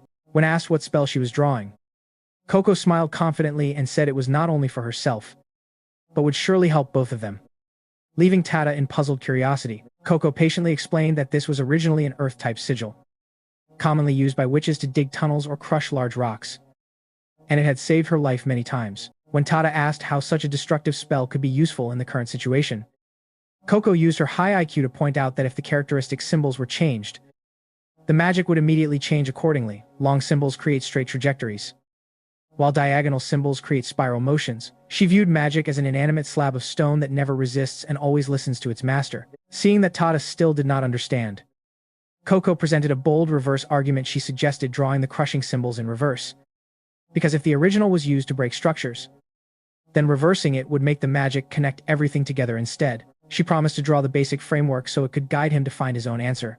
However, when the 2 children excitedly placed the first potion bottle onto the sigil, what flowed out was only a lump of distorted liquid, leaving both of them completely speechless. Embarrassed after just bragging confidently and then failing, Coco immediately covered herself with a blanket and groaned, explaining that magic becomes chaotic if the caster's spirit is too weak. Tada gently comforted her, saying she had done very well.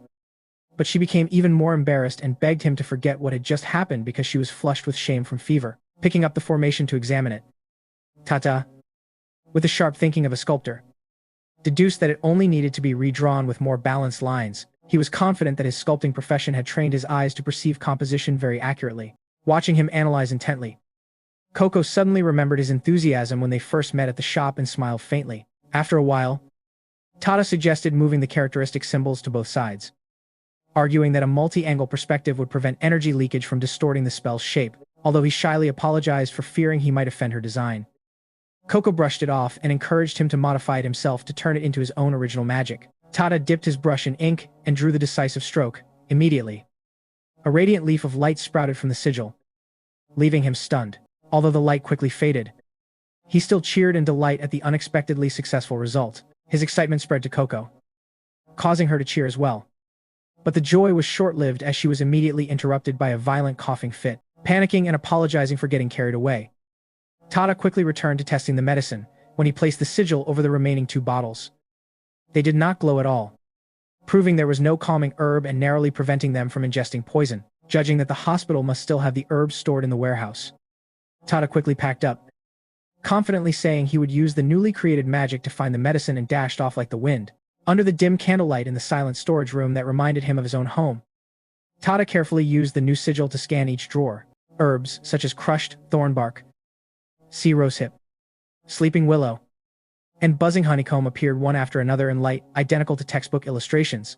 Overwhelmed with joy, he felt each time he lifted the sigil that the colorless world before his eyes was being illuminated, revealing answers he had once struggled to memorize. When he placed the sigil on a ceramic jar, the light of the calming herb finally flared brightly, crying tears of joy.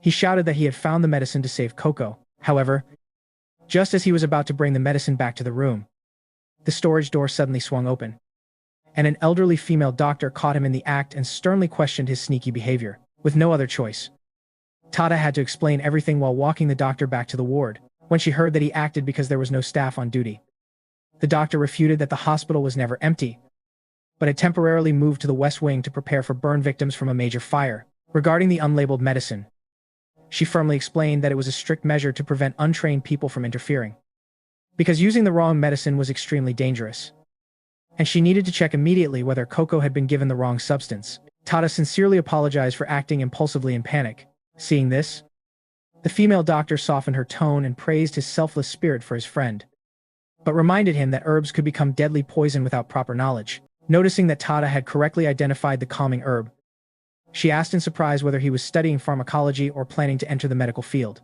Before Tada could respond awkwardly, the doctor noticed his witch's hat and smiled, asking whether he was training to become a witch. Tada's eyes lit up with pride at the question even though he said nothing. On the hospital bed, Coco also smiled warmly when she saw her friend's confident reaction. The scene shifted to the northern part of the town, where a devastating fire was furiously devouring houses. The chaotic and suffocating scene resembling a Hollywood action film. Amid the raging sea of flames, Kefri had already managed to rescue a small life with exceptional skill. As he returned a peacefully sleeping newborn to its mother, he sighed in relief, admitting he was lucky to arrive in time because no one expected a baby to be trapped on an upper floor. The mother tearfully expressed deep gratitude, wondering how she and her child would have survived without the miracle of their benefactor. Noticing that other witches from the island had begun to gather for rescue operations, Kefri decided to return to the hospital, worried about his student's safety. However, the man who had been guiding him earlier suddenly wrapped an arm around his neck to stop him, despite Kefri explaining he needed to check on Coco. The man insisted he stay to extinguish the fire at his tavern. The man smirked sarcastically, saying that for a witch, putting out such a fire must be as easy as snapping a finger, while Kefri calmly explained that magic was not as simple or omnipotent as ordinary people believed. A group of official witches approached. One irritably criticized the ignorance of outsiders who only cause trouble, while another advised Kefri to return to his student as their forces would handle everything there. Kefri expressed his gratitude and immediately took off into the air. On the way back, he thought deeply that if magic were truly as simple as people imagined, the world would not have to endure so much illness and suffering. When he entered Coco's hospital room, Kefri felt a mixture of surprise and warmth seeing his young student and Tada sleeping soundly after a long night. He gently draped his cloak over the assisting boy, carefully checked Coco's temperature on her forehead, and silently sat in a corner, staying awake through the night to watch over the 2 children. The next morning, Coco stretched as she woke up and felt that her breathing had become much easier. The doctor who came to examine her happily confirmed that her fever had clearly subsided, saying that the herbal medicine from the previous night had worked extremely well. Coco thanked Tada, but the boy shyly replied that she was the one who deserved thanks. When Tada sincerely praised how amazing witches were, Coco could only awkwardly agree, because in her memory, the spell she had cast yesterday looked extremely sloppy and had almost failed. At that moment, the figures of Master Kefri and Mr. Nono appeared outside the window, calling the 2 children down to prepare to head to the ferry dock. Upon meeting at the ferry pier, Mr. Nono immediately knocked Tada on the head and scolded him furiously for staying out all night without going home, which had made him worry sick, forcing the boy to repeatedly apologize with his hands clasped. After the blacksmith expressed his thanks to Kefri for notifying him, Tada suddenly remembered the strange brilliant light from the sigil the day before and was about to ask about it. However, the completely confused expressions of both Kefri and Mr. Nonoa made him hesitate, believing that even a skilled mage like Quaifree had not seen that phenomenon. Tada decided to keep his question to himself, thinking it might have been only a temporary illusion and that he needed to investigate it further in the future. When the captain loudly urged departure, Quaifree gently told Coco it was time to go home, and the girl happily agreed and stepped aboard. As the boat gradually left the dock, Tada suddenly ran out onto the rocks and called after them. He loudly promised in front of everyone that he would personally craft the best magical pen exclusively for her, and also vowed to use his own magic to cross the river and deliver it to her himself. That heartfelt promise made Coco burst with joy. She shouted toward the mainland that she would eagerly await that day, while Tada stood smiling brightly beside Mr. Nonoa. The kind blacksmith looked at his grandson and remarked that the two children had become close very quickly, and Tada firmly stated that Coco had a very special charm and would surely become an outstanding witch. Hearing this, Mr. Nonoa also laughed and affirmed that his grandson would not be any less wonderful, causing the boy to blush and turn away shyly. On the journey back to the magic workshop riding the waves, Coco sat by the side of the boat and talked with Master Quaifree about a terrifying nightmare that had disturbed her sleep at the hospital. Master Quaifree calmly explained that directly interfering with sleep through magic was an ancient taboo, but he promised to find safer ways to help her, because all great discoveries in history had sprouted from the harshest adversities. Although she thanked him, Coco confidently stated that she was already fine now and advised him not to overwork himself to the point of exhaustion. The insightful girl revealed that she had actually seen a completely new and possible ray of hope from an idea that came to her mind last night. If reversing symbols could produce the opposite effect of a normal spell, then this principle could also be applied to forbidden magic. She believed that by finding a way to reverse the sigil in the picture book from years ago, she could completely break the curse that had turned her mother into stone. A clever turnaround of knowledge that would impress anyone with her IQ. Just as they returned to the workshop, Techia and the other apprentices were already waiting. Seeing that Coco had fully recovered, Techia and Rachel quickly ran over to hug her. Techia repeatedly expressed relief that her friend had safely made it through, closing a turbulent journey that also opened a promising new magical turning point, while Agath stood in the distance watching Coco and quietly sighed in relief. In a remote forest, the witches of the Black Hat faction were silently plotting a new scheme. One of them admitted that their trap gift had not produced the expected results, proving that the long-lasting peace had not yet turned the Pointed Hat faction into fools. Nevertheless, they refused to sit still and accept defeat. At that moment, Sasaran the witch with the empty cloak slowly appeared. His body was completely hidden from view, leaving only the cloak floating in midair, like a ghost of the Black Hat faction. Claiming to be the embodiment of forbidden magic, Sasaran firmly agreed with his companions and volunteered to take the next move.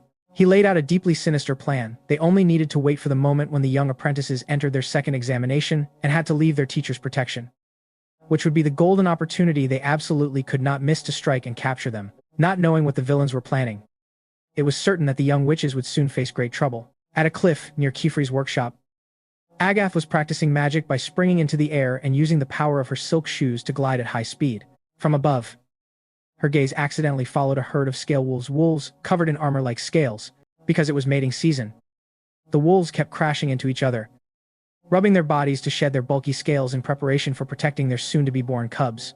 Agath thoughtfully considered that if not for reproduction duties, these wolves could have kept that armor permanently. Landing on a tree branch and silently observing, Agath unconsciously associated the wolves' scales with Coco. Previously, Agath had assumed that outsiders like Coco were proof of ignorance, believing that only surface-level contact with magic would never lead to real results. But facing Coco's reality and formidable abilities, she began to wonder whether, if she truly understood all the principles of magic, there would still be any boundaries separating her from those people. The next morning, Coco stretched as she woke up and felt that her breathing had become much lighter. The doctor who came to examine her also happily confirmed that her fever had clearly subsided.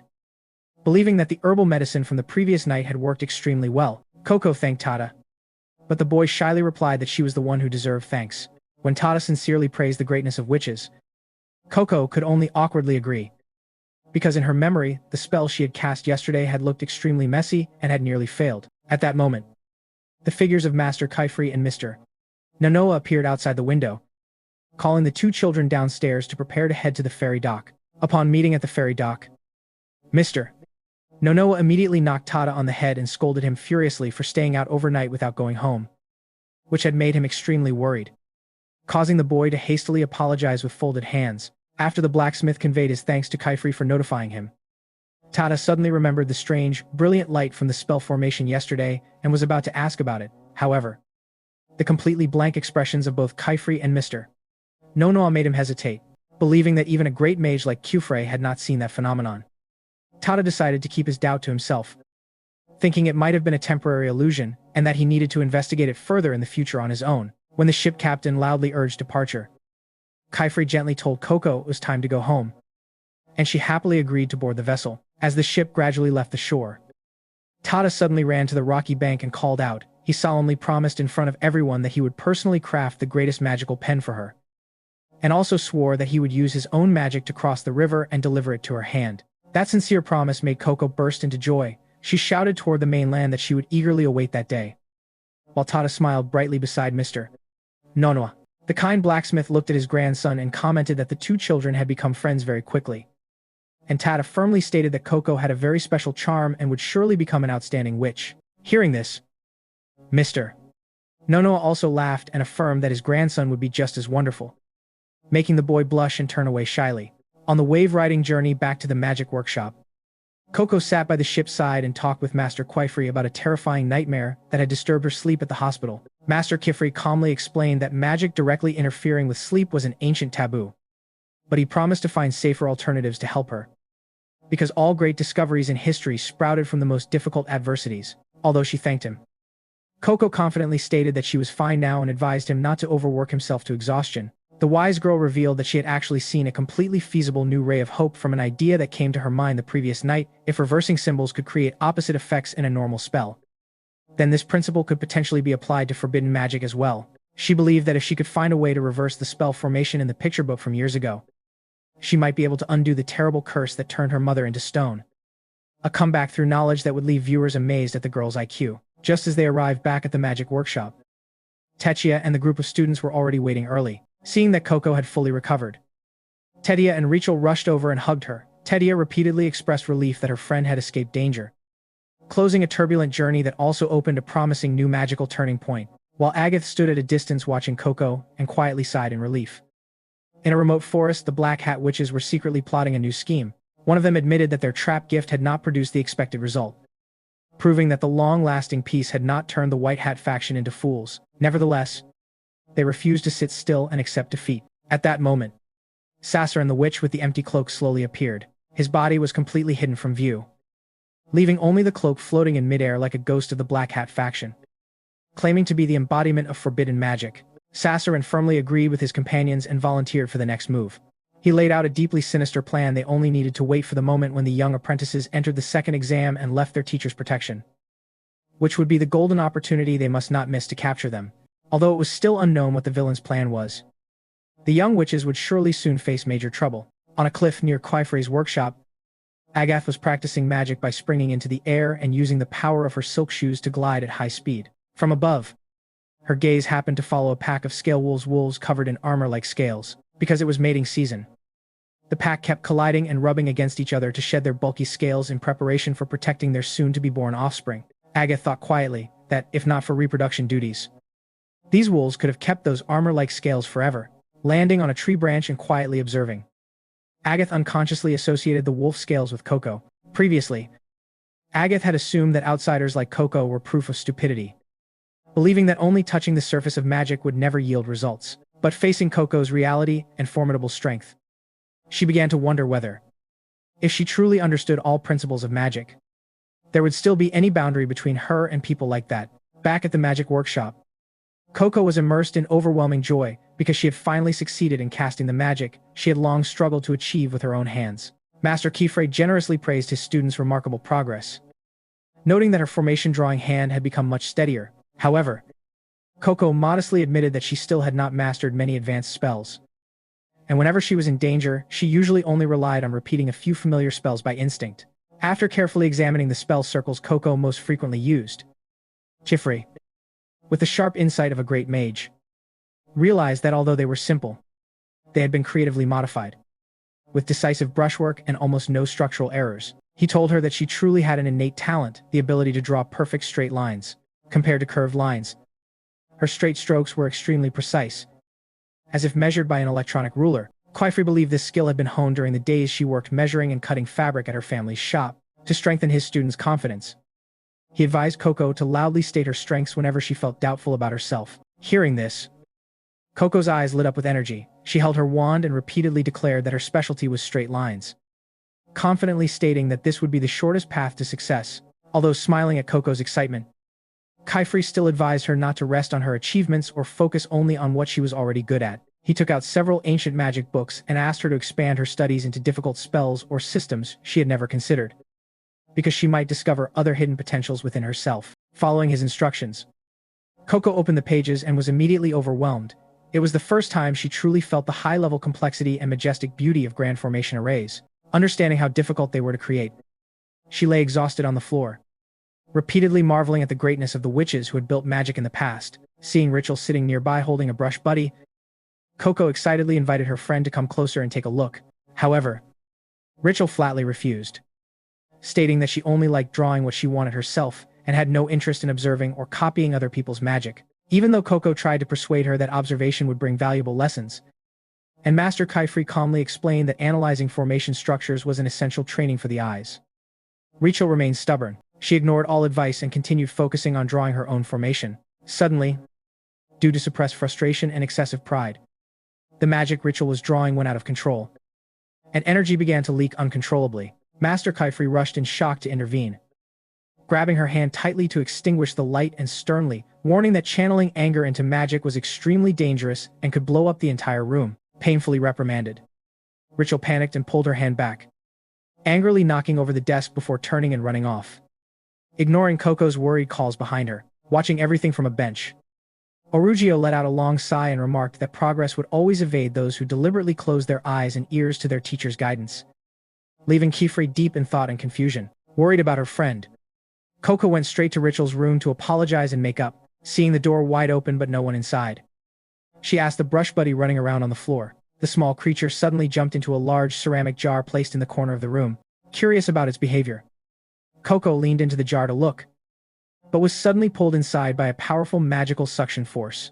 After regaining her senses, Coco was stunned to find herself in a strange dimensional space, surrounded by dense vegetation and countless sparkling decorations floating like a miniature festival. Seeing Rachel sitting there with her knees hugged, Coco hurriedly apologized for accidentally entering her private space, while continuously praising the place for its crystal-like magical ribbons. Rachel coldly replied that it was just an unnamed spell she had created herself. Despite her friend's cold attitude, Coco calmly lay down on the grass, admiring the space and expressing extreme happiness, because from this angle, the glowing ribbons looked even more brilliant than ever. The sincere and enthusiastic praise from someone as intelligent as Coco left Rachel slightly confused but gradually softened her heart. She relented and allowed Coco to pick a crystal ribbon as a keepsake. Grateful for the unusual gift, Coco sincerely thanked her and took the opportunity to gently ask why Rachel disliked reading magic books so much. Coco shared that for someone from an ordinary world like herself, those books were a magical horizon, and she always enjoyed imagining the thoughts and feelings of the predecessors who created them. In contrast, Rachel sharply responded that she only valued magic she created herself. To her, reading books always meant being forced to copy other people's unfamiliar spells, something she did not care about at all. Rachel firmly declared that she did not need anyone else's magic and would never allow her pure magic to be tainted by outdated patterns.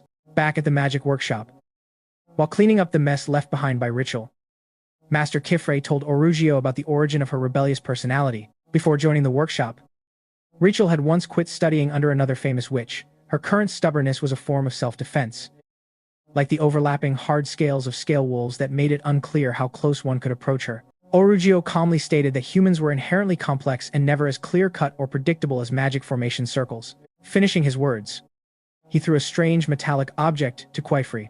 Catching it, Quifri learned that it was a new invention by Orugio called the heat-retaining crystal stone. This crystal emitted gentle heat, capable of warming the body in any environment without the need for dangerous flames. Orugio gave Kifri a total of 5, instructing him to distribute 4 to the students so the girls could sleep peacefully, while keeping 1 for Kifri himself as a reminder to rest properly instead of overworking late into the night. Recognizing the subtle care hidden behind Orugio's cold demeanor, Kifri happily accepted them. At that moment, the magical mechanism activated, and the wand on the table automatically dipped into ink and wrote on parchment. As Agath stepped through the door, Master Kifri informed her of extremely important news from the Grand Hall. The date of the second witch exam had been officially set. The trial would begin at dawn, 3 days from now, and the entire team must gather at the Serpent Spine Cave on the Romanen Cape. That night, Rachel fell into a dream of her childhood. In the dream, young Rachel was dragging a glowing, coiled crystal ribbon that she had created herself. A man she called her older brother really rushed in and hugged her, praising the magic as cute just like her, and sincerely hoping she would forever keep this pure identity without changing to the world's patterns. However, in the next moment, Really suddenly turned and walked into the mist, leaving Rachel desperately crying and begging him not to abandon her. Rachel woke up and realized she was actually sitting in a carriage with everyone else heading to the exam site. Upon arrival, Master Kefri greeted them and asked her to wake the others. Before them now was the entrance to the dark and perilous Serpent Spine Cave. Agath stepped off the carriage irritably, blaming herself for sleeping too deeply instead of staying up all night training until the last minute, and also blaming Orogio's heat-retaining crystal stone for being too comfortable and making her miss valuable study time. Giving Agath a piece of toasted bread, Kefri calmly explained that no matter how well one prepares, people always feel it is not enough. Instead of creating psychological pressure like customers lining up for Black Friday sales, maintaining a stable mental and physical state was the true key to victory. Regaining her confidence, Agath took a big bite of bread and declared loudly before the entire group that she was from the prestigious Crom lineage and would surely pass this difficult exam on her very first attempt. This proud and somewhat arrogant declaration happened to be overheard by a guardian witch nearby named Coco. Without hesitation, he compared Agath's confidence to the pathetic state of his own student, Eugene. Coco harshly criticized Eugene in front of everyone, stating that he had failed this exam twice, causing both teacher and student to waste an entire year just to retake it and endure the contempt of colleagues. At the peak of his frustration, he even said he wished to trade Eugene's clumsy hands for the genius hands of a Crom child like Agath, treating his student as nothing more than a defective component to be replaced. Offended by such insulting remarks toward human dignity, Master Kefri frowned and sternly reminded Coco that students must not be treated like objects that can be patched together or traded. Although defended by Kefri, Eugene, having been bullied and psychologically manipulated for so long, still interrupted himself to blame his own incompetence for always causing trouble for his teacher. The boy revealed extreme inferiority, admitting he was useless and incompetent and believing he would never become a true witch recognized by others. The tense and oppressive atmosphere at the gathering point was suddenly broken by a female voice apologizing for being late due to the nearest magical window route being broken, forcing her to walk the remaining distance. The children turned around and witnessed an extremely bizarre sight, a giant brush buddy as tall as a building standing before them, causing Coco's small brush buddy to tremble in fear and hide in her pocket, creating a comical situation like bringing a kitten to face a lion. While the others panicked, Coco's eyes sparkled with curiosity and excitement. Master Kefri smiled and told his students to observe carefully, explaining that this was actually an official witch from the Grand Hall, answering Coco's question about forbidden transformation magic on the body. Immediately after, the giant creature dissolved and reverted into the form of a beautiful witch, who explained that the illusion was created by the mirror cloak of borrowed shadows, a high-level magical tool capable of perfectly replicating the appearance of any creature it had previously contacted. Astonishing all the students with the wisdom of the upper witch society, the female witch smiled and introduced herself as Alara, assigned by headquarters to supervise the second-level witch examination. Master Kefri stepped forward to take her hand, expressing immense surprise and joy upon learning she would accompany his students through the upcoming difficult trial. Alara laughed and explained that her presence there was purely a coincidence of fate. She then glanced at Coco in surprise, noticing that Kefri had brought students who were not even listed as exam participants. Under Coco's confused gaze, Alara began to explain the rules of the exam titled The Sincerity of the Shield. In this trial, participants must act as true guardian knights, ensuring the safe transport of their assigned subject from the cave entrance to the exit of the Serpent Spine Cave. The key condition is that they must never lose sight of the subject even for a single second. Both must travel together to the destination, and all magic used must be performed in absolute secrecy so as not to disturb the outside world. Hearing this, Agath frowned and asked whether they would be required to use memory-erasing spells if their magic was accidentally discovered. In response, Alara handed out specially designed cloaks and stated that they need not worry about exposing magic. But there was a strict hidden rule: if they revealed their human identity to the target, they would be disqualified immediately without mercy. Although Agath found the outfits suspicious and strange, the group obediently put them on and followed Alara deeper into the cave's interior assembly point. There, the three children were completely overwhelmed by the sight of countless strange creatures gathered together, emitting noisy and piercing cries. Answering Coco's confusion, Alara clarified that these were not mythical griffins but milfon, a native marine species living along cliff shores. She further explained that the Serpent Spine Cave was an ancient magical ruin from the chaotic era. Over time, Distorted and leaking magical energy turned it into a winding labyrinth, filled with dangerous traps for anyone who strayed from the snake-like main path. Therefore, the core mission of the second exam was for participants to use magic to protect the Milfon herd from hidden dangers within the cave, although humans rarely visited this remote place. For land creatures, it was the only vital route for migration and winter shelter during cold seasons. Because witches in the past had unintentionally altered their natural habitat, they were responsible for compensating by guiding and protecting the young creatures through the cave each year. When Alara put on the special cloak, her appearance instantly changed. The garment created a powerful optical illusion, allowing them to fully blend into the Milfon herd as members of the same species. However, if they removed it or exposed magical formations while casting spells, the creatures would immediately panic and scatter.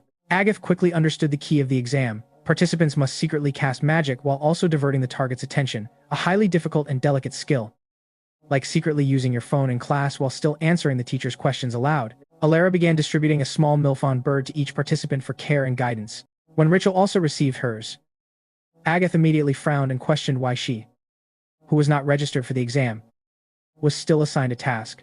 Rachel herself believed there had been a mistake, but Alara nervously confirmed that her name was indeed on the official list. At that moment, Master Kifrey stepped forward calmly and confirmed that he had secretly registered her in advance. Feeling deceived and forced, Rachel erupted in anger and publicly accused him, causing Tedia beside her to panic. Rachel angrily recalled Kifrey's earlier promise that he would let her develop freely, saying that was the only reason she agreed to join his workshop. She bitterly shouted that Kifrey had now become just like other selfish adults who use authority to impose control over her life. In response, Kifrey did not get angry. Instead, he knelt down on one knee and sincerely explained that he had never ignored or trampled her wishes. On the contrary, because he deeply respected her independence, he wanted her to experience this exam. He believed its real-world experience would be a priceless gift that could help her gain the strength to live the free life she desired.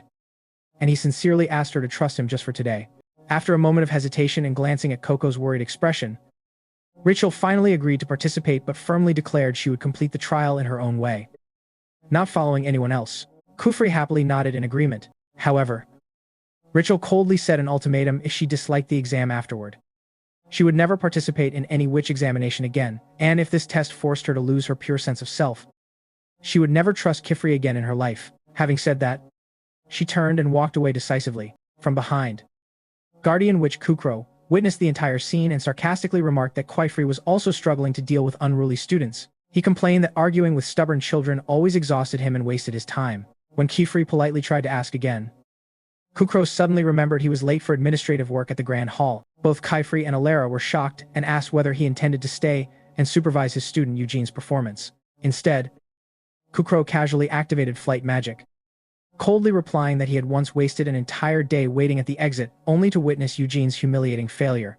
Believing Kifri's group could supervise themselves, he threw his supervisor cloak back to them and immediately flew away, leaving everyone stunned and outraged by his extreme irresponsibility. After hearing that proud and somewhat arrogant declaration, a guardian wizard named Kukro standing nearby happened to overhear it.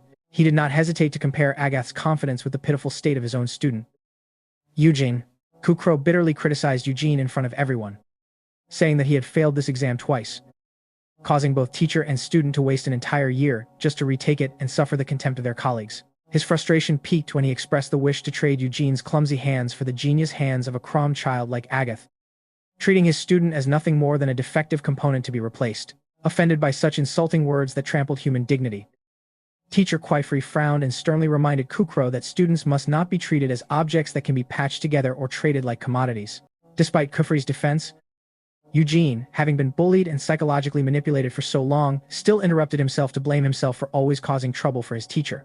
The boy revealed extreme inferiority, admitting he was useless and incompetent, and believing he would never become a true wizard recognized by others. The tense and oppressive atmosphere at the gathering point was suddenly broken by a female voice, apologizing for being late due to the nearest magical window route being broken, forcing her to walk the remaining distance. The children turned around and witnessed an extremely bizarre sight, a giant brush buddy as tall as a building standing before them. Coco's small brush buddy trembled in fear and hid inside her pocket, creating a comical situation like bringing a kitten to face a lion. While others panicked, Coco's eyes lit up with curiosity and excitement. Teacher Kifri smiled and told his students to observe carefully, explaining that this was actually a legitimate wizard from the Grand Hall, answering Coco's question about forbidden transformation magic on the body. Soon after, The giant creature dissolved and reverted into the form of a beautiful female wizard.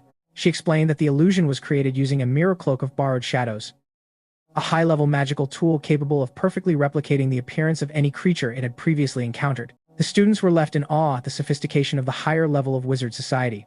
The female wizard smiled and introduced herself as Alara, appointed by headquarters as the examiner for this second wizard test. Teacher Quifrey stepped forward and took the hand of his old friend, expressing surprise and joy at learning she would accompany his students through the upcoming trial. Alara laughed and explained that her presence here was merely a coincidence of fate. She then glanced at Coco and expressed surprise that Quifrey had brought students who were not on the official participant list. Under Coco's confused reaction, Alara began explaining the rules of the exam called the Sincerity of the Shield. In this trial, participants must act as true guardian knights, ensuring their assigned subject is safely escorted from the entrance to the exit of Snakeback Cave. The key condition is that they must never lose sight of the subject even for a single second, and both must travel together to the destination. All magic used during the process must be performed in absolute secrecy so as not to disturb the outside world. Hearing this, Agath asked whether they would be required to erase witnesses' memories if their magic was exposed. In response, Alara distributed specially prepared cloaks and stated they did not need to worry about exposing magic, but warned that revealing their human identity to the subject would result in immediate disqualification. Although Agath found the outfits suspicious and strange, the group obediently put them on and followed Alara deeper into the cave. There, the three children were overwhelmed by countless strange creatures gathering and emitting deafening cries. Alara clarified that these were not mythical griffin birds but milfon, a marine species living along cliff coasts. She explained that Snakeback Cave was an ancient magical ruin from a chaotic era, and over time, its distorted magical energy had turned it into a twisted maze full of deadly traps. Thus, the core task of the second exam was to use magic to protect the milfon herd from hidden dangers within the cave. Although humans rarely entered this remote place, for land creatures, it was a vital migration route for breeding and winter shelter. Because wizards had once altered their natural environment, they were now responsible for guiding and protecting the young creatures each year. When Alara put on her cloak, her form instantly changed as the garment created a powerful optical illusion, allowing them to blend into the milfon herd. However, if they removed it or exposed their magic circles while casting spells, the creatures would panic and scatter. Agath quickly understood the essence of the test. They must cast magic secretly while simultaneously diverting attention, a highly difficult and delicate skill. Alara began distributing a small milfon bird to each participant for care and guidance. When Rachel also received hers, Agath questioned why she was included despite not registering for the exam. Rachel herself believed there had been a mistake, but Alara confirmed her name was indeed on the official list. At that moment, Teacher Quifrey stepped forward and calmly admitted he had secretly registered her in advance. Feeling deceived and forced, Rachel immediately exploded in anger and publicly accused him, worrying Tedia beside her. Rachel bitterly recalled Quifrey's earlier promise to let her develop freely, which was the only reason she had joined his workshop. She shouted that Quifrey had become just like the selfish adults who used power to control her life. Quifrey calmly knelt down and explained he was not ignoring her wishes, but instead respected her independence so much that he wanted her to experience the exam. He believed the experience would help her gain the strength needed to live freely, and sincerely asked her to trust him just for today. After hesitation and seeing Coco's worried expression, Rachel agreed to participate but insisted she would pass in her own way. Quifrey happily accepted. However, Rachel declared that if she disliked the outcome, she would never take another wizard exam again. She also said that if the test forced her to lose her pure self, she would never trust Quifrey again. After speaking, she turned and walked away. Behind her, Guardian Wizard Kukro mocked Quifrey for struggling with unruly students. He complained that dealing with stubborn children always exhausted him. When Quifrey politely asked for clarification, Kukro suddenly remembered he was late for administrative duties at the Grand Hall. Quifrey and Alara both asked whether he would stay to supervise his student Eugene. Instead, Kukro activated flight magic and coldly said he had once wasted an entire day waiting only to see Eugene fail again. Believing Quifrey's group could supervise themselves, he threw his cloak back at them and flew away, leaving everyone stunned and angry at his irresponsibility, carefully observing every detail beneath their feet. Agath, with her high IQ, deduced that each circular stone shaped like a snake scale concealed an active gravity sealing circle.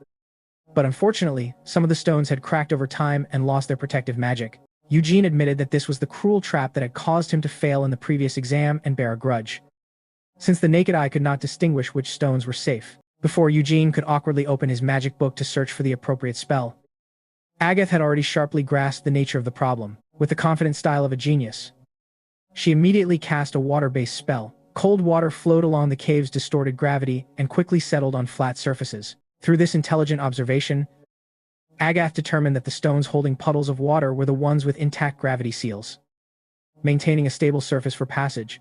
Impressed by Agath's extraordinary intelligence and her ability to turn the situation around with sheer skill, Eugene praised the gifted talent of the noble Crom lineage, which would have made those who once looked down on her slap themselves in shame if they saw it. Under her brilliant tactical guidance, the two carefully began stepping across the damp stone slabs to move forward. Behind them, witnessing their teammates' excellent and decisive magical solution, Rachel stood still, lost in deep and gloomy thoughts. Her memory suddenly pulled her back to an unpleasant childhood scene at her old magic workshop. At that time, a strict and old-fashioned teacher coldly called her a freak, constantly scolding her face to face. That deviating from textbook standard magic formulas was a shameful mistake. That teacher contemptuously insisted that if she did not stop drawing her self-made useless spells, she would never become a real wizard. Along with those harsh reprimands, the cruel teacher threw her precious spell design papers onto the dirty floor and ordered her to throw them away. However, the stubborn young Rachel knelt down firmly, picking up each torn sheet with burning eyes, hating being forced into rigid adult templates, believing those were not worthless scribbles but her own pure magic. Returning to the cold reality of Snakeback Cave, the Milfen bird assigned to Agath suddenly acted up, refusing to continue flying despite Agath having already identified the correct safe ceiling path. Whether the three children could cooperate to overcome the next distorted traps in the cave, and what dark scheme the Black Hat faction was waiting outside, remained unknown.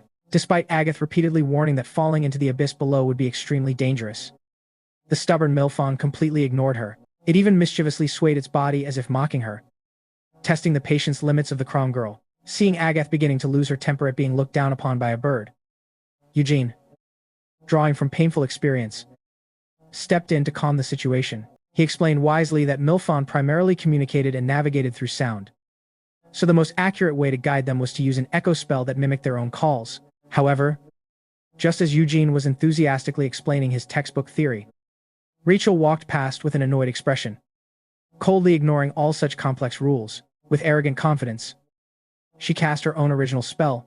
A brilliant crystalline ribbon suddenly extended from empty space. The magical light immediately attracted the creatures, and the entire Milfen flock obediently followed her like well-behaved children, completely shattering Eugene's theory and leaving him stunned. Rachel bluntly told Eugene never to lecture her about how magic should or should not be used, because there was never only one way to solve a problem in this world.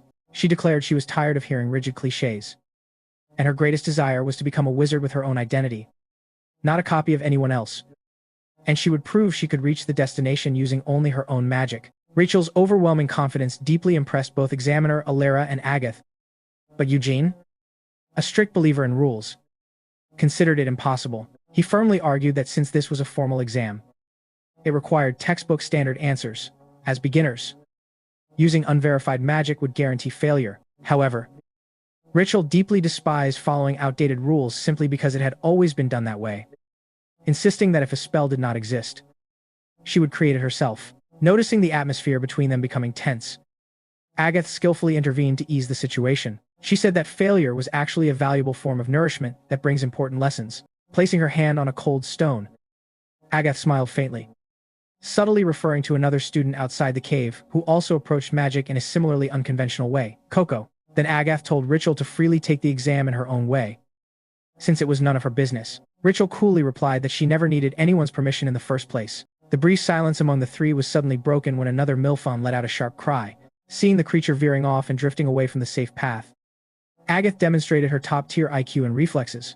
Under her cloak, she swiftly activated a prepared handheld spell plate that controlled wind, creating a vortex that instantly pulled the wayward Milfon back on course. Declaring that the safety of the birds was the top priority, Agath took the lead and moved ahead to open the path. Walking behind her, Eugene sadly confided that his teacher Kukro always called him useless and incompetent, and repeated it so often that he himself began to believe it was true. He tearfully said that despite his best efforts to study the solutions of past wizards, everything still felt beyond his reach, especially since the Romanon maze was designed with forbidden spells to block all unchosen intruders. Just as Eugene's inferiority reached its peak, the group suddenly stopped when the sound of roaring, rushing water echoed violently ahead. A stone path in front of them had completely broken apart, leaving a bottomless abyss. At the same time, outside the cave, Coco, with her sharp intuition, suddenly detected something extremely suspicious. To satisfy Tetch's curiosity, she quickly ran to ask teacher Quifrey whether there were any other wizards lingering around the area. When Quifrey firmly confirmed that examiner Coco had left long ago and no one else remained there, Coco explained that she had just briefly seen a mysterious cloaked figure appear on a distant cliff, determined to verify the truth and protect everyone. The girl recklessly ran straight to the edge of the cliff to look out, causing teacher Quifrey to panic and shout for her to stop because it was too dangerous.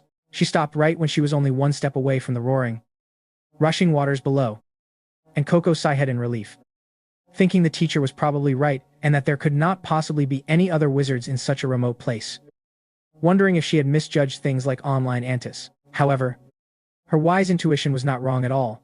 Just beneath that treacherous cliff, completely hidden in the eternal darkness of the abyss, a black hat faction wizard was silently lurking, his eyes glowing with sinister light as he observed their every movement from afar. Back inside the cave, the group of participants faced an extremely abnormal broken gap when the stone path disappeared.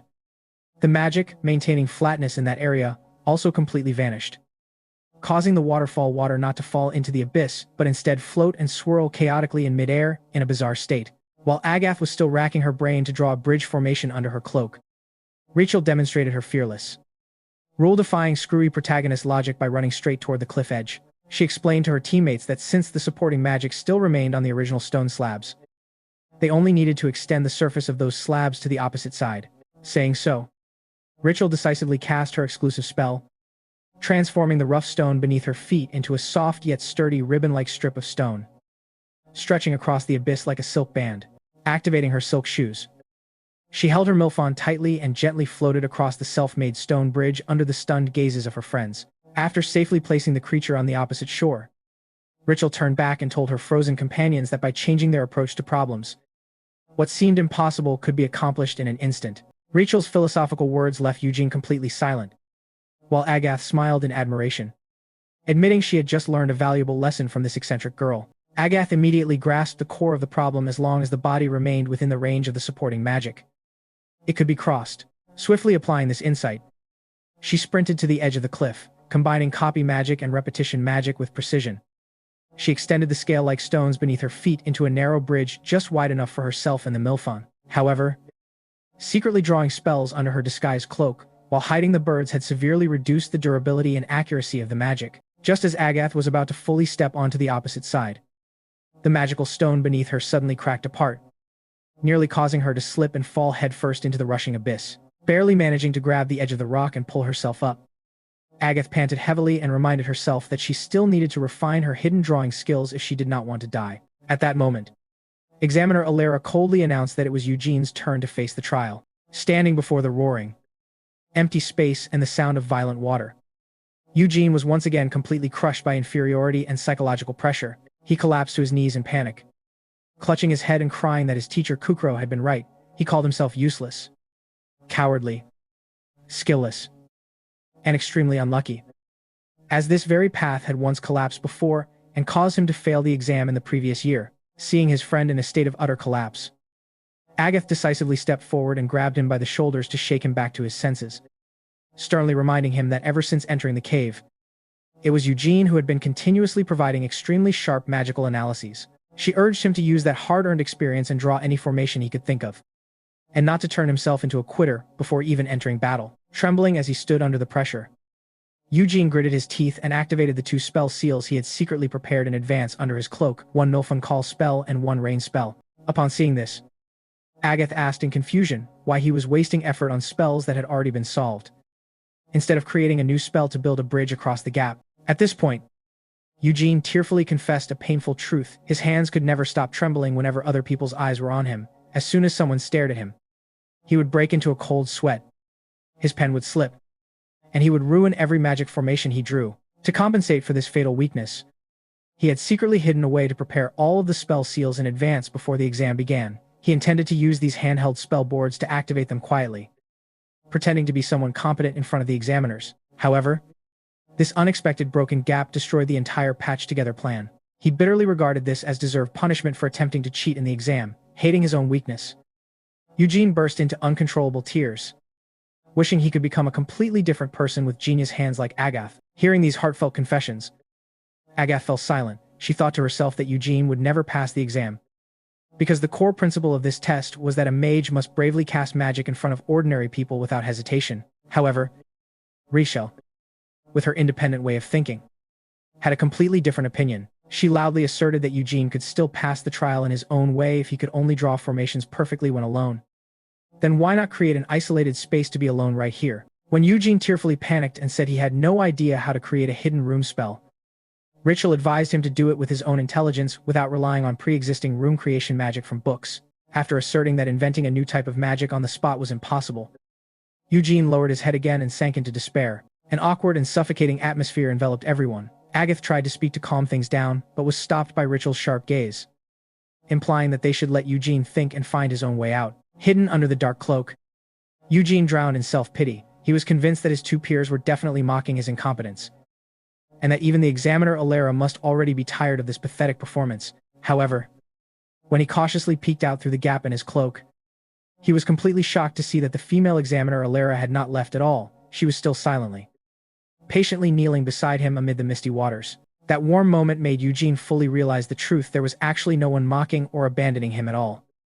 And the only person who had been cursing, belittling, and trapping him in psychological self-sabotage all along was himself. Staring at his trembling hands, Eugene realized he had to change his perspective in order to turn the situation around. He immediately focused his intellect on carefully analyzing the magic formation of the mirror cloak borrowed shadow he was wearing, and through his high intelligence discovered that it was actually an intricate combination of a shadow-gathering concealment sigil and an illusion reflection sigil. A bold, unprecedented idea flashed through his mind. Pulling out his handheld spellboard, Eugene concentrated all his mental energy on modifying the spell structure of the cloak. Suddenly, a loud explosion rang out, and a thick black cloud of smoke surged out, completely blocking all vision. Thinking this was a hidden ancient trap of the Romanon kingdom being activated, Alara's expression immediately changed, and she quickly pulled the two girls back while preparing to raise a wind shield for defense. But from within the dense black smoke, Eugene's arm reached out as he loudly reassured everyone. He confidently stepped out and explained that he had successfully disabled the illusion reflection portion of the cloak's magic, retaining only the original shadow-gathering function. As a result, he had created a completely dense black cloud enveloping his body. By hiding himself completely from all outside observation, Eugene had finally created the absolute private space he needed so that his hands would no longer tremble when drawing magic formations. A genius-level reversal that left viewers in admiration. Much like engineers finding system loopholes to crack software, although the Milfon flock could not see him in the black smoke, he intelligently used the pre-prepared sound magic to guide them.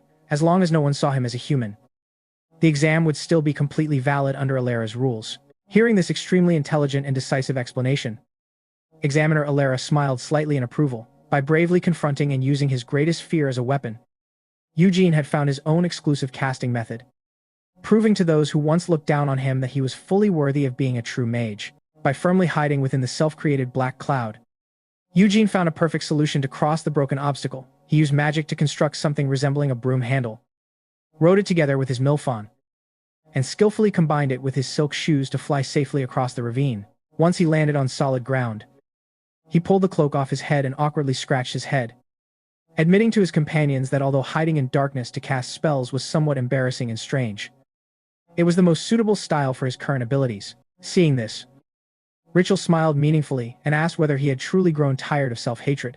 Though still slightly hesitant due to old habits, Eugene forced a smile and replied that he was gradually changing himself after this trial. Rachel nodded in agreement and sincerely advised him never to hastily judge everything as impossible, because throughout the journey he had not done anything wrong. Eugene admitted that in the future he might still accidentally say self-deprecating things out of habit, but he promised to try his best to fight and never give in to pessimism again. He then sincerely thanked Rachel for encouraging him at such a critical moment. Witnessing this interaction, Agath curiously stepped forward and asked why Rachel had gone out of her way to give such valuable advice, as she had always thought Rachel was a selfish person who did not care about anyone but herself.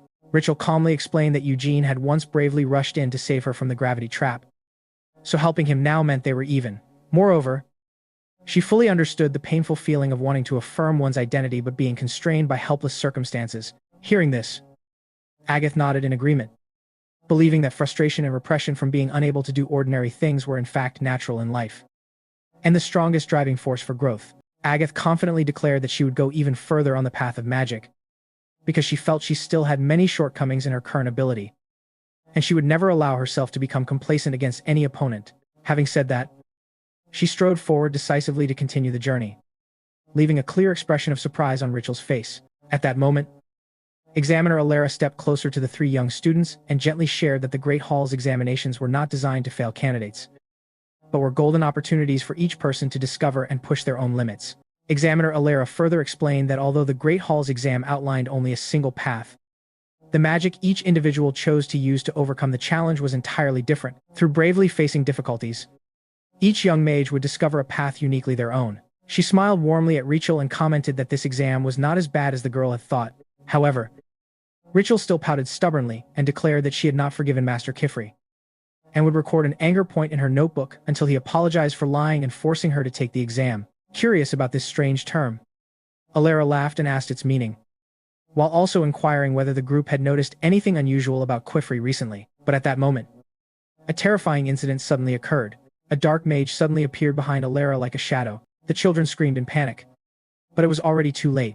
The stranger seized Alara from behind with overwhelming force, leaving her unable to resist. Looking back, Alara was shocked to realize he was from the Black Hat faction, the infamous Forbidden Magic organization. She could not believe how he had bypassed security and infiltrated the Romanon ruins. Agath's heart raced with fear, but determination pushed all three students to rush forward to rescue the examiner. However, they were immediately repelled by an invisible barrier, Alara's windshield, one of the high-level defensive spells she had previously set up around the area. Despite the children's desperate cries, Alara maintained the composure of a true mage. With her last strength, she removed her pointed hat, silently hoping Kifri would find it, then threw it far away, so it would be carried by the wind out of the cave entrance. Agath immediately understood the meaning behind that thrown signal. Before being dragged into the warped space, Alara loudly warned the children not to trust the Black Hat faction, not to be deceived by them, and to escape by any means necessary. She was about to warn them about a dangerous forbidden magic, but before she could finish, the mage took her away, and both disappeared completely into nothingness without a trace. Left alone in the dark cave, Agath screamed the examiner's name in despair, unable to accept the cruel reality that had just unfolded. At the same time, outside the cave, Coco and Teche were happily riding broomsticks through the clear blue sky. Teche was extremely amazed by Coco's impressive flying speed and sharp turning maneuvers. Even Master Kifri, calmly observing from below, was shocked to see Coco streak overhead like a jet aircraft. He assessed that this speed was truly impressive, and suddenly realized that Agath's sudden acceleration at the workshop must have been thanks to the silk shoes made by Coco. Hearing this, Coco landed clumsily in shock, panicking and waving her hands, insisting the teacher must be mistaken because their shoes looked very similar, and she blamed herself for accidentally swapping items with her friend. But Kifri only smiled reassuringly, explaining that if a proud person like Agath chose to use those shoes, it meant she had officially acknowledged Coco's superior magical ability. This affirmation made Coco blush with joy. Kifri continued praising her precise, straight-line drawing specialty, predicting that many advanced spells in the future would fully utilize her innate strengths. Standing beside her, Teche jokingly teased that there was no need to say more, because Coco was already so happy she was basically floating in the clouds and not listening anymore. However, that brief peace was shattered in an instant. While speaking, Kifri suddenly stood up with an extremely tense expression, moving so abruptly that the brush buddy on his shoulder fell to the ground in shock. Ignoring the confusion of the two girls, he rushed forward as if chasing something carried by the wind. Moments later, when Kifri returned holding an object in his hand, his expression had turned dark and cold. Seeing what he held, the two girls recognized it as Examiner Alara's witch hat.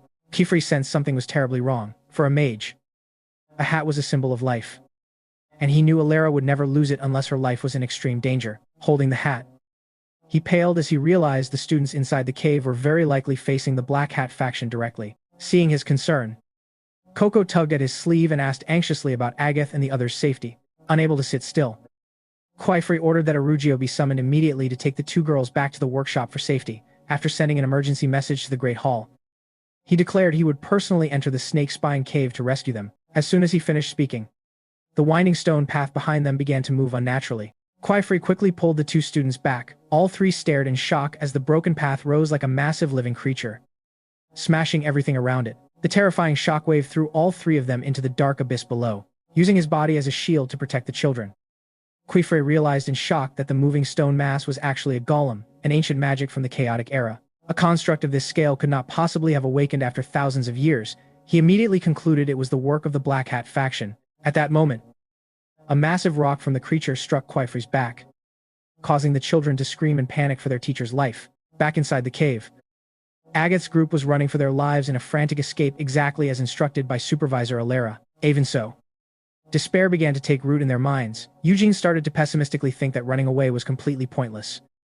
because their opponent was a user of forbidden magic, and there was no way they could escape. However, just as he was about to utter the word impossible, he suddenly caught Richel's sharp and resolute gaze. Remembering his earlier brave promise, Eugene immediately steadied his mind. He decisively spread open the cloak he was wearing, suddenly pulling both Agath and Richel inside to activate magic, using darkness to envelop all three of them in an attempt to hide. The cold, eerie voice of the Black Hat Wizard echoed through the space, as he praised the children for being quite clever in using this method to deceive him. However, new trouble immediately arose. Since Agath and Richel were wearing fully disguised cloaks, the Milfun birds treated the two girls as their own kind. But because Eugene was stretching the cloak to protect them and not wearing it properly, the creatures immediately recognized him as human and attacked him, pecking wildly and creating dangerous noise. Richel angrily scolded the birds to be quiet so they would not reveal their position. But it was already too late. The dark wizard appeared nearby, endlessly spouting insane philosophical rhetoric that in this world, there were only three types of people who liked hiding in the shadows: those with sins, those cowardly with fear, or hunters lying in wait for prey. Suddenly, activating invisibility magic, he whispered that the children did not belong to any of those categories, because the only hunter here was him. Having said that, he ruthlessly snatched away the camouflage cloak, sending Richel and Agath flying to the ground, while Eugene, tangled in the fabric, was violently dragged away. Fortunately, Eugene managed to grab onto a precarious rock ledge above the abyss and screamed for help in panic. Richel reacted extremely quickly, shouting for him to close his eyes, then immediately activated a wall-breaking spell that exploded the ledge, successfully rescuing Eugene from the villain's grasp and not forgetting to stick out her tongue mockingly at the wizard. While Agath quickly pulled Eugene back to his feet, she urged Richel to find a way to escape immediately, holding tightly onto the Milfon in her arms. Agath racked her brain through every possibility because the cave's space was distorted. They could not use brooms to fly, nor could they endlessly extend stone, and the gap in power between the two sides was too great. If even a high-level supervisor like Alera could be defeated so easily, what could students like them possibly use to resist? Just then, seeing a shattered stone slab underfoot, an audacious idea suddenly flashed through Agath's high IQ mind. She sat down abruptly and quickly explained to Eugene that if Alera had once used a spell to freeze a patch of ground to pass through, then they only needed to freeze the entire length of this stone path. Doing so would prevent the stone from cracking, while also allowing them to slide at extreme speed to escape faster. Saying this, Agath immediately drew a water attribute seal, creating a freezing energy that rapidly spread across the entire path at shocking speed.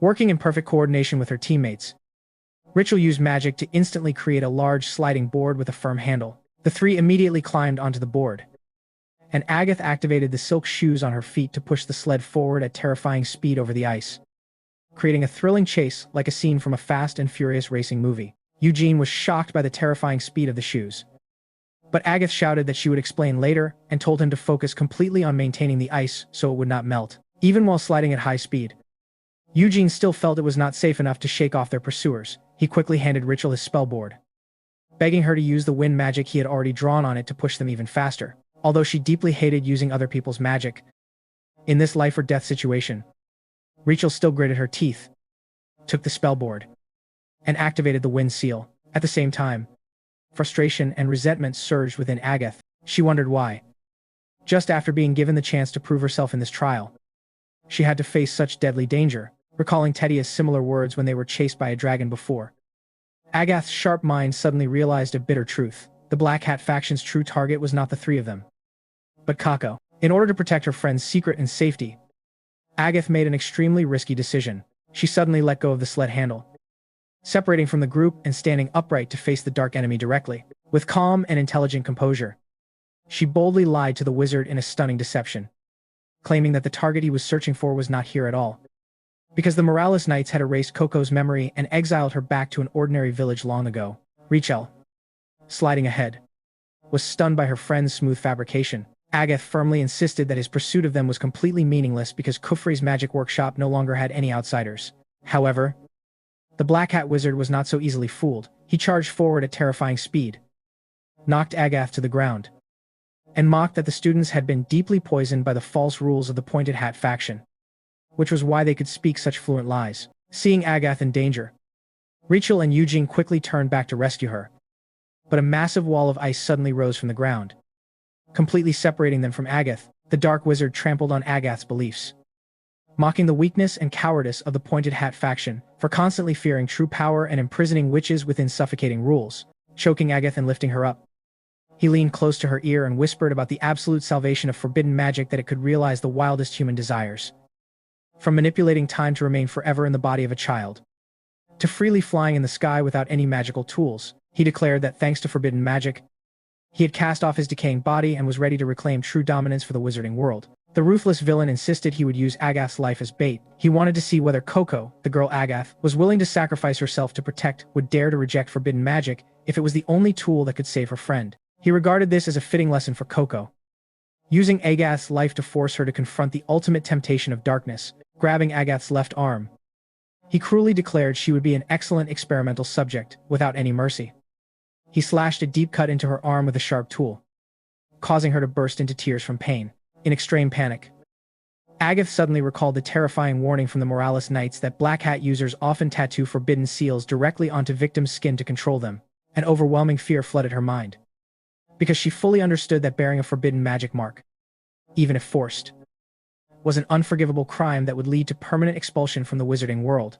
Desperately struggling in vain, Agath sobbed and begged the villain to stop, shouting that she could not accept losing her bright future before even proving herself to her family. From the other side of the ice wall, Rachel screamed her friend's name in panic. With quick reflexes, she threw what looked like a magical rope toward Agath. Although she did not fully understand her friend's intention, Agath still used her remaining strength to follow the instruction, tightly grabbing the end of the rope. A few seconds later, a terrifying explosion rang out right beneath their feet. The stone path under the wizard completely shattered, causing the villain to lose his footing and fall straight into the abyss below. With sharp reflexes, Agath clung to the rope with all her strength, while Rachel, on the other side, strained desperately to pull it tight and prevent her friend from falling into the twisted maze-like abyss.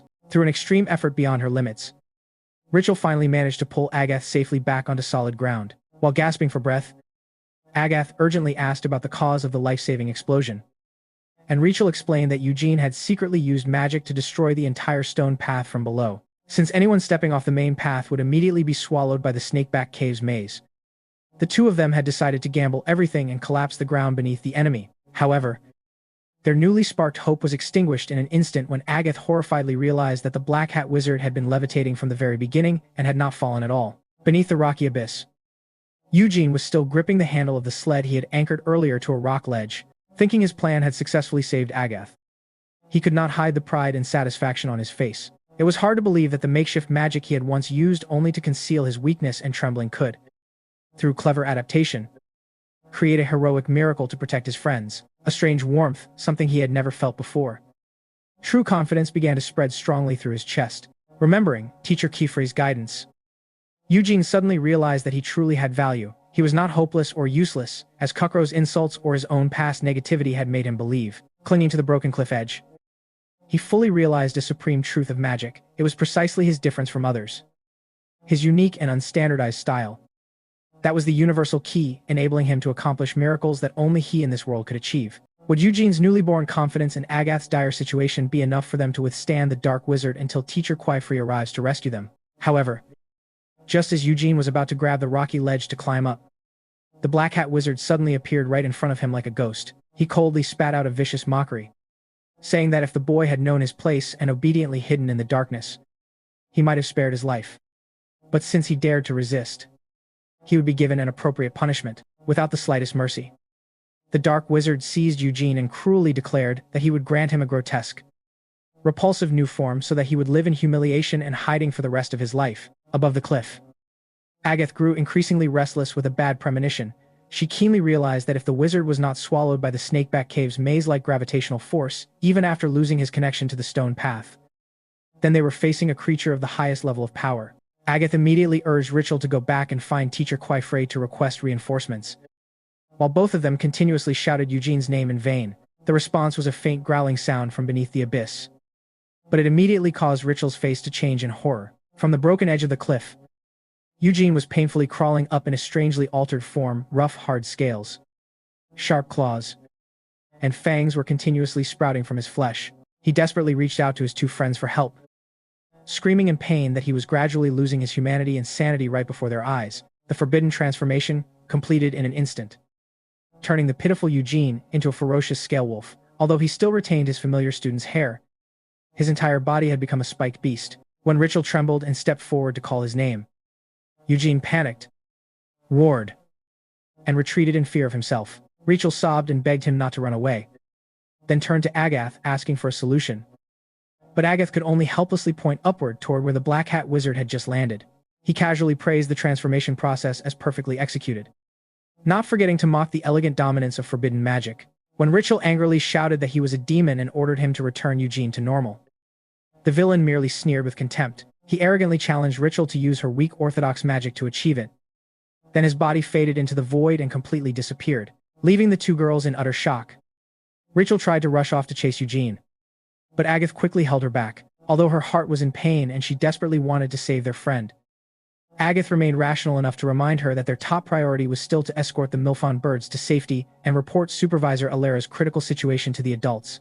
Agath quickly divided their tasks. She would pursue Eugene's trail alone, while Rachel would be responsible for guiding the flock of birds to the exit. Seeing Rachel's dissatisfaction at wanting to save their friend, Agath bluntly explained that Rachel was better at adapting to various flexible types of magic, whereas she herself lacked versatility in combat, and would become useless against the maze's sudden traps. Although this truth stung a bit, Rachel admitted Agath was right. After Agath quickly picked up a tracking object from the ground and dashed away, Rachel swallowed her frustration and began leading the Milfon flock along the icy path toward the exit. At the same time, in another dark space outside the cave, Coco slowly blinked awake as something soft kept tapping her cheek. It was Brush Buddy, anxiously calling out. Still dazed, she recalled the terrifying moment when the stone road turned into a colossal golem and collapsed the entire ground beneath them. In her mind remained only the memory of Teacher Kaifri shielding his two students from the rain of falling debris. Looking beside her, she was horrified to see Kufre lying unconscious, his familiar glasses shattered and his face covered in blood. Just as Coco trembled and reached out to check on him, Kifri instinctively grabbed her hand and opened his eyes. The reflexes of a battle-hardened wizard. In a flash, he pulled Coco tightly into his arms and signaled her and Techia to remain absolutely silent. Around the three of them, countless golden figures stood silently in the darkness, surrounding them like living statues. One of the shadows spoke in a voice filled with hostility, directly identifying Kifri as a vile wizard, just like those who had cruelly cursed them in the past. Trembling, Techia pressed close to the teacher and asked whether these were the ancient inhabitants of the lost Romanan kingdom from legend. And Kaifri painfully confirmed that they were the unfortunate people who had been turned into gold by forbidden magic. Yet for some reason, their souls were still alive and imprisoned. Enduring the intense pain from his back wound, Kifri forced himself to stand with the support of the two children. Coco burst into tears, overwhelmed with guilt as she saw his back and arms heavily injured, soaked in blood because he had protected them. Worried that he might not be able to cast magic in such a weakened state, Kaifri still managed a reassuring smile, stating that protecting students was the sacred duty of a teacher, and told them not to leave his side even for a single step. Stepping forward to face the approaching golden figures, Kaifri showed no hesitation. Despite the rough terrain and poor visibility, he declared such obstacles meaningless to a true wizard. Drawing his spellboard, he began constructing a water-shaped blade spell and added a drop of specially prepared magical ink into the formation. Calmly, he explained that the only reason the Supreme Covenant forbade wizards from human wars was because once wizards became involved, it was no longer a battle, but a one-sided annihilation. Just as a golden foe charged forward with a sharp blade, Kaifri effortlessly dodged the strike and hurled the ink-infused water blade into the ground. The surrounding golden soldiers attempting to flank him were instantly blown away by a terrifying hydraulic explosion. The massive volume of water surged upward like a mini tsunami, sweeping away the entire golden squad in an instant. Witnessing such overwhelming destructive power, Techia praised it in awe. But deep inside, she felt a tightening worry. She keenly noticed that Kaifri's right arm was so badly injured that he could no longer hold a pen with his fingers, and instead had to use the strength of his entire arm to draw spell circles in the air. Realizing he had reached his limit, Techia quickly discussed helping him with Coco, But Coco had already fallen into extreme panic at the sight of the living golden statues. Those images triggered her traumatic memory of her mother being turned into stone, causing her to tremble uncontrollably and freeze in place like a broken doll. Understanding her friend's psychological trauma, Tetia hugged Coco tightly to comfort her. In that moment, an intense resolve ignited within Tetia as she thought about protecting everyone's lives. She immediately took off her mirror mimic cloak and decisively placed it on Coco, allowing her to become invisible for safety. Tetia confidently put on her pointed hat and resumed her witch attire, declaring that a witch's greatest duty was to protect others, even at the cost of her own life. On the front line, Kifri's water attack still could not fully eliminate the golden beings. In response, he dipped the hem of his cloak into the water and froze it into a sharp weapon to continue close combat. F is so. Kifri maintained his mercy, stating he did not wish to harm them further. He repeatedly fired high-pressure water blasts to push them back. But for every one he defeated, two more took its place, and his wounds kept reopening painfully. While struggling to end the battle, Kifri was suddenly restrained and crushed by golden tentacles rising from the ground. A golden female leader wearing a crown appeared, coldly questioning whether Kifri was naive enough to think their ancient hatred could be easily discarded. She declared that just as their golden bodies were untouched by time, their hatred toward wizards would burn forever, and they would make him experience ultimate suffering. As she swung her blade to finish him, countless sand-made flowers suddenly bloomed around her, creating a cloud of dust that distracted her for a brief moment. Kifri immediately recognized this as Tetia's signature magic. The brave girl stepped out from the shadows, running forward while apologizing to her teacher for acting on her own, but insisting she could not stand by and watch him be killed. Her appearance enraged the golden beings even further, as they roared curses at witches like insects and hurled insults at her. Panicked, Kifri shouted at Tetia why she had removed her invisibility cloak, since she could have safely escaped by pretending to be a small brush buddy. However, Tetia firmly replied that she had to reveal herself in order to speak to them directly. The golden female leader stepped forward, mocking the foolish witch girl who thought a few moral words could change a hatred lasting thousands of years. With unwavering eyes, Tetia answered yes, because she deeply believed that even if the people of Romanon had turned into gold, their souls were still human at their core. Meanwhile, inside the cave, Agath's group was desperately fleeing at full speed according to Instructor Alera's instructions. However, despair began to sprout in their minds. Eugene started to pessimistically think that escaping was completely useless, because their opponent was a forbidden magic user and there was no way they could escape. But just as he was about to utter the word impossible, he suddenly caught Richel's sharp and resolute gaze. Remembering his earlier brave promise, Eugene immediately steadied his spirit. He decisively spread open the cloak he was wearing and unexpectedly pulled both Agath and Richel inside to activate magic, using darkness to envelop all three in order to hide. The cold, eerie voice of the Black Hat Wizard echoed through the space, as he praised the children for being quite clever in using this method to deceive him. However, a new problem immediately arose. Because Agath and Richel were wearing fully disguised cloaks, the Milfon birds treated them as companions. But since Eugene was holding his cloak open and not wearing it properly, the creatures immediately recognized him as human and rushed to peck at him wildly, causing chaotic noise. Richel angrily scolded the birds to be quiet so they would not reveal their position. But it was already too late. The Dark Wizard appeared nearby, endlessly spouting mad philosophical ramblings that there were only three kinds of people who liked hiding in the shadows: those guilty of sins, cowardly, fearful people, or hunters stalking prey. He suddenly cast an invisibility spell and whispered that none of the children belonged to any of those categories, because the only hunter here was him. With that, he ruthlessly tore off the camouflage cloak, throwing Richel and Agath to the ground, while Eugene, entangled in the fabric, was violently dragged away, barely managing to cling to a precarious rock ledge above the abyss. Eugene screamed for help in panic. Richel quickly shouted for him to close his eyes, then immediately activated an explosive wall-breaking spell that destroyed the rock ledge, successfully saving Eugene from the villain's grasp and even sticking her tongue out to mock the wizard. While Agath quickly pulled Eugene up, she urged Richel to find a way to escape immediately. Holding the Milfon tightly, Agath frantically calculated all possibilities because the cave's space had been distorted. They could not use broom flight, nor could they endlessly extend stone bridges, as the gap in power between them and the enemy was too great.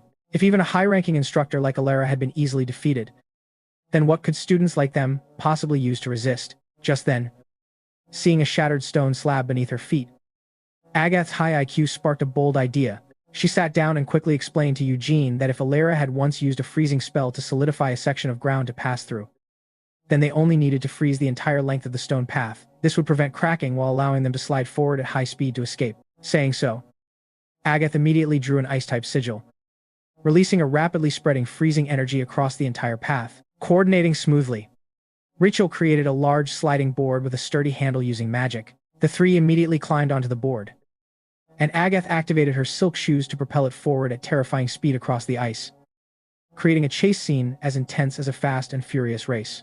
Eugene was shocked by the terrifying speed of the shoes, but Agath shouted that she would explain later and told him to focus fully on maintaining the ice so it would not melt. Although they were moving at high speed, Eugene still felt it was not safe enough to shake off the enemy. He quickly handed Rachel his handheld spell board, begging her to use the wind magic he had already drawn to increase their speed further, though she deeply disliked using someone else's magic.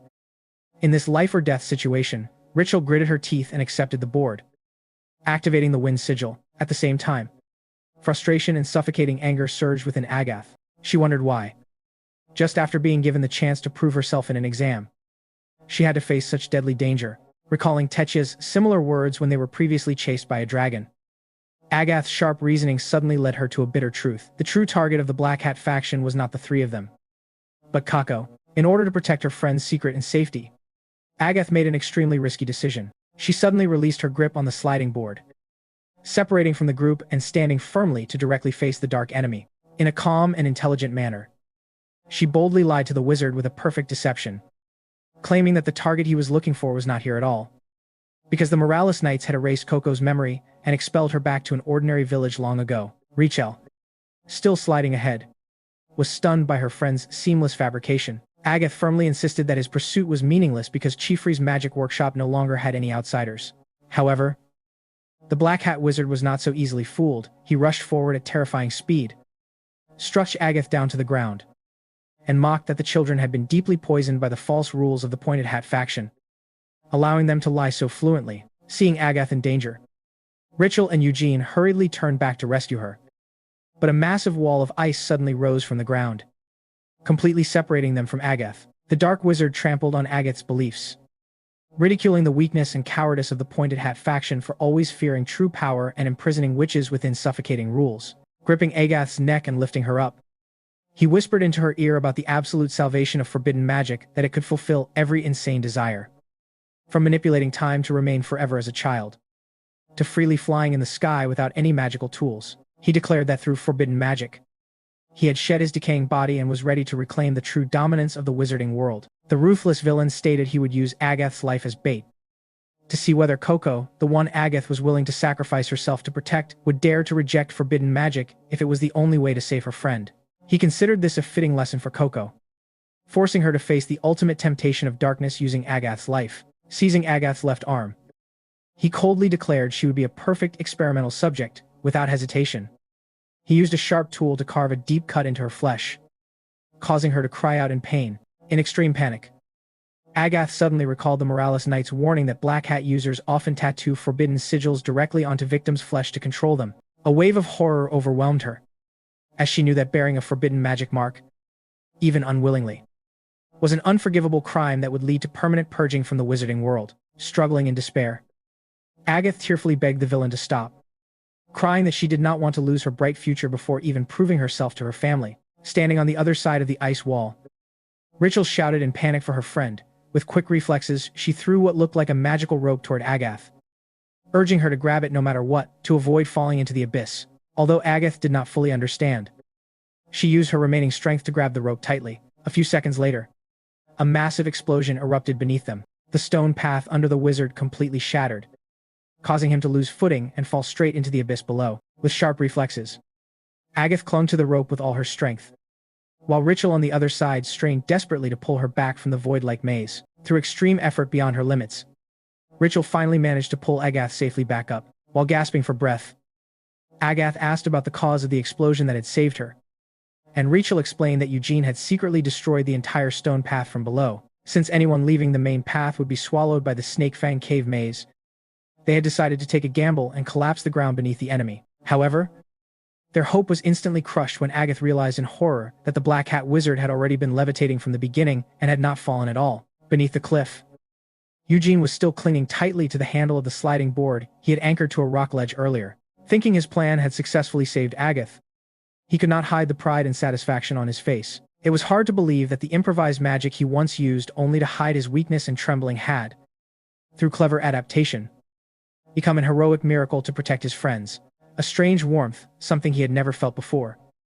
True confidence began to spread through his chest. Remembering Instructor Quifrey's advice, Eugene finally realized he truly had value. He was not hopeless or useless as Kukro's insults or his own negative thoughts had made him believe. Clinging beneath the shattered cliff edge, he understood a fundamental truth of witches. It was precisely his difference from others. His unorthodox uniqueness. That was the universal key, allowing him to accomplish miracles only he could achieve in this world. Whether Eugene's newfound confidence in Agath's perilous situation could allow them to resist the Dark Wizard until Quifrey arrived remained uncertain. The storyline shifts to Agath's side, where she is carefully and secretly tracking Eugene, who has now been completely transformed by forbidden magic into a ferocious scale wolf and can never return to human form. As dark magical ink has deeply permeated every cell of his flesh and blood, Eugene stands at the edge of the stone path, tilting his head back to let out anguished, heartbreaking howls. Before desperately leaping into the deep darkness of the cave, the massive, rough-skinned body of the beast crashes violently onto the ground, causing him to let out miserable groans of pain. Watching this painful scene from afar, Agath sadly realizes that Eugene would rather injure himself severely in the darkness than allow anyone to see his grotesque and repulsive form. Although heartbroken, Agath had earlier, with her sharp perception, managed to pick up a fragment of Eugene's shed stone-like scale and place it into a guiding magic orb, ensuring she would never lose his trail. She tells herself that if Eugene had not bravely saved her during the collapsing path earlier, the one forced to hide shamefully in the darkness now would have been her, not anyone else. Although she still does not know how to remove the high-level magical tattoo or restore him to human form, Agath is determined to follow him to the end. At that moment, the Black Hat sorcerer, using invisibility magic, detects Eugene's location. He floats in the air, observing with great interest the magical biological transformation and regrets not having enough time to study it further. He releases countless black rope-like tendrils from his dark cloak, tightly binding Eugene's scale wolf body and dragging him away while muttering that the organization's plan is progressing faster than expected. So they must immediately take the boy to that girl, hidden in the shadows. Agath overhears the entire conversation and immediately realizes that their true target from the very beginning is Coco. Although she is extremely puzzled as to why a notorious forbidden magic organization would go all out to target a seemingly ordinary pottery village girl like Coco, Agath pushes her doubts aside. She decisively uses a copying spell on the stone scale fragment to track the energy trail, determined at all costs to take Eugene back from the enemy. Meanwhile, Rachel is walking alone with the Milfen birds along a narrow path. She quietly confides her feelings to the two birds beside her, bitterly admitting that Agath was completely right about her lack of diverse skills to save Eugene. Rachel reluctantly accepts the limits of her own ability, as she has always lived in fear of being forced to do things she does not want to do, fear of fading into obscurity, and fear of losing her unique identity. A painful memory suddenly pulls her back to 4 years ago, before she met Master Quifrey. At that time, her former magic teacher constantly complained about Rachel's stubborn and rebellious approach to drawing formations, while another teacher beside him condescendingly comforted him, saying they always knew how to discipline students into shape. Rachel's older brother, Rilafin, was praised as an outstanding genius student of the class. Yet he looked at his sister with a sorrowful, resigned helplessness. During one lesson, when Rachel tried to defend her self-created unique magic drawing method because of its practical effectiveness, her former teacher slammed the desk in rage.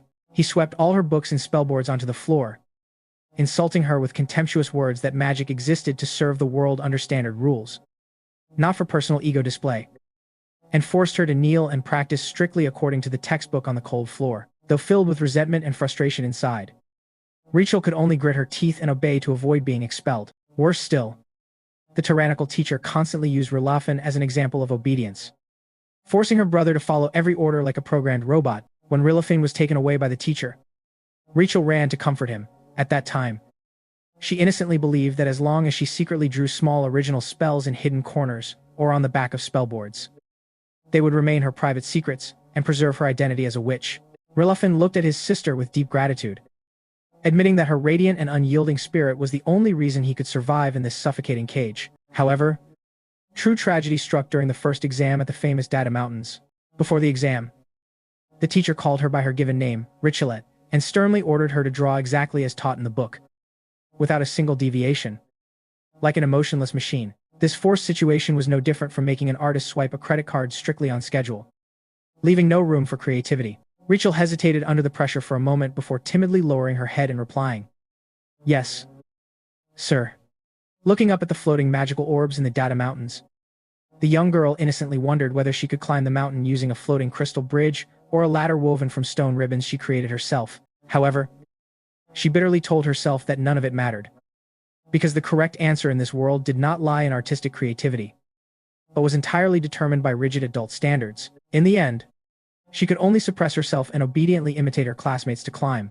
Rachel thought that perhaps she would never be allowed to be herself in the Great Hall examinations, just as she was about to admit to her brother that her self-made methods were completely useless.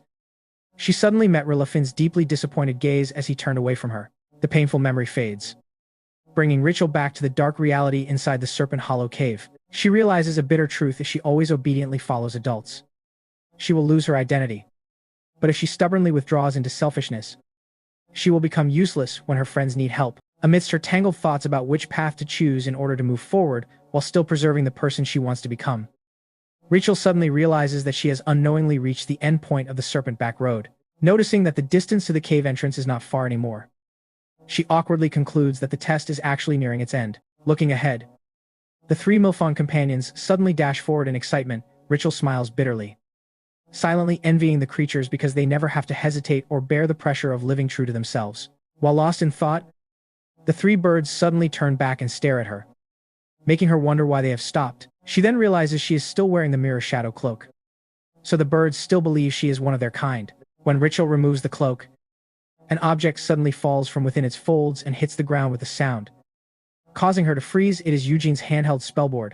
Holding the spellboard, brushing off the dirt on its surface, and opening it, Rachel is extremely surprised to find that the magic arrays inside are nothing like the rigid standards in the beginner's textbook, but are instead decorated with many unfamiliar symbols. Remembering Eugene's confession about how his hands always tremble when others look at him, Rachel suddenly understands the entire structure of the formation. She notices that none of the lines in the spellboard are truly straight. However, to compensate for the weakened power caused by the crooked strokes, Eugene independently researched and added new resonance symbols to balance the parameters. Rachel is deeply impressed by the meticulous calculations and profound thinking hidden beneath her shy friend's appearance. Tears welling up from emotion, she realizes that although these are only the most basic spells, every messy line carries Eugene's personal imprint and extraordinary effort to defy fate. This theoretical reversal makes Rachel deeply reflect on herself. She admits she has always lived in extreme fear, even after escaping the Great Hall to join Master Kifre's workshop. Her fear of losing herself has unintentionally turned her into a stubborn and selfish child who constantly refuses to learn new knowledge. She once mistakenly believed that the more standardized magic she learned, the more she would become ordinary and indistinguishable from others. But now she understands a truth: the core value that forms one's identity is never erased by knowledge. From strengths to struggles, to the way one bravely overcomes weaknesses, all of these will always accompany a person. Carefully stroking Eugene's spellboard, Rachel realizes that her attempt to build a negative protective shell has long suppressed her growth, but at this moment, she is no longer afraid of other people's magic. She understands that her identity has always existed within every array and every line she herself transforms. Stepping decisively toward the Milfon flock, Rachel throws the invisible cloak aside, startling the birds into panic as they scatter away from her. Silently watching them leave, she thinks that Milfon are steadfast because they clearly know their goal. And now she too has decided what she wants to do. Pulling out her magic tools from her belt, Rachel smiles with confidence and declares that it is time for her to personally draw a unique spell to save her friend. In her heart, she silently tells Eugene to hold on, because she will come to rescue him immediately. At the same time, deep within the ancient underwater Great Hall, Inspector Coco is grumbling and muttering about the difficult and dirty mission he just completed in the cave. Looking at the dirty hem of his expensive mage robe with pity, he complains to himself about how much longer he must endure the foul stench of Milfon droppings, hoping to quickly hand over the job and return to the sanctuary to rest. Suddenly, from the darkness, Istis appears and greets him in a cold and indifferent voice. The deputy commander of the Morales Knights looks extremely surprised to see an inspector like Coco here at the Great Hall, instead of staying at the ruins to supervise the student's second exam. Immediately questioning whether a serious incident has occurred, the atmosphere in the Great Hall suddenly sinks into eerie silence, with only the sound of ocean waves and the flapping of quadrophone birds on stone pillars. Istis's gaze turns sharp as a blade, demanding that Coco immediately explain why he abandoned his primary duty. Whether Kukro's negligence will be punished, and whether Ritual and Agath will manage to cooperate in time to rescue Eugene from the Dark Sorcerer, remains uncertain. In the Great Hall beneath the deep sea, tension fills the air as Inspector Kukro clashes with the infamous Deputy Commander Istis, especially since his incompetent student is also participating in this second exam. Kukro is inwardly furious at his own misfortune, though he tries to maintain composure. His voice trembles with fear, to excuse his negligence. Kukro weakly argues that the examination of a useless student is not worth the concern of someone as respected as Sir Istis, ignoring the hollow flattery. Istis firmly replies that he must always monitor all magical activity outside the Great Hall. And this habit of working unpaid overtime was caused by irresponsible teachers who cannot properly manage their students. The razor-sharp words make Kukro tremble uncontrollably. He tries to salvage some dignity by praising the Morales forces for turning the outside world into a symbol of peace, insisting he fully trusts the remaining inspector to handle the children. Having said that, Kukro quickly turns and flees like a rat caught stealing cake, leaving Istis sighing in exhaustion at his laziness. Just then, a tall man named Utuin appears, chewing on an apple. Utuin mockingly comments on Kukro's naive optimism about world peace, implying that Istis's close surveillance is not truly about peace, but rather about hunting witches who threaten it. Like a fanatically obsessed anti-fan searching for flaws in an idol, Istis calmly replies that it is precisely strict control over witches that keeps the world stable. Walking along the corridor of the Great Hall, he emphasizes that absolute magical freedom must be accompanied by strict self-discipline, because a wand and a few drops of ink are enough to decide the fate of countless lives. He further explains that placing the Sauhen trading hub on a high island and building the Great Hall at the bottom of the sea is not only for secrecy, but also a voluntary isolation chosen by those who possess power capable of distorting the world's structure. Utuin agrees, but sarcastically adds that they might simply be a group of eccentric recluses who enjoy isolation and are lazy about social interaction. Just as Istis enters a room, a masked attacker suddenly shouts at him to react quickly and launches a powerful ambush. But Istis easily swats it away as if brushing off a fly. The attacker excitedly asks about the new mission, complaining that waiting idly at the bottom of the sea is making him restless and longing for action like the racers in Fast and Furious. At this moment, another teammate scolds him, calling him Edlin and telling him to be ashamed. Edlin tries to strike back but is dodged. The teammate questions why he ambushed Istis, saying that others would have been hit, and refers to him as Eco. Edlin grumbles that Eco's impulsive nature is why the twin brothers were not assigned field missions, dragging him down as well. Eco stubbornly argues that as twins, they must share the same fate. But Edlin insists the only way to go outside is for Eco to learn self-restraint. Suddenly, a teammate named Gonka appears, snatching the twins' two spears and sternly warning them not to treat combat weapons like toys. Approaching Istis, Ganka reports the collapse of the staircase river. The crushed embankments have been reinforced by magic along with the fallen bridge sections, successfully preventing a downstream disaster and ensuring no second collapse occurs. Although he and Lucy thoroughly searched, he found no trace of any large-scale magic circle. Istis praises Ganka's efforts. At this moment, Eco tattles to Istis that Ganka refuses to return their weapons, making Edlin angrily order someone else to bind Eco with a pennant flag. However, unexpectedly, the pennant in Edlin's hand moves on its own, binding both twins. The culprit is Lucy, the female mage accompanying Istis. She steps forward and sternly reminds them that the Morales pennant is a sanctioned tool, not a toy. Despite the twins shouting to be released, Lucy ignores them, causing Gonka and Istis to laugh. Changing her expression, Lucy further reports that the injured young man from the river has been fitted with a ceiling support chair and is receiving treatment at the Sauhen medical facility. She adds that once he recovers, the Morales team will conduct a review to evaluate and erase any memories related to magic. Istis nods and reminds Lucy to proceed carefully, since the students have not yet finished their exam and may have already exposed their identities through magic. He emphasizes that outsiders, though ignorant, are not foolish, and even a small mistake could ruin everything, making vigilance essential. He then slams the stack of files onto the table and orders Utuin to take Eco and Edlin to the training ground for troop drills. This order excites the twins, who cheer loudly at finally being able to move. Next, he instructs Ganka and Lucy to prepare a detailed report for Captain Vanana. Istis warns that the anniversary of the treaty is approaching, and the Silver Night Festival will attract all kinds of witches, so the entire team must remain highly alert and maintain absolute security. All three kneel to accept the orders.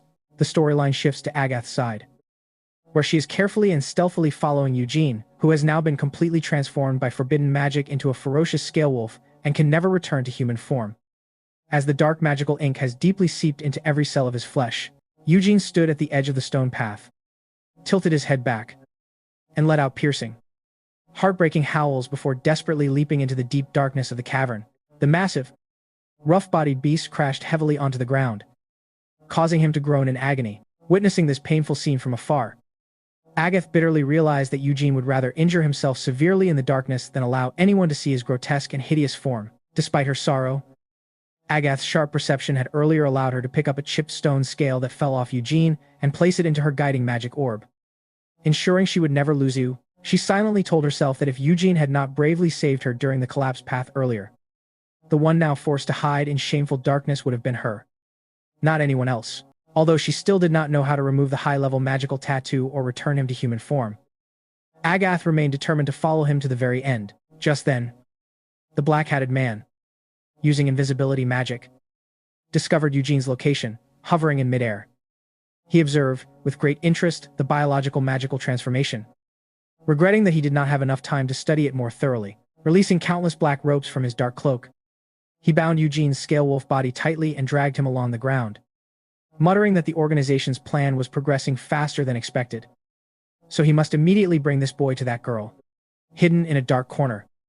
Agath overheard the entire conversation and immediately realized that their true target from the very beginning was Coco. Although she was extremely puzzled as to why a notorious forbidden magic organization would go all out to target an ordinary girl from a pottery village like Coco, Agath pushed her doubts aside. She decisively used copying magic on the stone scale to trace the energy trail, determined at all costs to take Eugene back from the enemy. Meanwhile, Rachel was traveling alone with the Milfon birds along the narrow path. She quietly shared her thoughts with the two birds beside her, bitterly admitting that Agath was completely right when she said Rachel lacked diverse skills to save Eugene. Rachel reluctantly accepted the limits of her own ability, because from the beginning she had always lived in fear of being forced to do things she did not want to do, fear of becoming insignificant, and fear of losing her unique identity. Painful memories suddenly pulled her back 4 years earlier, before she met Master Quifrey. At that time, her former magic teacher constantly complained about Rachel's stubborn and unruly way of drawing spell formations, while another teacher beside him arrogantly comforted others by saying they always knew how to discipline students. Rachel's older brother, Rilafin, was praised as an outstanding student and the greatest genius in the class.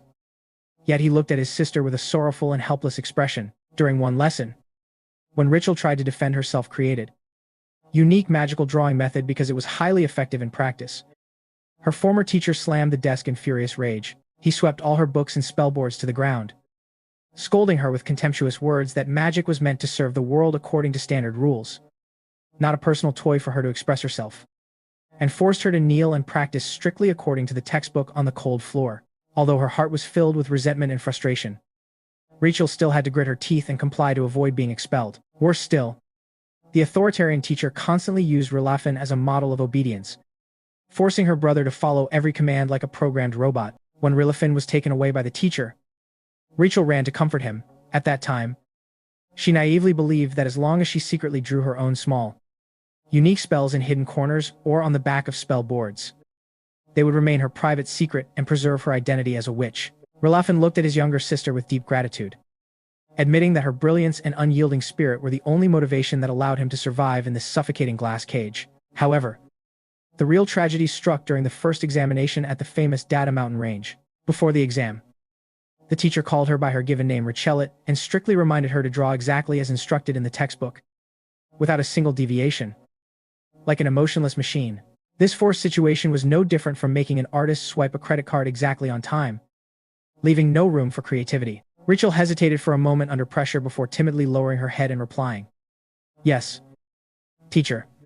Looking up at the floating magical orbs in the Data Mountain Range, she innocently wondered whether she could climb to the summit using a floating crystal bridge or a ladder woven from stone ribbons she created herself. However, she bitterly told herself that it was meaningless, because the correct answer in this world did not lie in artistic creativity, but was entirely determined by the rigid standards of adults. In the end, she had to suppress herself and obediently imitate her classmates to climb upward. Rachel thought that perhaps she would never be allowed to be herself in the hall examinations. Just as she was about to admit to her brother that her self-made method was completely useless, she unexpectedly caught sight of Rilafin's utterly disappointed gaze as he turned away to avoid her. The painful memory vanished, returning Rachel to the dark reality inside the serpent spine cave. She realized a bitter truth: if she kept obediently following adults' orders, she would lose herself.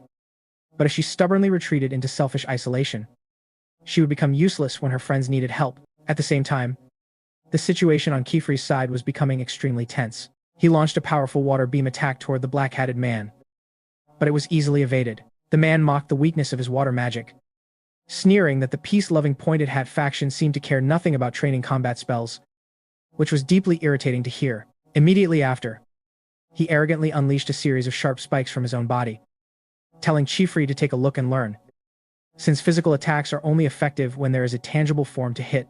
In response to this provocation, Kifri calmly raised a water shield for perfect defense. He looked sternly at the enemy, quickly sketched a magic circle on the ground with his foot, and countered with wisdom that all magic, whether for combat, support, or daily life, was carefully designed, all revolving around basic principles and the user's level of understanding. Kifri sarcastically added that the black-hatted man's master must have never taught him such fundamental knowledge. Immediately, a powerful stream of water surged up from the ground, launching Kifri into the air. The enemy continued mocking Kifri as someone who could not accept defeat. But before he even finished speaking, Kifri had already flashed past him at terrifying speed and struck an invisible object in midair, delivering a brutally overwhelming counterattack. Calmly, Kifri stated that although he does not train for combat, his daily habit of studying spell structures allows him to grasp an opponent's magic and weaknesses at a glance. Landing gracefully on the serpent spine path, Kifri quickly redrew a spell circle to summon a raging surge of water carrying the target he was truly looking for. When the massive wave receded from the serpent spine, it dragged along a human figure that collapsed right in front of him. Kifri calmly remarked that they had finally met face to face. The man in shock asked how Kifri had discovered his location, revealing that he had a magical connection with the black-hatted figure hovering above. Using his high-level reasoning, Kifri explained that even experts in forbidden magic could not freely fly within the limits of the Romanon cave, and that the earlier water shots were actually used to trace energy transmission paths. He exposed that the tattered floating cloak was merely a decoy device, a conduit hiding the thread connected to the true body, sitting safely atop the serpent spine and directing everything remotely. Kifri concluded that such roundabout magic that ignores core purpose just to deceive opponents was amateur-level sorcery, easily seen through even by his students. The mysterious enemy bitterly replied that someone as fortunate as Kifri, with a perfect appearance and walking openly under the sunlight, could never understand his reasoning. After seeing through the enemy's form as a crude and grotesque fusion of human and beast, a consequence of misdirected forbidden magic, Kifri calmly admitted that might be true. But they had more urgent matters to handle. He dragged the man to the edge of the cliff, grabbed his cloak, and interrogated him about whether he knew Kifri. Kifri continued pressing him for information about a black-hatted figure with a face identical to his, possibly a twin or someone with the exact same appearance. The man defended himself, saying they only met while hidden under their hats, so appearance was a poor clue. At that moment, Alara's anxious voice rang up from below, distracting Kifri for a split second. Seizing the opportunity, the man turned the situation around, pushed Kifri off the serpent spine path, and reclaimed his hat and cloak. He declared that although this diversion was inconvenient, it had bought enough time, and their objective here was about to be realized. Below, Alara managed to catch Kifri as he fell off balance, urging him not to push himself further. While Kifri harshly demanded to know what that so-called objective was, the black-hatted man uttered a chilling line, claiming that changing one's appearance was actually quite simple, then vanished, leaving Kifri and Alara behind. At the same time, in another area of the cave, the trio of young students were struggling to escape the pursuing scale wolf Eugene. In a life-or-death situation, Techia quickly activated wind magic borrowed from Alara to unleash a strong gust, admitting it was only a diversion because increasing the force further would injure Eugene. Seizing the opportunity, Agath quickly drew a staircase along the stone wall with her magic pen and urged her friends to climb and escape. When Techia worried that the monster would catch up, Agath explained she had intentionally drawn rough spell circles so the staircase structure could collapse at any moment to block the enemy's retreat. The escape became extremely tense when the step under Coco suddenly collapsed due to its weak structure, nearly causing her to fall into the abyss before she had fully climbed up. Fortunately, Agath reacted instantly, grabbing Coco's hand and pulling her to safety. After pulling Coco onto the ledge, Agath placed a hand on her shoulder, led her into a hidden corner, and revealed a shocking truth. The black-hatted man had used forbidden magic to transform Eugene into a monster, and they referred to Coco as the Child of Hope. This sinister plot was immediately explained from the perspective of the black-hatted man elsewhere. He smugly stated that their ultimate goal was to force Coco to use forbidden magic for the most justified reasons, thereby vindicating a form of magic long banned and rejected by the orthodox witch society. He emphasized that, as an outsider, not bound by doctrine, Coco would be the one to break flawed rules and unlock the freedom and limitless potential of forbidden magic. Returning to the three girls. After repeating the title, Child of Hope in a tone of anger, Agath exposed the enemy's dirty scheme. They intended to revive forbidden magic, and were using Eugene's curse as emotional leverage to force Coco into action. They believed that to save her friend, Coco would willingly wear the wide-brimmed hat and step onto their path of darkness. This cruel truth left Coco completely stunned and speechless. Both Tetia and Agath were burning with rage at the enemy's utter depravity. And Agath firmly warned Coco not to become prey to this deception and to make the right choice.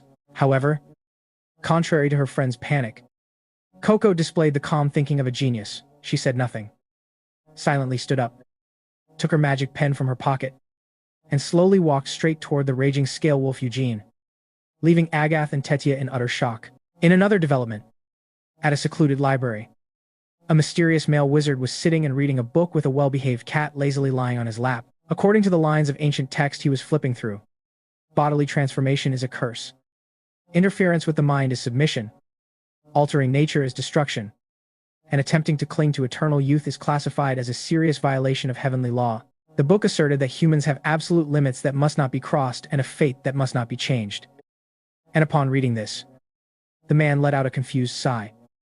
Wondering why everything had to operate in such a restrictive way, he questioned why magic, with its vast ability to accomplish anything, had so much of its essence locked away and hidden from humanity. Meanwhile, in the cave, after fully understanding the enemy's curse activation rules, Coco suddenly raised her face to the sky and gave thanks to heaven and earth, leaving Agath beside her, completely puzzled. With the bright gaze of someone with high intelligence, Coco explained that if the black-hatted group truly set a trap for her to break the spell and save someone, it meant there was still hope, and that there must be a logical method to return Eugene to human form. This breakthrough immediately drew Agath's attention. However, worried about her friend's safety, she quickly grabbed Coco's hand and warned that even if a method existed, forbidden magic was an absolute red line that must never be crossed, as its risks were like recklessly swiping a credit card without the ability to pay.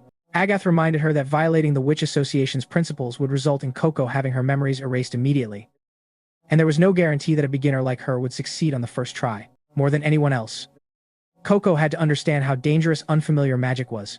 Understanding her friend's concern, Coco nodded, gently released Agath's hand, smiled in thanks, and lightly teased whether Agath was worried about her. Caught off guard, Agath awkwardly turned away and covered it up by saying her only concern was preventing them all from falling into the enemy's trap. However, Agath also admitted that the cruelty inflicted on Eugene was more than enough reason to eliminate the black-hatted group and all forbidden magic from the world forever. She confessed that she had never seen anything so sinister, and that her body had gone numb from fear, leaving her feeling completely alone and powerless because she could do nothing for her friend.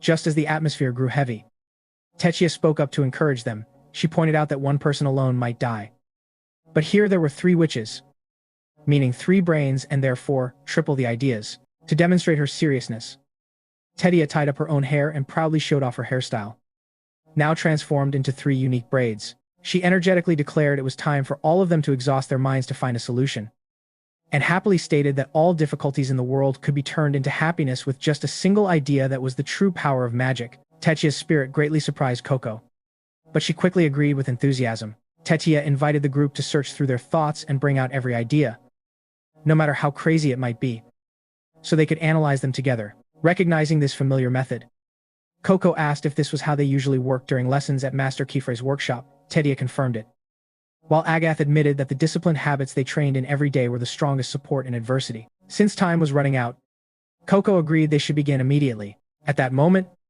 Coco noticed something strange beside her. Although Tetia was smiling and encouraging everyone, her entire body was trembling with fear. Understanding her sacrifice and courage, Coco gently took her friend's trembling hands and sincerely thanked Tetia for helping restore the group's fighting spirit. Hearing Coco's warm words, Tetia happily smiled and replied that Coco's own determination had also given her courage. Seeing her 2 friends getting emotional, Agath grew slightly annoyed. She began laying out all her magic tools from her bag onto the ground and reminded them to stop the emotional acting and focus on finding a solution. Seeing the large and complete set of equipment Agath carried, both Coco and Tetia were left speechless in shock. Agath suggested that they begin by reviewing all the magic they had used so far in order to find common points. After a period of careful filtering and analysis, Tetia pointed out that the biggest problem was how to apply them in practice when confronting Eugene's mutated body. Agath decided to remove the repeat symbol from the list because it would cause Eugene's body to be trapped in an eternal time loop, a profoundly cruel taboo.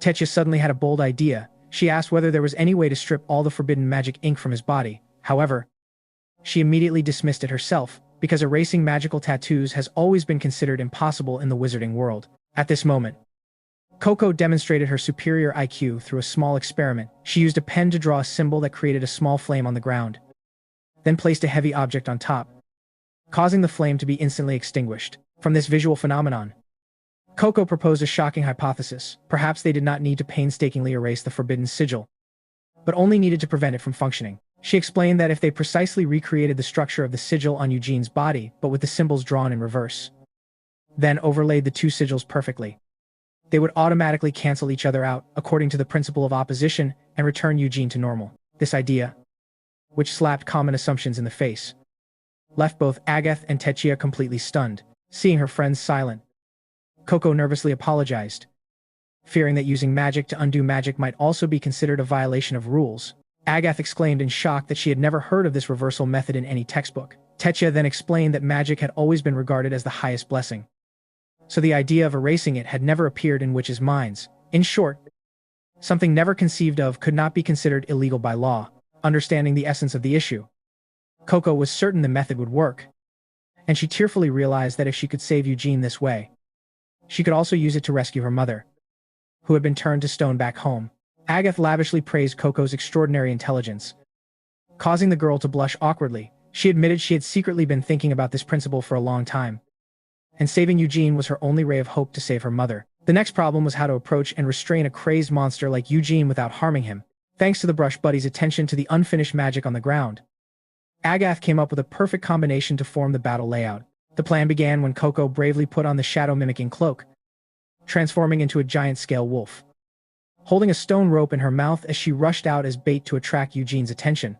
Agath explained that according to the biological instincts of scale wolves, they would crash into their own kind to compete for territory. So Coco had to keep moving to lure him until Eugene became entangled in the stone rope and was led directly to Tetia's ambush point. At the trap location, Tetia focused her spirit to activate the earth magic prepared earlier, perfectly combining it with Alara's defensive wind wall to form a cage of thick sand planks that firmly imprisoned Eugene inside. Tetia proudly admitted that the idea for the cage was adapted from the sand-weaving technique into cloth that she had learned. With Eugene fully restrained inside the cage, the next step depended on the brush buddy's keen sense of smell to accurately locate the forbidden magic ink. Agath quickly climbed onto the top of the sand cage and released the brush buddy onto Eugene. Soon, the small creature found the forbidden sigil hidden behind his neck and jumped down to signal. Agath immediately moved in to examine the tattoo, but began to worry because the sigil was much smaller than she had imagined, a task requiring precision down to the millimeter. Something Rachel, the best in their group, excelled at. Seeing Eugene struggling painfully inside the cage, Agath blamed herself for having been too strict and for always dismissing Rachel's abilities. Suppressing her guilt, she carefully redrew the inverted sigil onto her handheld spellboard, hoping to restore her friend and make up for her mistake toward Rachel. The magic burst into a brilliant blue light. Agath loudly announced that it was complete. But just as Coco and Tetia turned to look, the sand cage suddenly exploded. The powerful shockwave from the explosion hurled Agath far away. Fortunately, Tetia used wind magic in time to fly over and catch her before she hit the ground. Agath brushed aside her friend's concern and turned her gaze toward the sand cage, which had now been reduced to drifting dust. As the dust cleared, the group was shocked to realize that Eugene was still in his panicked, feral scale wolf form. With no improvement at all, Agath fell into panic, tormenting herself over whether she had drawn the wrong symbols or whether the precision had been insufficient to activate the reversal spell. Meanwhile, Eugene stood up and roared, shaking off the stone ropes binding him. Strangely, those stone ropes immediately transformed into sharp leather whips that lashed violently at Agath's back and whipped dangerously around, forcing Tetia to quickly erect a thick sand wall for defense and shout for help. Trapped behind the wall, Coco, using her sharp mind, desperately speculated that if the reversal spell had failed, perhaps their ordinary magic was simply not strong enough to restore a body fully transformed by forbidden magic. At that moment, A deep voice from behind confirmed that her thought was completely correct. The figure who appeared stepped out of the darkness wearing a strange eyeball-shaped mask. And Coco immediately recognized him as the anonymous man who had once given her the forbidden book and wand in her old village. He introduced himself as Egwene, the Eye of the World. The one without eyelids, and gracefully stepped in front of the three girls. Egwene called Coco the child of hope in a soothing tone. Telling her not to be afraid, he claimed the Black Hat faction never intended to hurt her. And to atone for the incident, he would reveal the secret to breaking Eugene's curse using forbidden magic itself. Seeing Coco drawn in by the offer, Egwene handed her a jet-black quill and whispered temptingly that her friends would never know, and that all great witches had their own secrets. He insisted that forbidden magic was no different from the basic spells she had learned, and that he would personally teach her how to draw it to save her friend's life. Just as Coco tremblingly reached out under psychological pressure, a furious shout rang out to stop Egwene's actions, even in his mindless, monstrous form.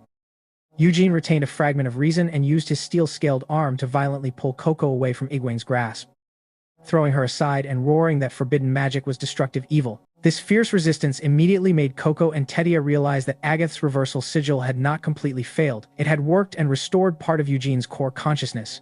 Tetia straightened proudly and firmly rejected Egwene's lies. She declared that every small adjustment in magic could unlock new possibilities like software updates, and that with determination they would find a legitimate way to save their friend. Unexpectedly, Egwene did not become angry at their defiance. Instead, he leapt backward in an elegant motion and clapped, deeply impressed by the sharp thinking and skill of the three girls. In a wistful tone, he spoke of the ancient Golden Age, when magical power was used freely without limits, and witches' constant innovation balanced the world's order. He declared that he longed to see the day Coco would cast aside the outdated rules of the pointed hats and become a true witch guided by her own will. To prove his words, Egwene muttered a forbidden incantation right in front of them. Immediately, Eugene the wolf groaned in pain, shrinking back into human form before collapsing unconscious, causing Agath and Coco to rush over in shock and concern. However, Egwene ruthlessly snatched the stone amulet from Eugene's neck with magic, instantly forcing his body to revert into a ferocious scale wolf again, to prove that curse-breaking magic would only have lasting meaning if drawn by Coco herself. Yet this criminal had underestimated Coco's intelligence. With sharp reflexes and high-level tactical thinking, she had secretly drawn a wind sigil beneath her feet in advance. She activated the spell, creating a powerful gust that snatched the amulet midair before it could reach Egwene's hand. She caught the amulet and threw it to Tetia and Agath, who reattached it to Eugene's body to stabilize his condition, earning Agath's full praise for Coco's brilliant counterplay. Facing Egwene directly with calm, steady eyes, Coco firmly declared that she did not care what he wanted or what his schemes were. She would decide her own magical path and continue exploring both the wonder and danger of magic in her own way as a pointed hat witch, with a mysterious smile behind his eyeball mask. Egwene promised that he would show her even more clearly both the light and dark sides on their next meeting before dissolving into the darkness of the cave. Meanwhile, on another front in the cave, Alira and Kaifri were struggling against the fused black hat enemy named Sassaran. He repeatedly used ink-stained claws to close magic circles, turning nearby small stones into sharp projectiles that shot forward at terrifying speed like fast and furious racers, forcing Alira to desperately maintain a shield for both of them. In the midst of the dangerous situation, Sassaran arrogantly boasted that his magic cloak would protect him perfectly and bring their destruction. Just as the seemingly unstoppable barrage of stone projectiles came rushing in, a massive wall of fire suddenly erupted and burned them all away. From within the sea of flames, Orugio strode out proudly, declaring that all forms of heat and light must submit to his fire magic. While mocking Sassaran's ragged cloth weapon, it turned out that the one who had informed Orugio was Richel, who had sent a small bird carrying a message to request reinforcements. Approaching the masters, Richel explained that, recognizing her own inability to save her friends, she had followed Quifre's teaching and sought out adults willing to listen for help. This courageous act revived the memory of Richel's first meeting with the two masters, when she had been walking alone and crying. At that time, Kifri and Orugio had gently approached her, promising to believe everything she said and immediately sending someone to investigate the incident at her workshop, causing young Richel to barely suppress a happy smile. Meanwhile, Sassaran stubbornly prepared to continue the battle despite having to face 4 witches at once. However, just as he was about to pull another trick, Egwene suddenly appeared, grabbed Sassaran's cloak, and announced a retreat because they had already played around too much today. Although Sassaran tried to argue, the eerie tone and threatening gaze from Egwene's eyeball mask instantly silenced him in fear, and the 2 black hat individuals vanished into thin air without a trace. Seeing the enemy escape, Kefri activated water magic and shouted in anger, preparing to chase after them and settle the score. But Arugio rushed over, grabbed Kefri's collar, and sharply asked what truly mattered most to him right now. Arugio's words were like a bucket of cold water to the head, snapping Kefri out of his misguided stubbornness. And he admitted that the safety of his students was the top priority. Seeing his friend regain clarity, Arugio smiled and walked away, while Rachel urgently urged the teachers to quickly go find the others. When the entire group was finally reunited, Alira sighed in relief upon seeing all 4 children safe and sound together, while Rachel's eyes lit up when she saw that Eugene had escaped danger and immediately ran toward him. Eugene sadly recounted the entire series of frustrating events in which he was forcibly branded with a cursed seal by the Black Hat user, and then temporarily reverted to his human form by another person using a medallion. Hearing this, Alira frowned in anger, sarcastically wondering whether those dark witches treated human bodies like toys for scribbling graffiti. The anxiety did not end there, as Eugene bitterly pointed to the small medallion on his neck, explaining that it was only a temporary suppression tool, and if it were removed, he would immediately turn back into a scaled wolf monster, meaning the stain of the cursed magic still remained on his body. Eugene timidly asked whether his memories would be erased. Immediately, Rachel shouted in refusal, firmly defending her friend on the grounds that he was only a victim of a setup, while Techi agreed that if the situation were properly explained, the Morales Knights would understand and not blame the victim. However, Agath coldly extinguished that naive hope by analyzing that the Morales regulations were extremely rigid, like an automated banking algorithm enforcing credit debt collection. And once cursed magic traces were detected, they would process violations without caring about the reason. Faced with this harsh reality, Coco, although wanting to object, calmly nodded and admitted that Agath was completely right after recalling the strictness of the security forces. Despair engulfed Eugene, as he painfully thought that his greedy and fame-seeking master Kukro would never accept a student tainted with cursed magic, and he considered himself useless and nothing but trouble. Just as he had begun to believe he could improve in his own way, deeply understanding her student's inferiority complex, Alira gently placed a hand on Eugene's shoulder and softly affirmed that the qualities of a true witch had always existed within him, because he could identify weaknesses to compensate with strengths, solve difficult problems, and always do his best to help others. Alira's firm declaration that his future was not over and that no one would ever be allowed to tamper with his memories reignited Eugene's confidence, and he tearfully expressed his gratitude. Immediately afterward, in order to find a safe escape route, Quifrey suggested that Rachel's newest magic would be the key. Stepping up to the cliff wall, Rachel used her magic pen to draw a formation on the surface and explained that it was the secret room inside the magical bottle she had received from Riley before. This room originally only had 2 exits leading to the workshop and the sycamore forest, but she had used her intelligence and creativity to open a 3rd path to reach Arugio for reinforcements. Arugio further explained to the group that creating window-like spatial pathways required extremely advanced skill, because the caster had to form a large and perfect magic circle for humans to pass through, to overcome her own energy limitations.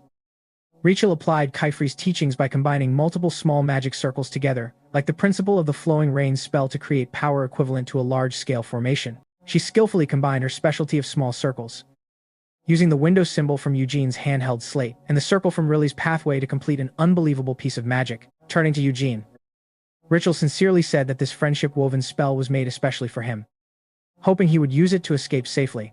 After the group successfully escaped the cave through the secret passage, Alira explained that Eugene would have to remain in hiding for a while, and Kefrey added that until the cursed seal was completely removed, he must not return to the Grand Hall and should remain in hiding. Although still fearful that the seal might permanently remain on him, Eugene timidly asked whether he still had a chance to become a witch. With the warmth of a guardian, Alira patted him firmly on the back and cheerfully declared that she would personally take him as her apprentice and teach him magic, also apologizing for not protecting him properly before. Overwhelmed with emotion by this unexpected VIP level upgrade, Eugene suddenly removed the medallion from his neck, choosing to transform back into a scaled wolf so he could move faster and evade the authorities more easily. Rachel gently placed her hand on his hardened scales and smiled, saying he did not need excuses, because turning weaknesses into strengths had always been his specialty. When the sharp scales accidentally scratched Rachel's hand, Eugene awkwardly apologized and told her to wait a moment, then immediately sprinted around the area at high speed to use friction to shed his outer protective scales. Coco and the group watched in amazement with mixed emotions as this miraculous biological transformation unfolded. After the scales had completely fallen off, Eugene ran back to Rachel in the form of a soft-furred wolf, allowing her to hug him safely without being injured. Eugene confessed that he had long wished to become someone more perfect. But now, he only wished to be himself and promised to soon find a way to regain his human form. While Rachel said she would wait for the day they could show each other their newly learned magic. After Alira and Eugene's figures disappeared into the deep forest, Techia muttered in a daze that they had truly left. But Rachel quickly regained her spirit and urged everyone to return home to continue training. Rachel's sudden determination shocked Arugio, while Kifri asked whether she wanted to stay and rest a bit longer. But Rachel firmly refused, insisting on returning to the workshop immediately to learn and grow as a true witch. However, just as they stepped out of Snakeback Cave, Kifri's group was suddenly blocked by a female Morales knight named Lucy. Agath immediately recognized her uniform and identity. Lucy stepped forward with a strict tone, explaining that because the overseer had not returned on time to report, she had been ordered to investigate, and it appeared her suspicion was correct. Using her authority as an enforcement officer, Lucy demanded a detailed report of all events that had occurred inside the cave and ordered the entire group to be escorted to the Grand Hall for questioning. This announcement shocked Coco greatly, and with sharp reasoning, she realized that instead of returning home to rest, they were about to be taken to the Grand Hall, the highest center of power, holding the fate and darkest secrets of the entire witch society.